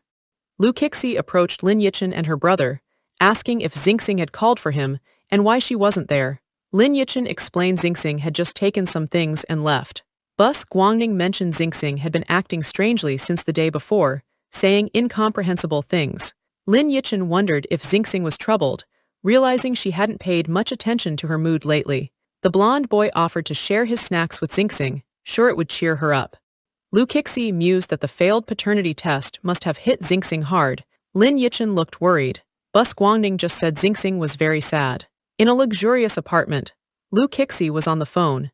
instructing someone to check the paternity testing centers near Langbei village and see if any had funding issues.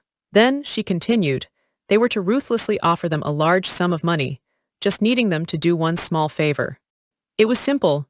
When she gave the signal, and a certain person came for a paternity test, they were to provide the result according to her instructions. She thought to herself, sorry Xingxing, doing this will also benefit you. You'll understand in the future. Suddenly, her phone rang. It was Director Liu from the testing center. The text overlay stated, so she was the mastermind behind sabotaging the paternity test. Lu Kixi answered. Director Liu frantically informed her that reporters had received a tip and were investigating their testing center. Lu Kixi, trying to remain calm while the others were in the background, asked what happened. Director Liu explained that morning, their center received a call from a male reporter. The reporter identified himself from Gossip Weekly, stating he had a tip that film emperor Duan Yunfeng had done a paternity test there, and the result was no biological relation. Director Liu tried to refuse, citing client privacy. The reporter, unfazed, said it didn't matter if he didn't talk, as he had reliable sources. He claimed a woman had suddenly come forward, alleging to be the mother of Duan Yunfeng's illegitimate child, and was threatening to demand hush money. Now the film emperor was preparing to sue the woman for fraud using their test report. Director Liu was stunned.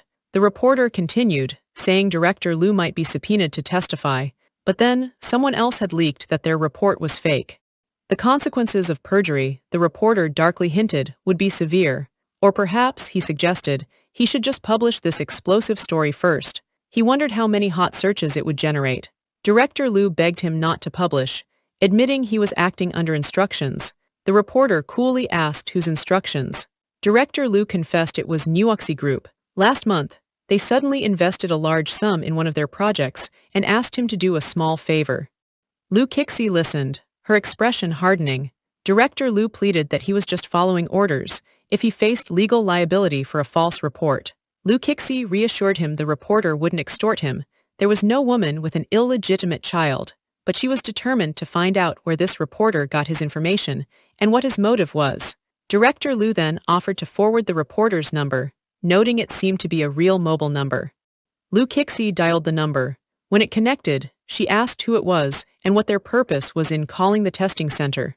On the other end, her brother's voice, oblivious, was talking to Lily, admiring the color of her new limited edition Hatsune Miku collaboration guitar, cautioning her to be careful with it. Her brother, confused by Lu Kixi's question, said she must have dialed the wrong number and hung up.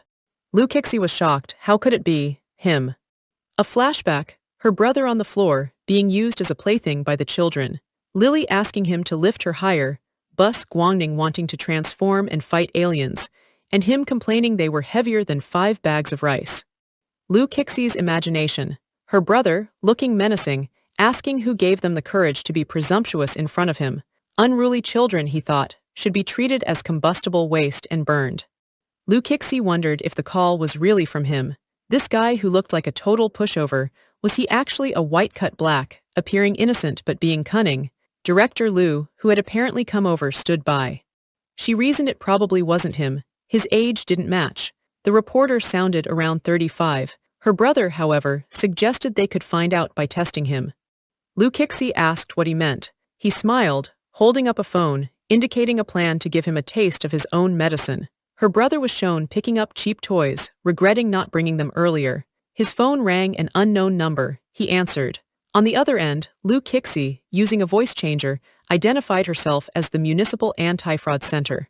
She informed him that a call dialed from his phone that morning had been identified as a fraudulent call, and his number would be frozen according to regulations. Her brother panicked, insisting he hadn't made any calls that morning.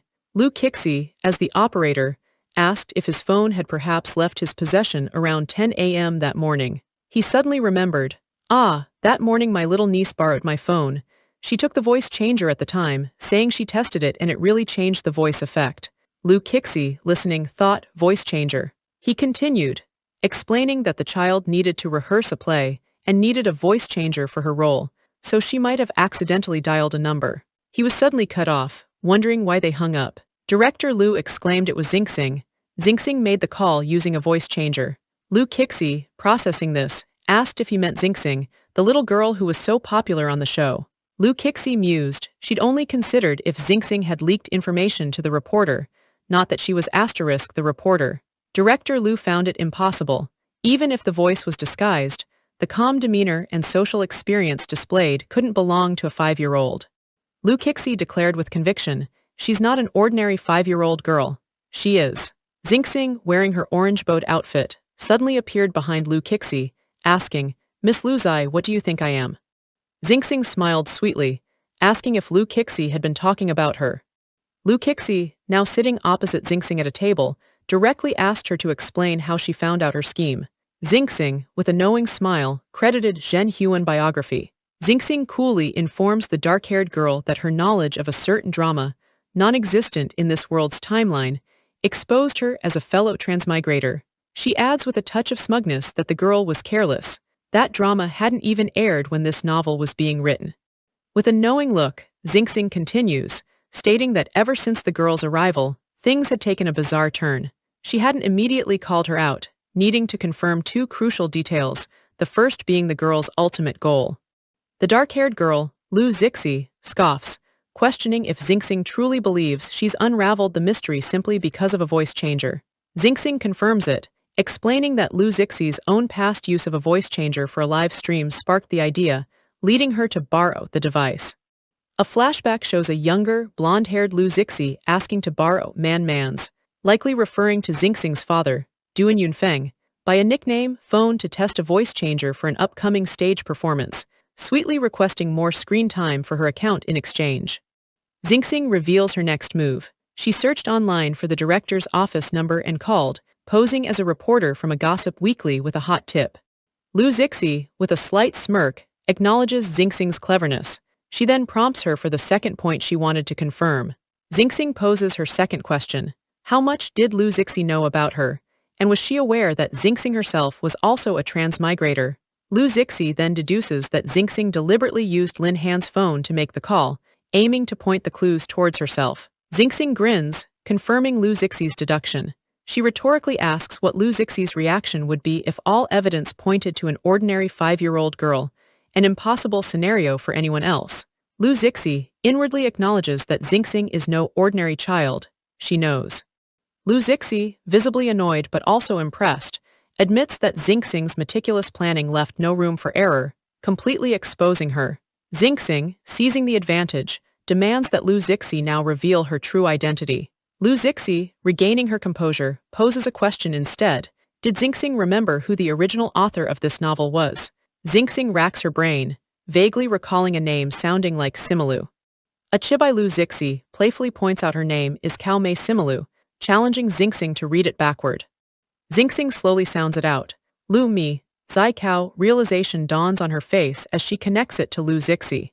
Lu Zixi dramatically declares her true identity. She is indeed the original author of this novel, the creator of this very world, an almost godlike figure with strings controlling her characters.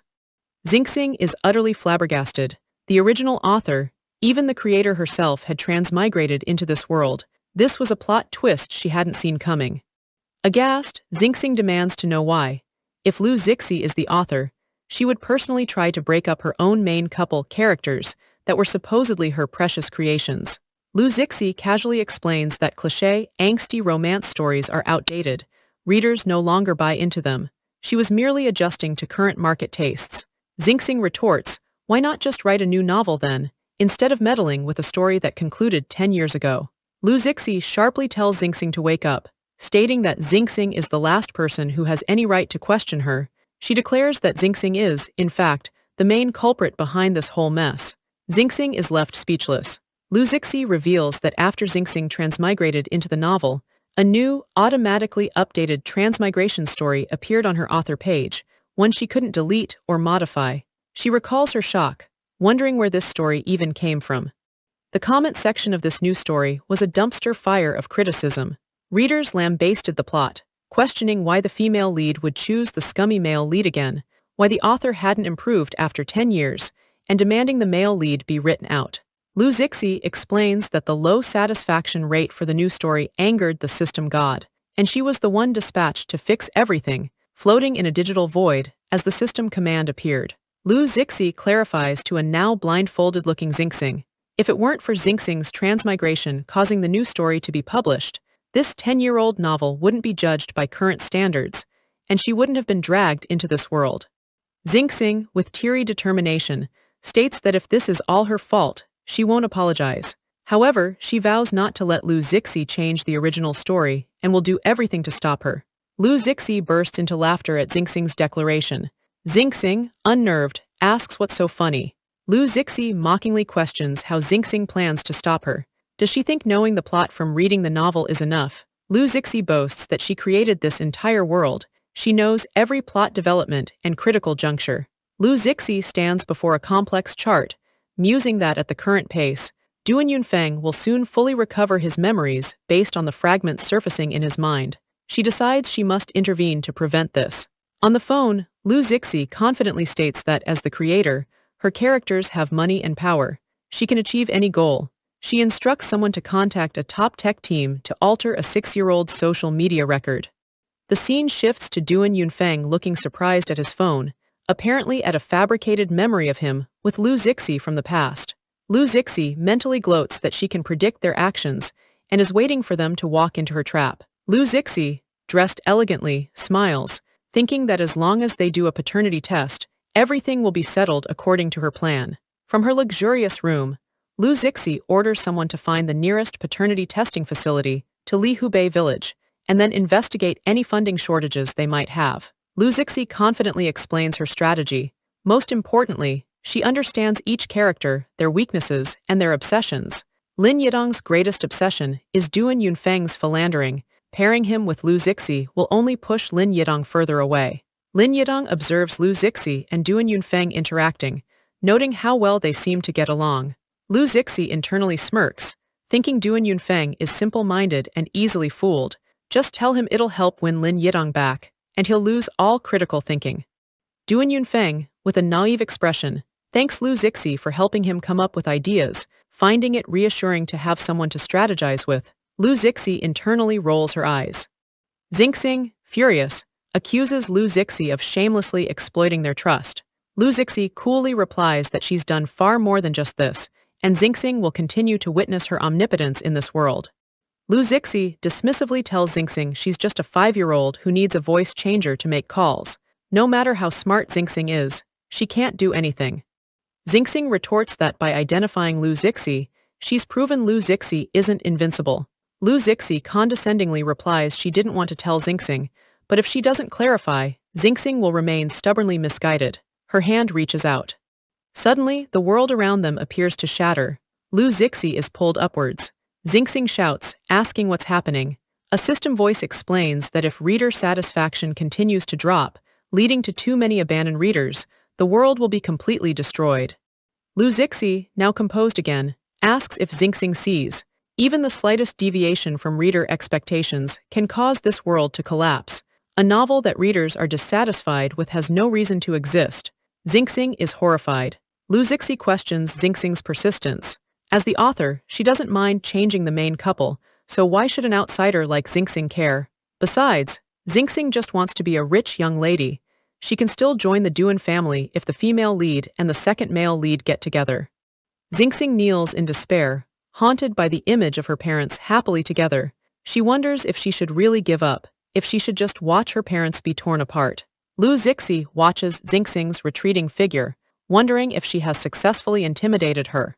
Lu Zixi winks, pleased with herself. Has her meticulously crafted, crazy creator, big demon king, persona successfully taken root? Achibai Lu Zixi spins gleefully, internally praising herself as the great author Cao Mei Similu, who writes millions of words a year, and can precisely manipulate even the most troublesome characters. Lu Zixi, now with a tearful, motherly expression while holding baby versions of Duan Yunfeng and Lin Yidong, tells Xingxing not to blame her. She's also being forced. As their birth mother, how could she bear to break them up? A flashback shows an enraged Lu Zixi at her computer, arguing with readers in the comment section who were slandering her son, Duan Yunfeng. She declares she even used alternate accounts to fight them, vowing to flame them into silence. Still in the flashback, Lu Zixi, unable to win the online arguments, resorts to deleting comments. Suddenly, she's zapped by the system god as punishment, wondering what on earth is happening. A system message appears. Due to the author disrespecting reader opinions, the author is now dispatched into the book to revise the official couple. Please earnestly listen to reader opinions and increase reader satisfaction. Lu Zixi thinks about unsubscribing. Another system message flashes. No unsubscribe option. Execute the mission immediately. The system is clearly not taking no for an answer. Lu Zixi screams as she falls, or is pulled into the novel world. She awakens in a luxurious bed, surrounded by maids who respectfully greet the young miss and tell her to get up. She's utterly confused. Lu Zixi realizes she's become a cannon fodder female supporting character she herself wrote, a young miss whose family was even wealthier than the male leads. A 0% mission progress bar hovers nearby. Her extravagant settings have become real. She opens a vast wardrobe, marveling at the sheer volume of clothes. Lu Zixi, admiring a dress, is ecstatic. The luxurious feel, it's all real. These are all hers. A maid wonders if the young miss is acting a bit strange today, while a butler sagely remarks that the young miss must have her reasons. Lu Zixi kicks away the mission progress bar image, exclaiming to hell with system missions. Who would want to be a struggling writer when they could be an incredibly wealthy young miss? Suddenly, the room starts shaking violently. Lu Zixi panics, wondering if it's an earthquake. She asks the butler and maid if they didn't feel the earthquake. They look at her, bewildered, asking what earthquake she's talking about. Lu Zixi wonders if she's the only one who felt it, or if she's hallucinating. A system warning flashes. Attention, author. If you ignore the mission and cause reader dissatisfaction to remain low, this world will be completely destroyed. She's shocked. Lu Zixi, wiping a tear, laments that it's just changing the main couple. For an author, it should be as easy as flipping a hand. With renewed determination, Lu Zixi orders the butler to contact Duan Zesen, the general manager of Xingyun Entertainment Group. The servants readily agree. Duan Zesen is on the phone, discussing how the amusement park incident has been handled and that they should leverage it for publicity since it's free exposure. His phone rings with an unknown number. He answers curtly. Lu Zixi's voice on the other end says it doesn't matter who she is. What's important is that she can help him. Duan Zesen dismisses her, saying he doesn't need a loan, thank you. Lu Zixi clarifies it's not financial help. She's offering to help him pursue Lin Yidong. She points out Duan Yunfeng is close to recovering his memories and asks if he wants to watch them reconcile. Duan Zesen, now intrigued, demands to know who she is. Lu Zixi chuckles, asking if he's interested in meeting her now. She assures him she has the power and means to help him get together with Lin Yidong. Lu Zixi internally gushes over Duan Zesen, the second male lead she created based on her ideal type: handsome, rich, calm, intelligent, and deeply devoted. No wonder they say the male lead is for the female lead, and the second male lead is for the audience. Duan Zesen, meanwhile, tells security to deal with her. Lu Zixi, being dragged away, insists they shouldn't kick her out, that she can genuinely help him. Duan Zesen mutters about her being a mysterious crackpot who acts foolishly when offering solutions. Lu Zixi, back in her glamorous persona, reminds Duan Zesen about Xingxing, noting she's no ordinary 5-year-old. Lu Zixi, back to business, tells Duan Zesen to arrange for her to be a guest on the show. He asks, and then? She confidently replies she has her methods. He just needs to wait for her notification. Duan Zesen asks why she's helping him. Lu Zixi explains her transformation must be so significant he didn't recognize her. She is Duan Yunfeng's childhood friend, Lu Zixi. Duan Zesen recognizes her as the famous young miss from the Lu family. Lu Zixi declares she's returned to the country to reclaim what's hers. Helping him is helping herself. Internally, she apologizes to the original couple fans, admitting she's only saying this to gain his trust because she's a fan of the second male lead. Duan Zesen considers her proposal, then agrees to let her try. Lu Zixi is on the phone, confirming arrangements for Lin Yitong's shopping trip and visit to her teacher. Duan Zesen, on his end of the call, confirms everything is arranged and expresses hope that her methods won't disappoint him, as Lin Yidong walks away with shopping bags. Lin Yidong meets with her former teacher. He asks how her preparations for the readmission exam are going. She assures him that even though she hasn't been in school for years, she has never stopped studying. The teacher encourages her to take the exam boldly, asserting no one would dare stop her readmission. He then mentions that Duan Zesen, that brat, has been quite active. Lin Yidong asks if he means Brother Zesen. The teacher confirms it's him, explaining how that boastful brat shoved a school donation agreement at him, the condition being her readmission. Lin Yidong is surprised. Donation, a building. The teacher adds that Duan Zessen has always been exceptionally good to her. He asks if she remembers receiving scholarships when she was in school. Those were tailored for her by him. Lin Yidong is taken aback. Lin Yidong is stunned, realizing she never knew he had done so much for her. The teacher elaborates. Did she think scholarships with such specific requirements, a fashion design major, limited family background, were coincidences? It was clearly a pitfall designed to respect her pride.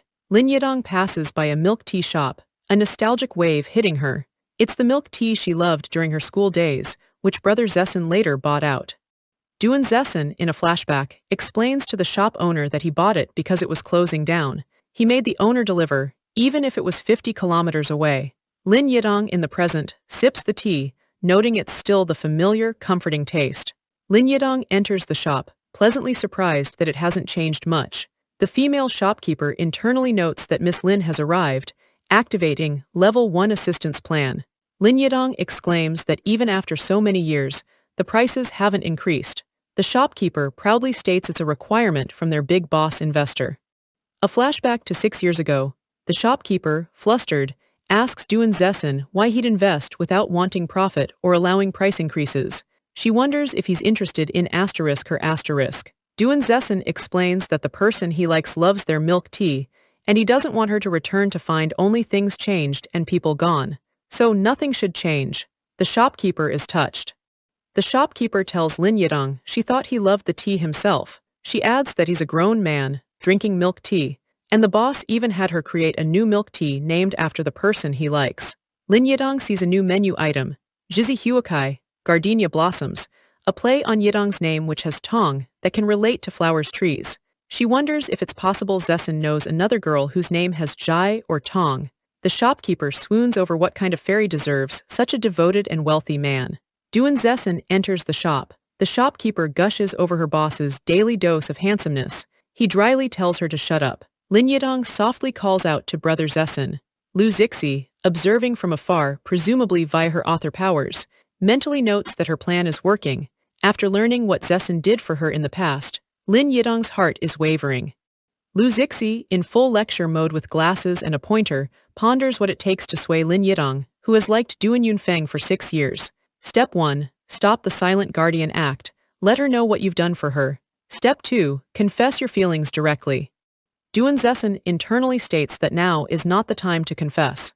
Lu Zixi, exasperated, declares this is the biggest difference in how he and Duan Yunfeng approach relationships. Lu Zixi explains that for Duan Yunfeng, confession is a call to attack. Once he's sure he likes someone, he charges forward. For Duan Zessen, confession is a ritual to confirm a relationship, only done when he's sure the other person likes him back. Lu Zixi emphasizes that Lin Yidong is extremely insecure. Without enough reassurance, she'll dismiss any hints as mere coincidence. She needs a clear, passionate, and firm confession. Lu Zixi leans in conspiratorially, telling Duan Zessen that Duan Yunfeng wins at this step. So, this time he must seize the opportunity. Duan Zessen, thoughtful, agrees it's worth a try. Lin Yidong is surprised to see Duan Zessen at the shop. He explains he heard she was back at school and came to see if she needed help with readmission. The shopkeeper silently cheers them on. Lin Yidong tells him there's no need. He's already helped her so much, both in the past and now. She feels she owes him too much. Duan Zessen insists she doesn't need to feel indebted. He did it all willingly. Duan Zessen sincerely tells her he just wants her to be happy. The shopkeeper is practically exploding with excitement, lamenting they're so close. Lin Yidong nervously asks Duan Zessen about the person the shopkeeper mentioned he liked. The shopkeeper, unable to contain herself, almost blurts out it's Lin Yidong. The shopkeeper, deciding the man is too hesitant, decides to drop a bombshell. She shouts that if he can't say it, she will. All the things their boss did were silently for Lin Yidong. He started liking her even before 6 years ago. The shopkeeper triumphantly throws confetti, announcing that everyone in the shop today is lucky and can bask in the celebratory mood. A banner unfurls, wishing the boss success in his confession. Duan Zessen, mortified, covers his face, apologizing and saying he didn't know they would do all this. Lin Yidong looks on, a little flustered but also touched. Duan Zessen, though embarrassed, admits the shopkeeper did indeed speak his heart. He asks Lin Yidong for her answer. Lin Yidong, flustered, tells Duan Zessen she's a bit confused right now, but promises to think about it seriously. He smiles gently and says he'll wait for her news. Later, Duan Zessen is on the phone with Lu Zixi, asking if she arranged the shopkeeper's dramatic confession. Lu Zixi admits it, reasoning that personalities don't change easily. If he couldn't confess smoothly, she naturally had to give him a push, otherwise, such a good opportunity would be wasted. He asks what opportunity. She explains it's a chance to repay a favor, getting the teacher and shopkeeper to help, letting Lin Yidong know how much he did. It's all to make her feel indebted so she can't directly refuse his confession. Lu Zixi explains that Lin Yidong has liked Duan Yunfeng for so long, it's impossible for her to suddenly like Duan Zessen. Therefore, some maneuvering is needed to sway her thinking. Duan Zessen remarks that Lu Zixi truly understands everyone's personalities. She confirms this with a naturally. Duan Zessen then tells Lu Zixi that she, however, doesn't understand what like truly means. Lu Zixi is surprised, asking what. Duan Zessen elaborates that Lin Yidong's like isn't about finding an answer beneficial to herself, but about considering the relationship. Using pressure and moral obligation like this won't lead to a genuine answer. That's why she didn't reply immediately, and he, in turn, is relieved. He doesn't want a second chance for this kind of self-serving approach. Lu Zixi is flabbergasted, exclaiming that she, a great author who writes millions of words a year, is being told she doesn't understand like. However, she internally admits that a character with their own thoughts and charm is indeed her ideal. Duan Yunfeng arrives at the filming location, sunglasses on, remarking so this is the place. He spots Xingxing and calls out, "Hey, kid." Duan Yunfeng approaches Xingxing, recognizing her as the little girl who became popular with him, and asks if her name is Xingxing. She curtly asks if he needs something. He asks if Duan Yunfeng is around, explaining he's here to return his car. Xingxing looks surprised. Return a car. The man explains that 6 years ago, he and Duan Yunfeng made a bet about chasing a woman. Duan Yunfeng failed, so he lost a car to him. He'd had enough fun with it and is returning it now. Xingxing is internally shocked, thinking how could he lose when he successfully pursued the female lead, her mother, and even had her. Xingxing, with sudden determination, declares she'll return it to him and snatches the keys. As Xingxing runs off with the keys, she thinks she must let the female lead, her mother, know. Even though he pursued her because of a bet, the male lead genuinely fell for her. He didn't want their feelings to be an absurd wager, so he'd rather lose the car and lie that he didn't succeed. Xingxing bursts in, calling for her mother. Lin Yidong, holding some clothes, asks what's wrong.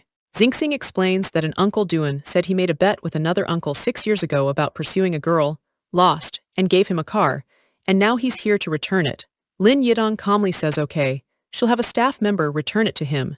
Xingxing is internally frustrated, wondering why her mother isn't reacting.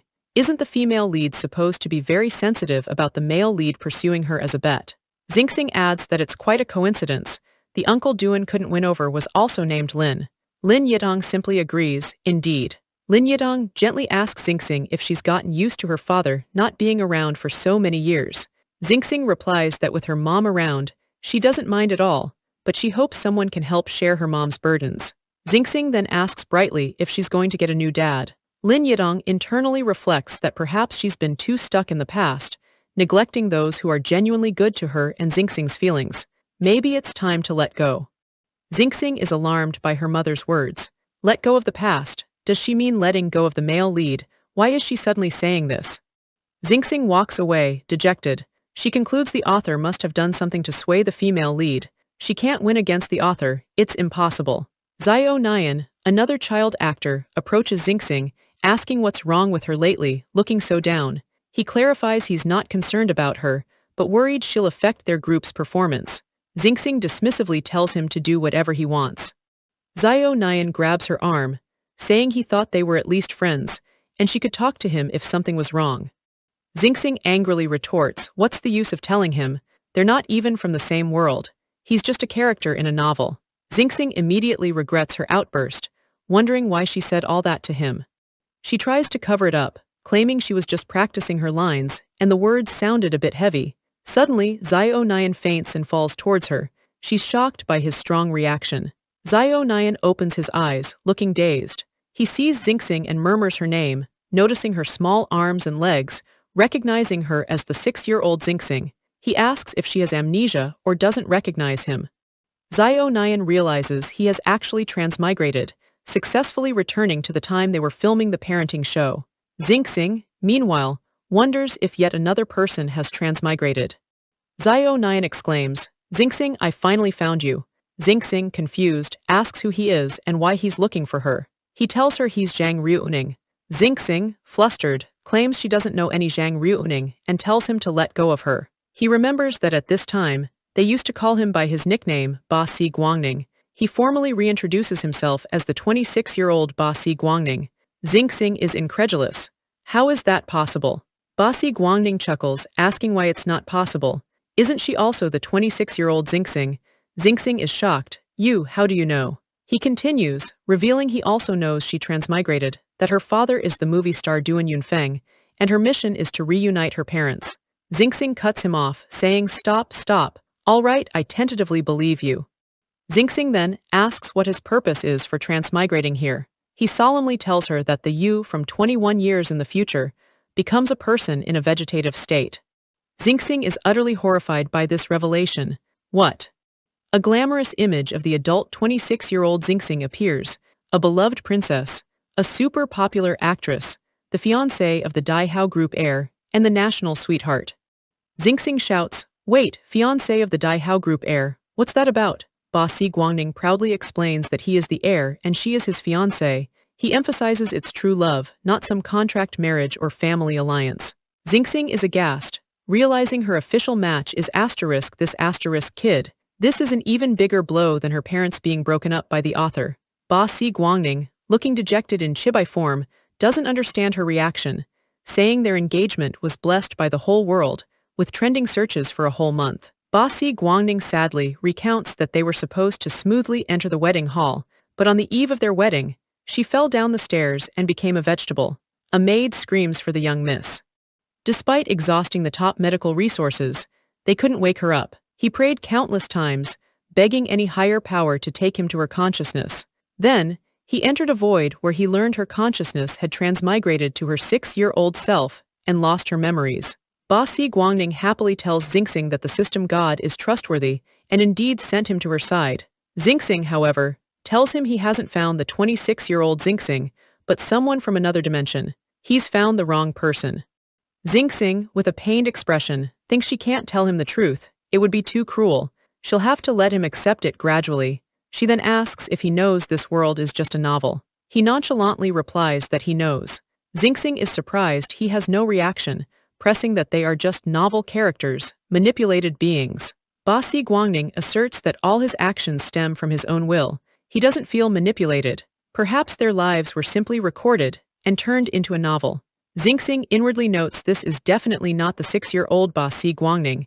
He lacks this level of emotional stability and deep thought. He grabs her hand, urging her to come back with him to 20 years later. He'll call the system god right now. Xingxing stops him, explaining that his future is based on the original timeline. Now, the male and female leads aren't necessarily together, so his ending with her will also change. He retorts it's impossible. Her parents love each other so much. They're the model couple of the entertainment industry. How could they not end up together? Xingxing explains that the author of this novel has also transmigrated and wants to break up her parents. If readers are dissatisfied, this world will completely collapse. Ba Si Guangning argues that reader dissatisfaction is just about a bad plot direction. The couple is a result of the plot. As long as the plot is exciting enough, reader satisfaction can still be increased. Xingxing has a lightbulb moment, exclaiming, Right, how did I not think of that approach? Ba Si Guangning recalls that his mother agreed to let him continue filming the show, and even sent people to protect him secretly. His mother is shown fiercely vowing to arrange a security team, while his father dramatically pledges to protect the young master with his life. Xingxing points out that in their current 5-year-old bodies, how can they fight against that crazy original author? Ba Si Guangning confidently calls out, Come out. A bodyguard promptly appears, bowing and saying, Young master, you called me. Xingxing is hilariously shocked by this display of what the heck. Ba Si Guangning explains that the bodyguard obeys his every command. She can order him to do anything she wants. Xingxing wonders why it feels like petting a husky. Ba Si Guangning earnestly tells Xingxing that whatever her wish is, he will help her realize it, and then they will return to the future together. Xingxing feels a surge of hope. she's no longer fighting alone. Xingxing clenches her fist, a plan forming. Good, I actually have a direction in mind, and I need him to run an errand for me to find someone. Duan Yunfeng and Lu Zixi are shown in matching outfits. A child points, exclaiming they're wearing couple outfits. Lu Zixi explains it's for the show's effect, to fit their pretend couple setting. Xingxing tells Lu Zixi she doesn't need to try and show off. She has already given up. Lu Zixi smiles, saying it's good that Xingxing can think it through, suggesting they create a new win-win direction together. Lu Zixi turns to Ba Si Guangning, asking if he's angry with her. Xingxing quickly whispers to Ba Si Guangning that his transmigration is a secret weapon. He should subtly disguise it, and not let Lu Zixi find out. He asks how to disguise it. Ba Si Guangning puffs his chest, saying he's the best. Xingxing tells him to think of his 5-year-old self and act childishly. He protests that he's now the CEO of a multi-billion-dollar global unicorn tech company. How can she ask him to act like a little brat? Xingxing deadpans that his arrogant, stinky attitude hasn't changed a bit. The director calls everyone to assemble. The recording is about to begin. All the parents and children gather. The host announces that Lihubei village, where they are, is famous for its rich produce. To encourage the children to connect with nature, they will play a fruit and vegetable guessing game. The host explains the rules. Each group sends one child to touch and name the fruits vegetables in a box. Each child gets 5 chances. Each correct guess earns 1,000 yuan towards performance fees, with the fee pool accumulating to 10,000 yuan. Duan Yunfeng, without a child partner, wonders how he's supposed to participate. The host clarifies that any remaining money in the fee pool goes to movie star Duan. Duan Yunfeng jokingly begs the children to show mercy and leave him some way to survive. The host adds that adults can give hints from the side, but only using body language. The game begins. One child asks what this is, saying he doesn't know, and can only guess if it's made into food for him to smell. Another child wonders if the bumpy thing is corn. Ba Si Guangning effortlessly names potato, carrot and mango, racking up points. Xingxing pulls Ba Si Guangning aside, whispering for him to pretend. Does a 5-year-old young master know so many vegetables? He protests that if he can't recognize them, his father-in-law, he means Uncle Duan, made things difficult for him back then. Xingxing insists he go easy, save some funds for Xiao Yuan and Lily. He reluctantly agrees, telling her to let go first. Ba Si Guangning then pretends he can't guess. The host announces it's time for Lu Zixi's hint, and she strikes a pose. Ba Si Guangning still says he can't understand and can't guess. Lu Zixi is shocked that her incredibly expressive performance failed to convey the message. Another child, Lily, reaches into the box, wondering what the pointy thing is. Her father, Xiao Jian, mimes peeling and eating a banana, and she correctly guesses banana, earning 1,000 points. The child Xiao Yuan is up. His father, Sha Hai, looks puzzled. Duan Yunfeng whispers advice on how to hint. The host announces Sha Hai's hint time. Sha Hai makes a cute, pouting face. Xiao Yuan thinks his father's apple cheek hint must be useful, but hopes he's not being tricked. Xiao Yuan guesses, selling cuteness. Apple, oh I know it's mango. The host declares the answer wrong. Duan Yunfeng smirks while Sha Hai looks horrified. Xingxing and Ba Si Guangning comment on the childish father-in-law. Duan Yunfeng is amused by Sha Hai's deliberate attempt to sabotage his own son. Xingxing sighs that Xiao Yuan didn't get any points. What a pity. Xingxing has an idea. She steps forward saying she'll help hint. She calls out apple, and Xiao Yuan immediately repeats it. The other kids wonder how he guessed so easily. Xiao Yuan thanks Sister Xingxing profusely. She coolly replies, "You're welcome." Ba Si Guangning notes her caring nature hasn't changed. The game ends. The host announces the final scores. Ba Si Guangning's team earned 3,000 yuan, Lily's 2,000 yuan, Xiao Yuan's 1,000 yuan, and movie star Duan gets 4,000 yuan. Duan Yunfeng is pleased, thinking he did nothing and got the most money, feeling a bit embarrassed but also like a Chinese letter,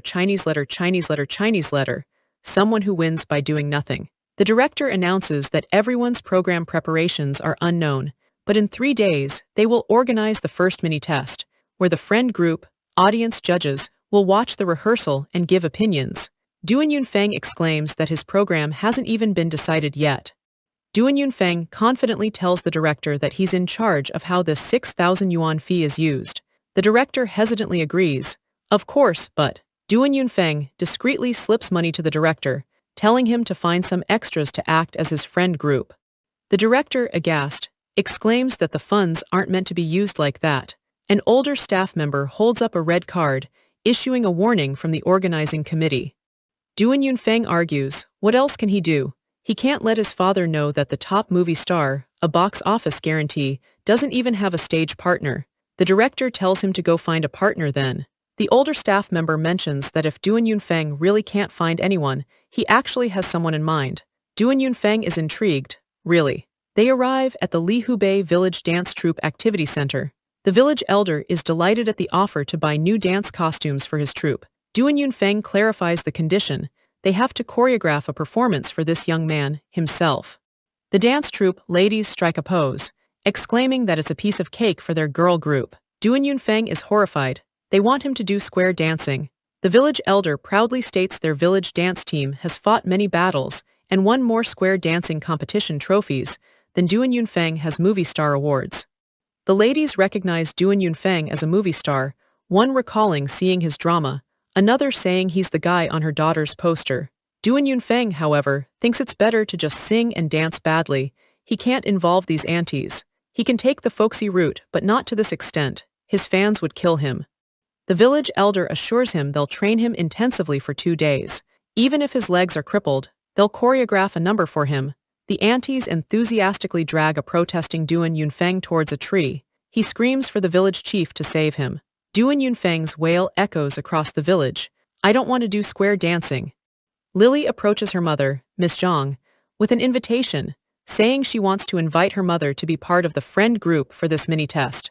Miss Zhang tells Lily they will contact people on her list of preferred attendees, but whether they can come depends on their own schedules.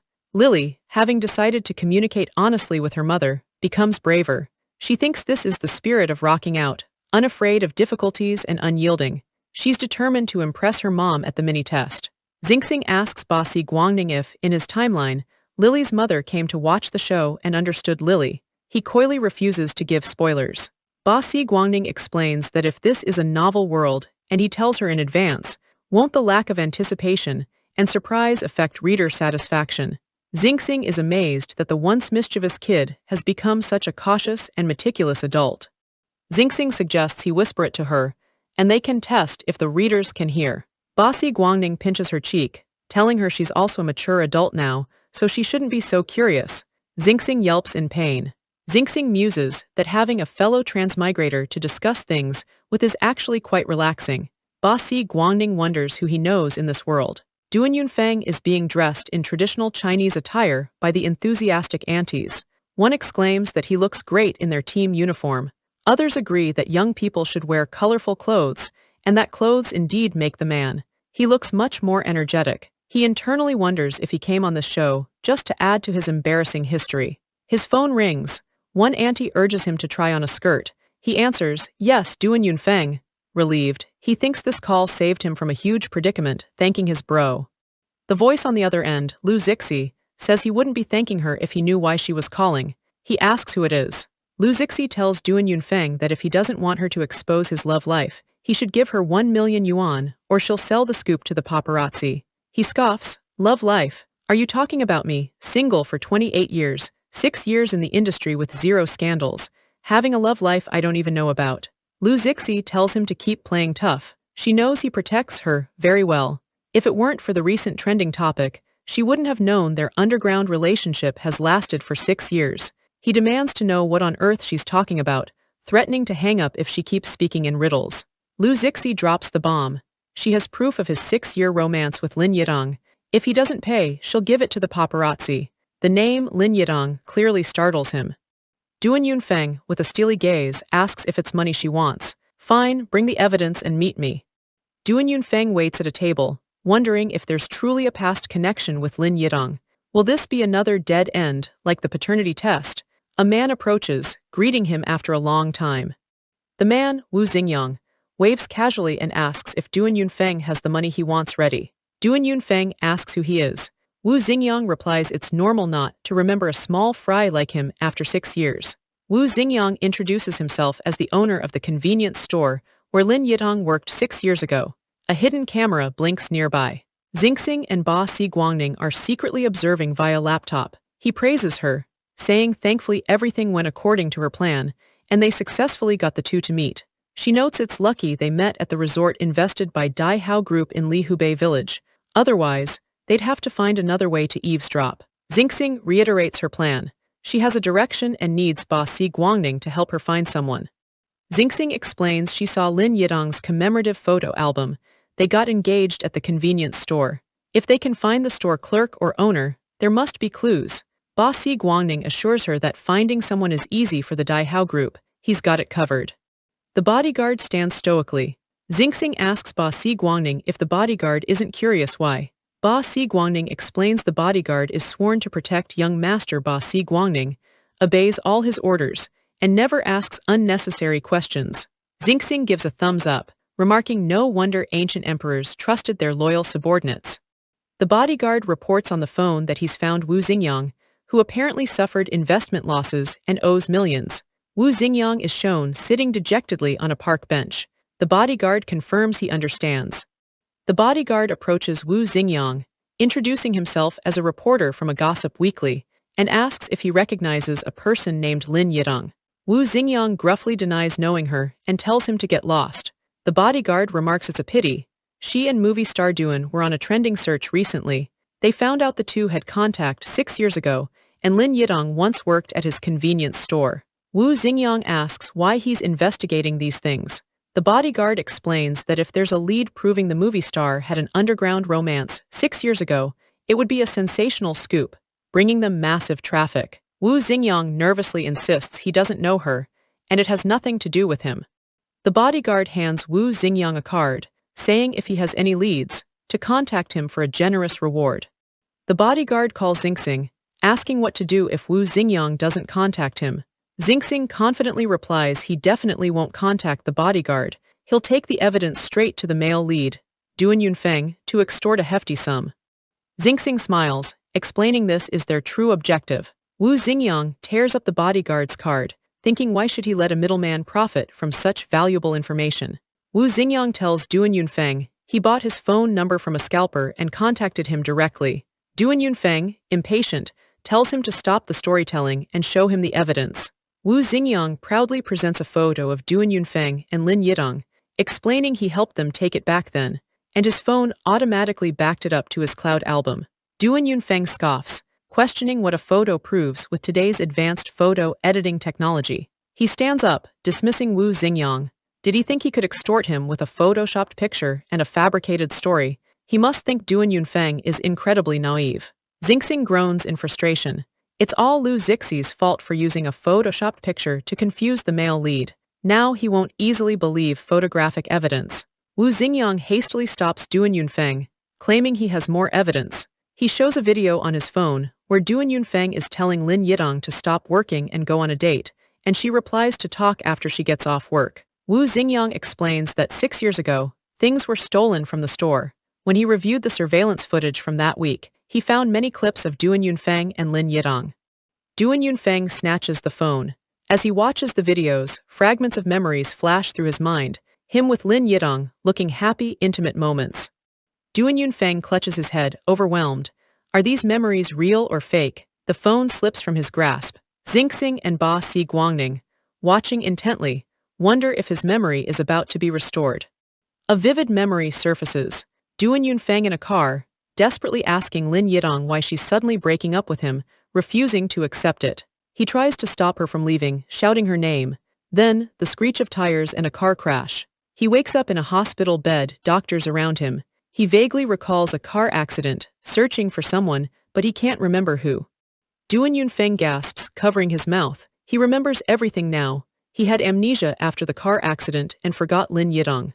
Wu Xingyang asks if he's okay. What's with the muttering? Duan Yunfeng suddenly asks Wu Xingyang about the black card he gave him when he bought the convenience store.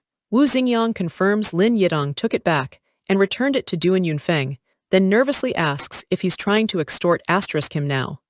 Duan Yunfeng touches his chin, relieved. The memories in his head are correct. They aren't jumbled or false. Xingxing and Boss Si Guangning high-five excitedly. Dad's memory is restored. Wu Xingyang, holding out an envelope, says since Duan Yunfeng has admitted to the black card incident, he's not planning to deny it anymore, right? If he's afraid of exposure, there's 1 million inside. Wu Xingyang is shocked by the amount. So straightforward. Duan Yunfeng states this money is an investment in him. If he loses it, it's a failed investment. If he wins, Wu Xingyang gives him dividends. Wu Xingyang is confused. Why, I'm extorting you. Duan Yunfeng replies that extortion leads to prison.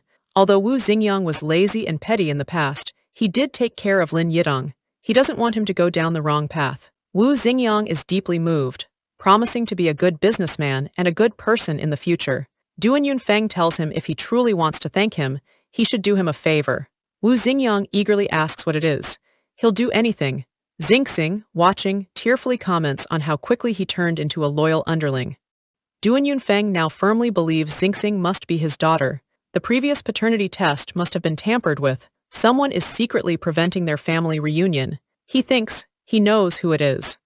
A flashback, Lin Yidong on the phone with Chairman Duan Yunfeng's father, telling him she will cut off contact with Duan Yunfeng and he doesn't need to test her anymore. Wu Xingyang is seen in the background.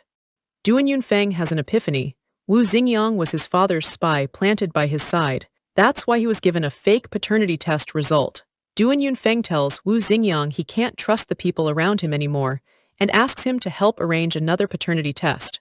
Wu Xingyang readily agrees, proclaiming his willingness to go through fire and water for movie star Duan. Xingxing sighs. How come he's even more of a sycophant than me? Ba Si Guangning advises her not to get competitive about such things.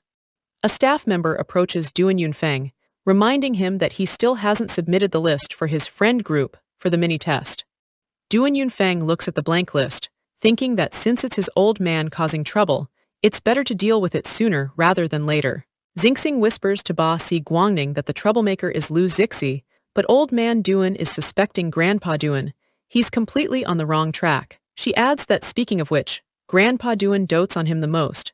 It was Grandpa who arranged his transfer when this variety show became a hit. Xingxing recognized the boy instantly, a jolt of surprise hitting her. Had her charm worked on him this early in the game, she couldn't quite believe it. A mischievous glint appeared in her eyes. Well, since things were already in motion, she might as well fan the flames. She eagerly anticipated the chaos that would unfold when these individuals met. Writing down Basie Kindergarten student and Basie Kindergarten principal, she grinned. Meanwhile, Duan Yunfeng was on the phone, a serious expression on his face as he stood outdoors. He cut straight to the chase, asking if the results were in. The voice on the other end confirmed that, yes, the results clearly showed Xingxing was indeed his daughter. Relief washed over Duan Yunfeng. His suspicions were finally, unequivocally confirmed. He mused that before a full confrontation with his father, he couldn't just casually acknowledge Xingxing. Who knew what his old man would do? Just then, Xingxing, looking utterly disgusted, pointed out something sticky and unpleasant in Basigwang's hair. Duan Yunfeng, who was apparently nearby, and also got some of the sticky substance on him from Xingxing's attempt to get it off Basigwang, winced in pain, telling her to be gentler. He clenched his fist, internally vowing to control his overwhelming paternal affection for Xingxing. It was a tough battle, this sudden rush of fatherly love. Xingxing shrieked that her hair was getting pulled out as Basigwang tried to untangle whatever was stuck between them. He grumbled that it was all stuck together and wouldn't come apart without force. Suddenly, Duan Yunfeng, with a look of manic determination, appeared on a bicycle seemingly out of nowhere, pedaling furiously towards the children. Basigwang looked up in confusion. Basigwang was unceremoniously scooped up and sent flying into the air. So much for controlling that paternal love. It seemed to have a mind of its own. The MC for the Village Talent show announced with gusto that the mini-exam was officially starting, gesturing towards the stage. A man in traditional attire stood with a young blonde boy, presenting a riddle. He met an iceberg by the river in Bebe Village. How much was it? The boy confidently guessed it was a trick question. Basigwang, from the audience, quipped it was 1 mao, because it was just the tip of the iceberg. The blonde kid looked utterly unimpressed by the pun. One judge, a comedian named Zioyuan's dad, criticized their crosstalk performance, deeming it unprofessional. Another audience member clarified they weren't crosstalk performers, but comedians whose act was asterisk about asterisk crosstalk.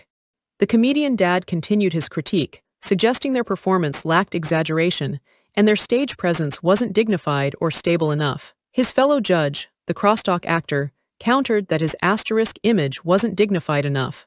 The comedian, now agitated, offered to write a 648 verse for them on the spot. The crosstalk actor, equally fired up, challenged him to add a tongue-twister segment. The MC, getting annoyed, suggested maybe they should add a harmonious chord to their bickering. The young blonde boy pleaded with them to stop arguing. The two judges, now in perfect angry agreement, shouted that harmonious chords were a definite minus. The blonde boy sighed, wiping his brow, relieved they'd finally found common ground, even if it was anger. The MC, ever the professional, announced the next act, Heartfelt Bloom. Lily, on stage with her bass guitar, looked a bit disheartened. Her mother hadn't come after all, but she resolved that there would be other chances for her mom to see her perform. With a surge of determination, Lily began to play, declaring her strong soul and invincible armor would break through all barriers and misunderstandings. The crowd went wild. Lily wondered if music, which could transcend styles, could also bridge the gap with her mother. Just then, Lily's mother, Lin Yidong, arrived, apologizing to the event organizer for her flight delay. The organizer was shocked she'd flown for 12 hours just for this. Lin Yidong finally made it to the performance area, just in time to see Lily on stage. Lily looked up and saw her. Mom. Lin Yidong was stunned. She asked Lily, wasn't she supposed to be playing the violin? Lily, with tears in her eyes, declared that this was the music she loved, and she wanted her mother to hear her true voice. Lin Yidong's expression softened into a smile. She finally understood. She thanked Lily for being willing to share her true feelings with her. The MC then announced the next performance, a stage play titled, After Landing on the Moon, I Joined Forces with Chang to Fight Monsters. On stage, Basigwang, dressed as an astronaut, aimed a toy gun, shouting freeze, and eat my ion cannon, at another child dressed in white robes as Chang. The audience of children cheered enthusiastically. One yelled for Buzz Lightyear Basigwang to go. Another rooted for Sister Chang not to lose. Xingxing, holding a sign that read limited budget, please use your imagination, looked on with a deadpan expression, while another child urged them to kick the monster off the moon. Duan Yunfeng, observing from the side, found the performance utterly chaotic and full of taboos. Meanwhile, the MC announced the performance was over and invited everyone to offer their opinions. A man in a suit, presumably a feng shui enthusiast, pointed at a rocket prop, declaring it was in an inauspicious position. He insisted it needed to be moved because being uniquely tall in the middle signified a downturn in fortune. The kids in the audience had their own, more pressing questions. One wondered if the alien monster would smell like barbecue if hit by a laser. Another asked why Sister Chang wasn't wearing a space helmet to breathe. A third questioned if Sister Chang could fly because there was no gravity on the moon. Basigwang, as the astronaut, told them not to ask such scientifically rigorous questions. Xingxing, overhearing this, thought it was incredible how such a neurotic person could exist. The MC announced the final act, Sword Shadow Dance, presented by Best Actor Duan and the Beibei Village dance team. As the performance concluded, the MC invited the friends and family delegation to share their opinions. Duan Yunfeng tensed, wondering if that damned old man, his father, was about to say something to embarrass him. The MC specifically addressed Mr. Duan Sr., asking for his opinion on Best Actor Duan's program. Mr. Duan Sr. was overcome with emotion, tears streaming down his face. A tough man crying, unheard of. He explained, his voice thick with emotion, that the performance reminded him of his early days, starting from scratch, selling CDs on the street. He hawked his wares. Latest CDs, only 10 yuan, you won't regret it. Back then, he reminisced, square dancing was just getting popular, and these kinds of music CDs sold the best. The image showed him with a 100 energetic songs sign. As square dancing evolved, his life improved, and he never mentioned that part of his past again in front of others. He concluded, looking at his son, that he rarely reminisced, but today he hoped Duan Yunfeng wouldn't forget his roots and the peak years when they started Xingyun Group. Duan Yunfeng, looking small and chastened, agreed meekly. A director whispered to his cameraman, asking if he got all that. This was prime material for Xingyun Group's history, and exclusive for financial media. Duan Yunfeng's father, overhearing, dryly commented that the director had money on his mind. Later, Duan Yunfeng, his father, and his assistant Wu Ming walked along a path. His father remarked that he was surprised Duan Yunfeng initiated a talk today. Usually, he couldn't stand even a few words from him.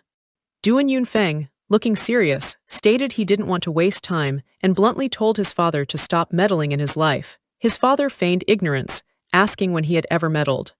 Duan Yunfeng confronted him, asking if he'd forgotten what he did. 6 years ago, if it weren't for him, would he and Lin Yitong, and their daughter Xingxing, have been separated for 6 long years? Wu Ming gasped in shock, realizing Xingxing was the young master's and Miss Lin's daughter. Duan Yunfeng accused his father of instructing Wu Ming to give him a fake paternity test. Otherwise, he would have recovered his memories much sooner. His father asked if his memory had returned.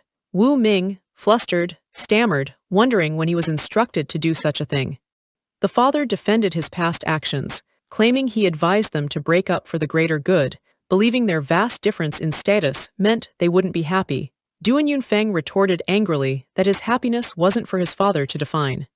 Duan Yunfeng declared he wasn't there to argue, but to inform him he was getting back together with Lin Yitong.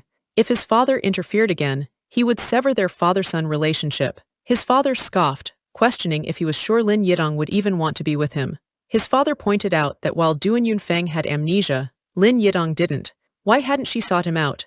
Duan Yunfeng angrily told him it was none of his business. Wu Ming nervously tried to stop them from arguing. Duan Yunfeng, furious, turned on Wu Ming, calling him a traitor. He'd trusted him, and all along Wu Ming was his father's spy. He told Wu Ming to go be his father's assistant. Wu Ming frantically tried to explain that it wasn't true, he hadn't done it. Duan Yunfeng walked away. His father grumbled about his son's stubborn temper, not listening to reason. Wu Ming approached Mr. Duan Sr., asking if he was looking for him. Mr. Duan Sr. confirmed, asking if he'd filmed what he was asked to. Wu Ming, recognizing Mr. Duan Sr., suddenly realized his connection to Xingxing and Beisiguang's kindergarten principal. Mr. Duan Sr. asked if he was discovered.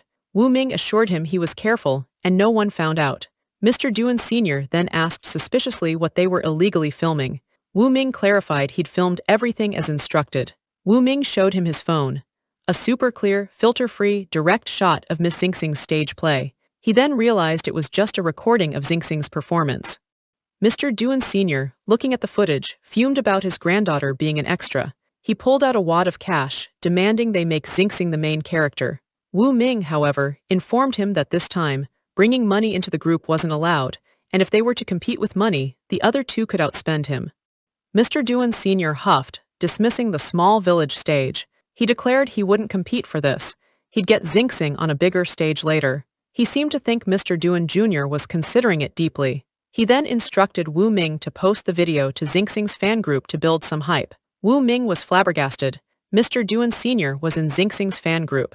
Wu Ming clutched his head in despair, exclaiming he'd learned too many secrets today and worried he might be silenced.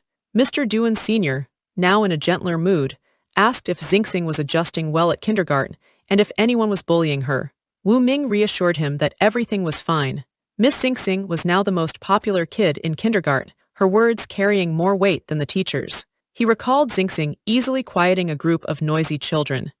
Mr. Duan Sr. beamed with pride, declaring that she was his granddaughter, after all. His worries about arranging her school transfer were unnecessary. Suddenly, Duan Yunfeng reappeared, questioning if his father was the one who arranged Xingxing's transfer.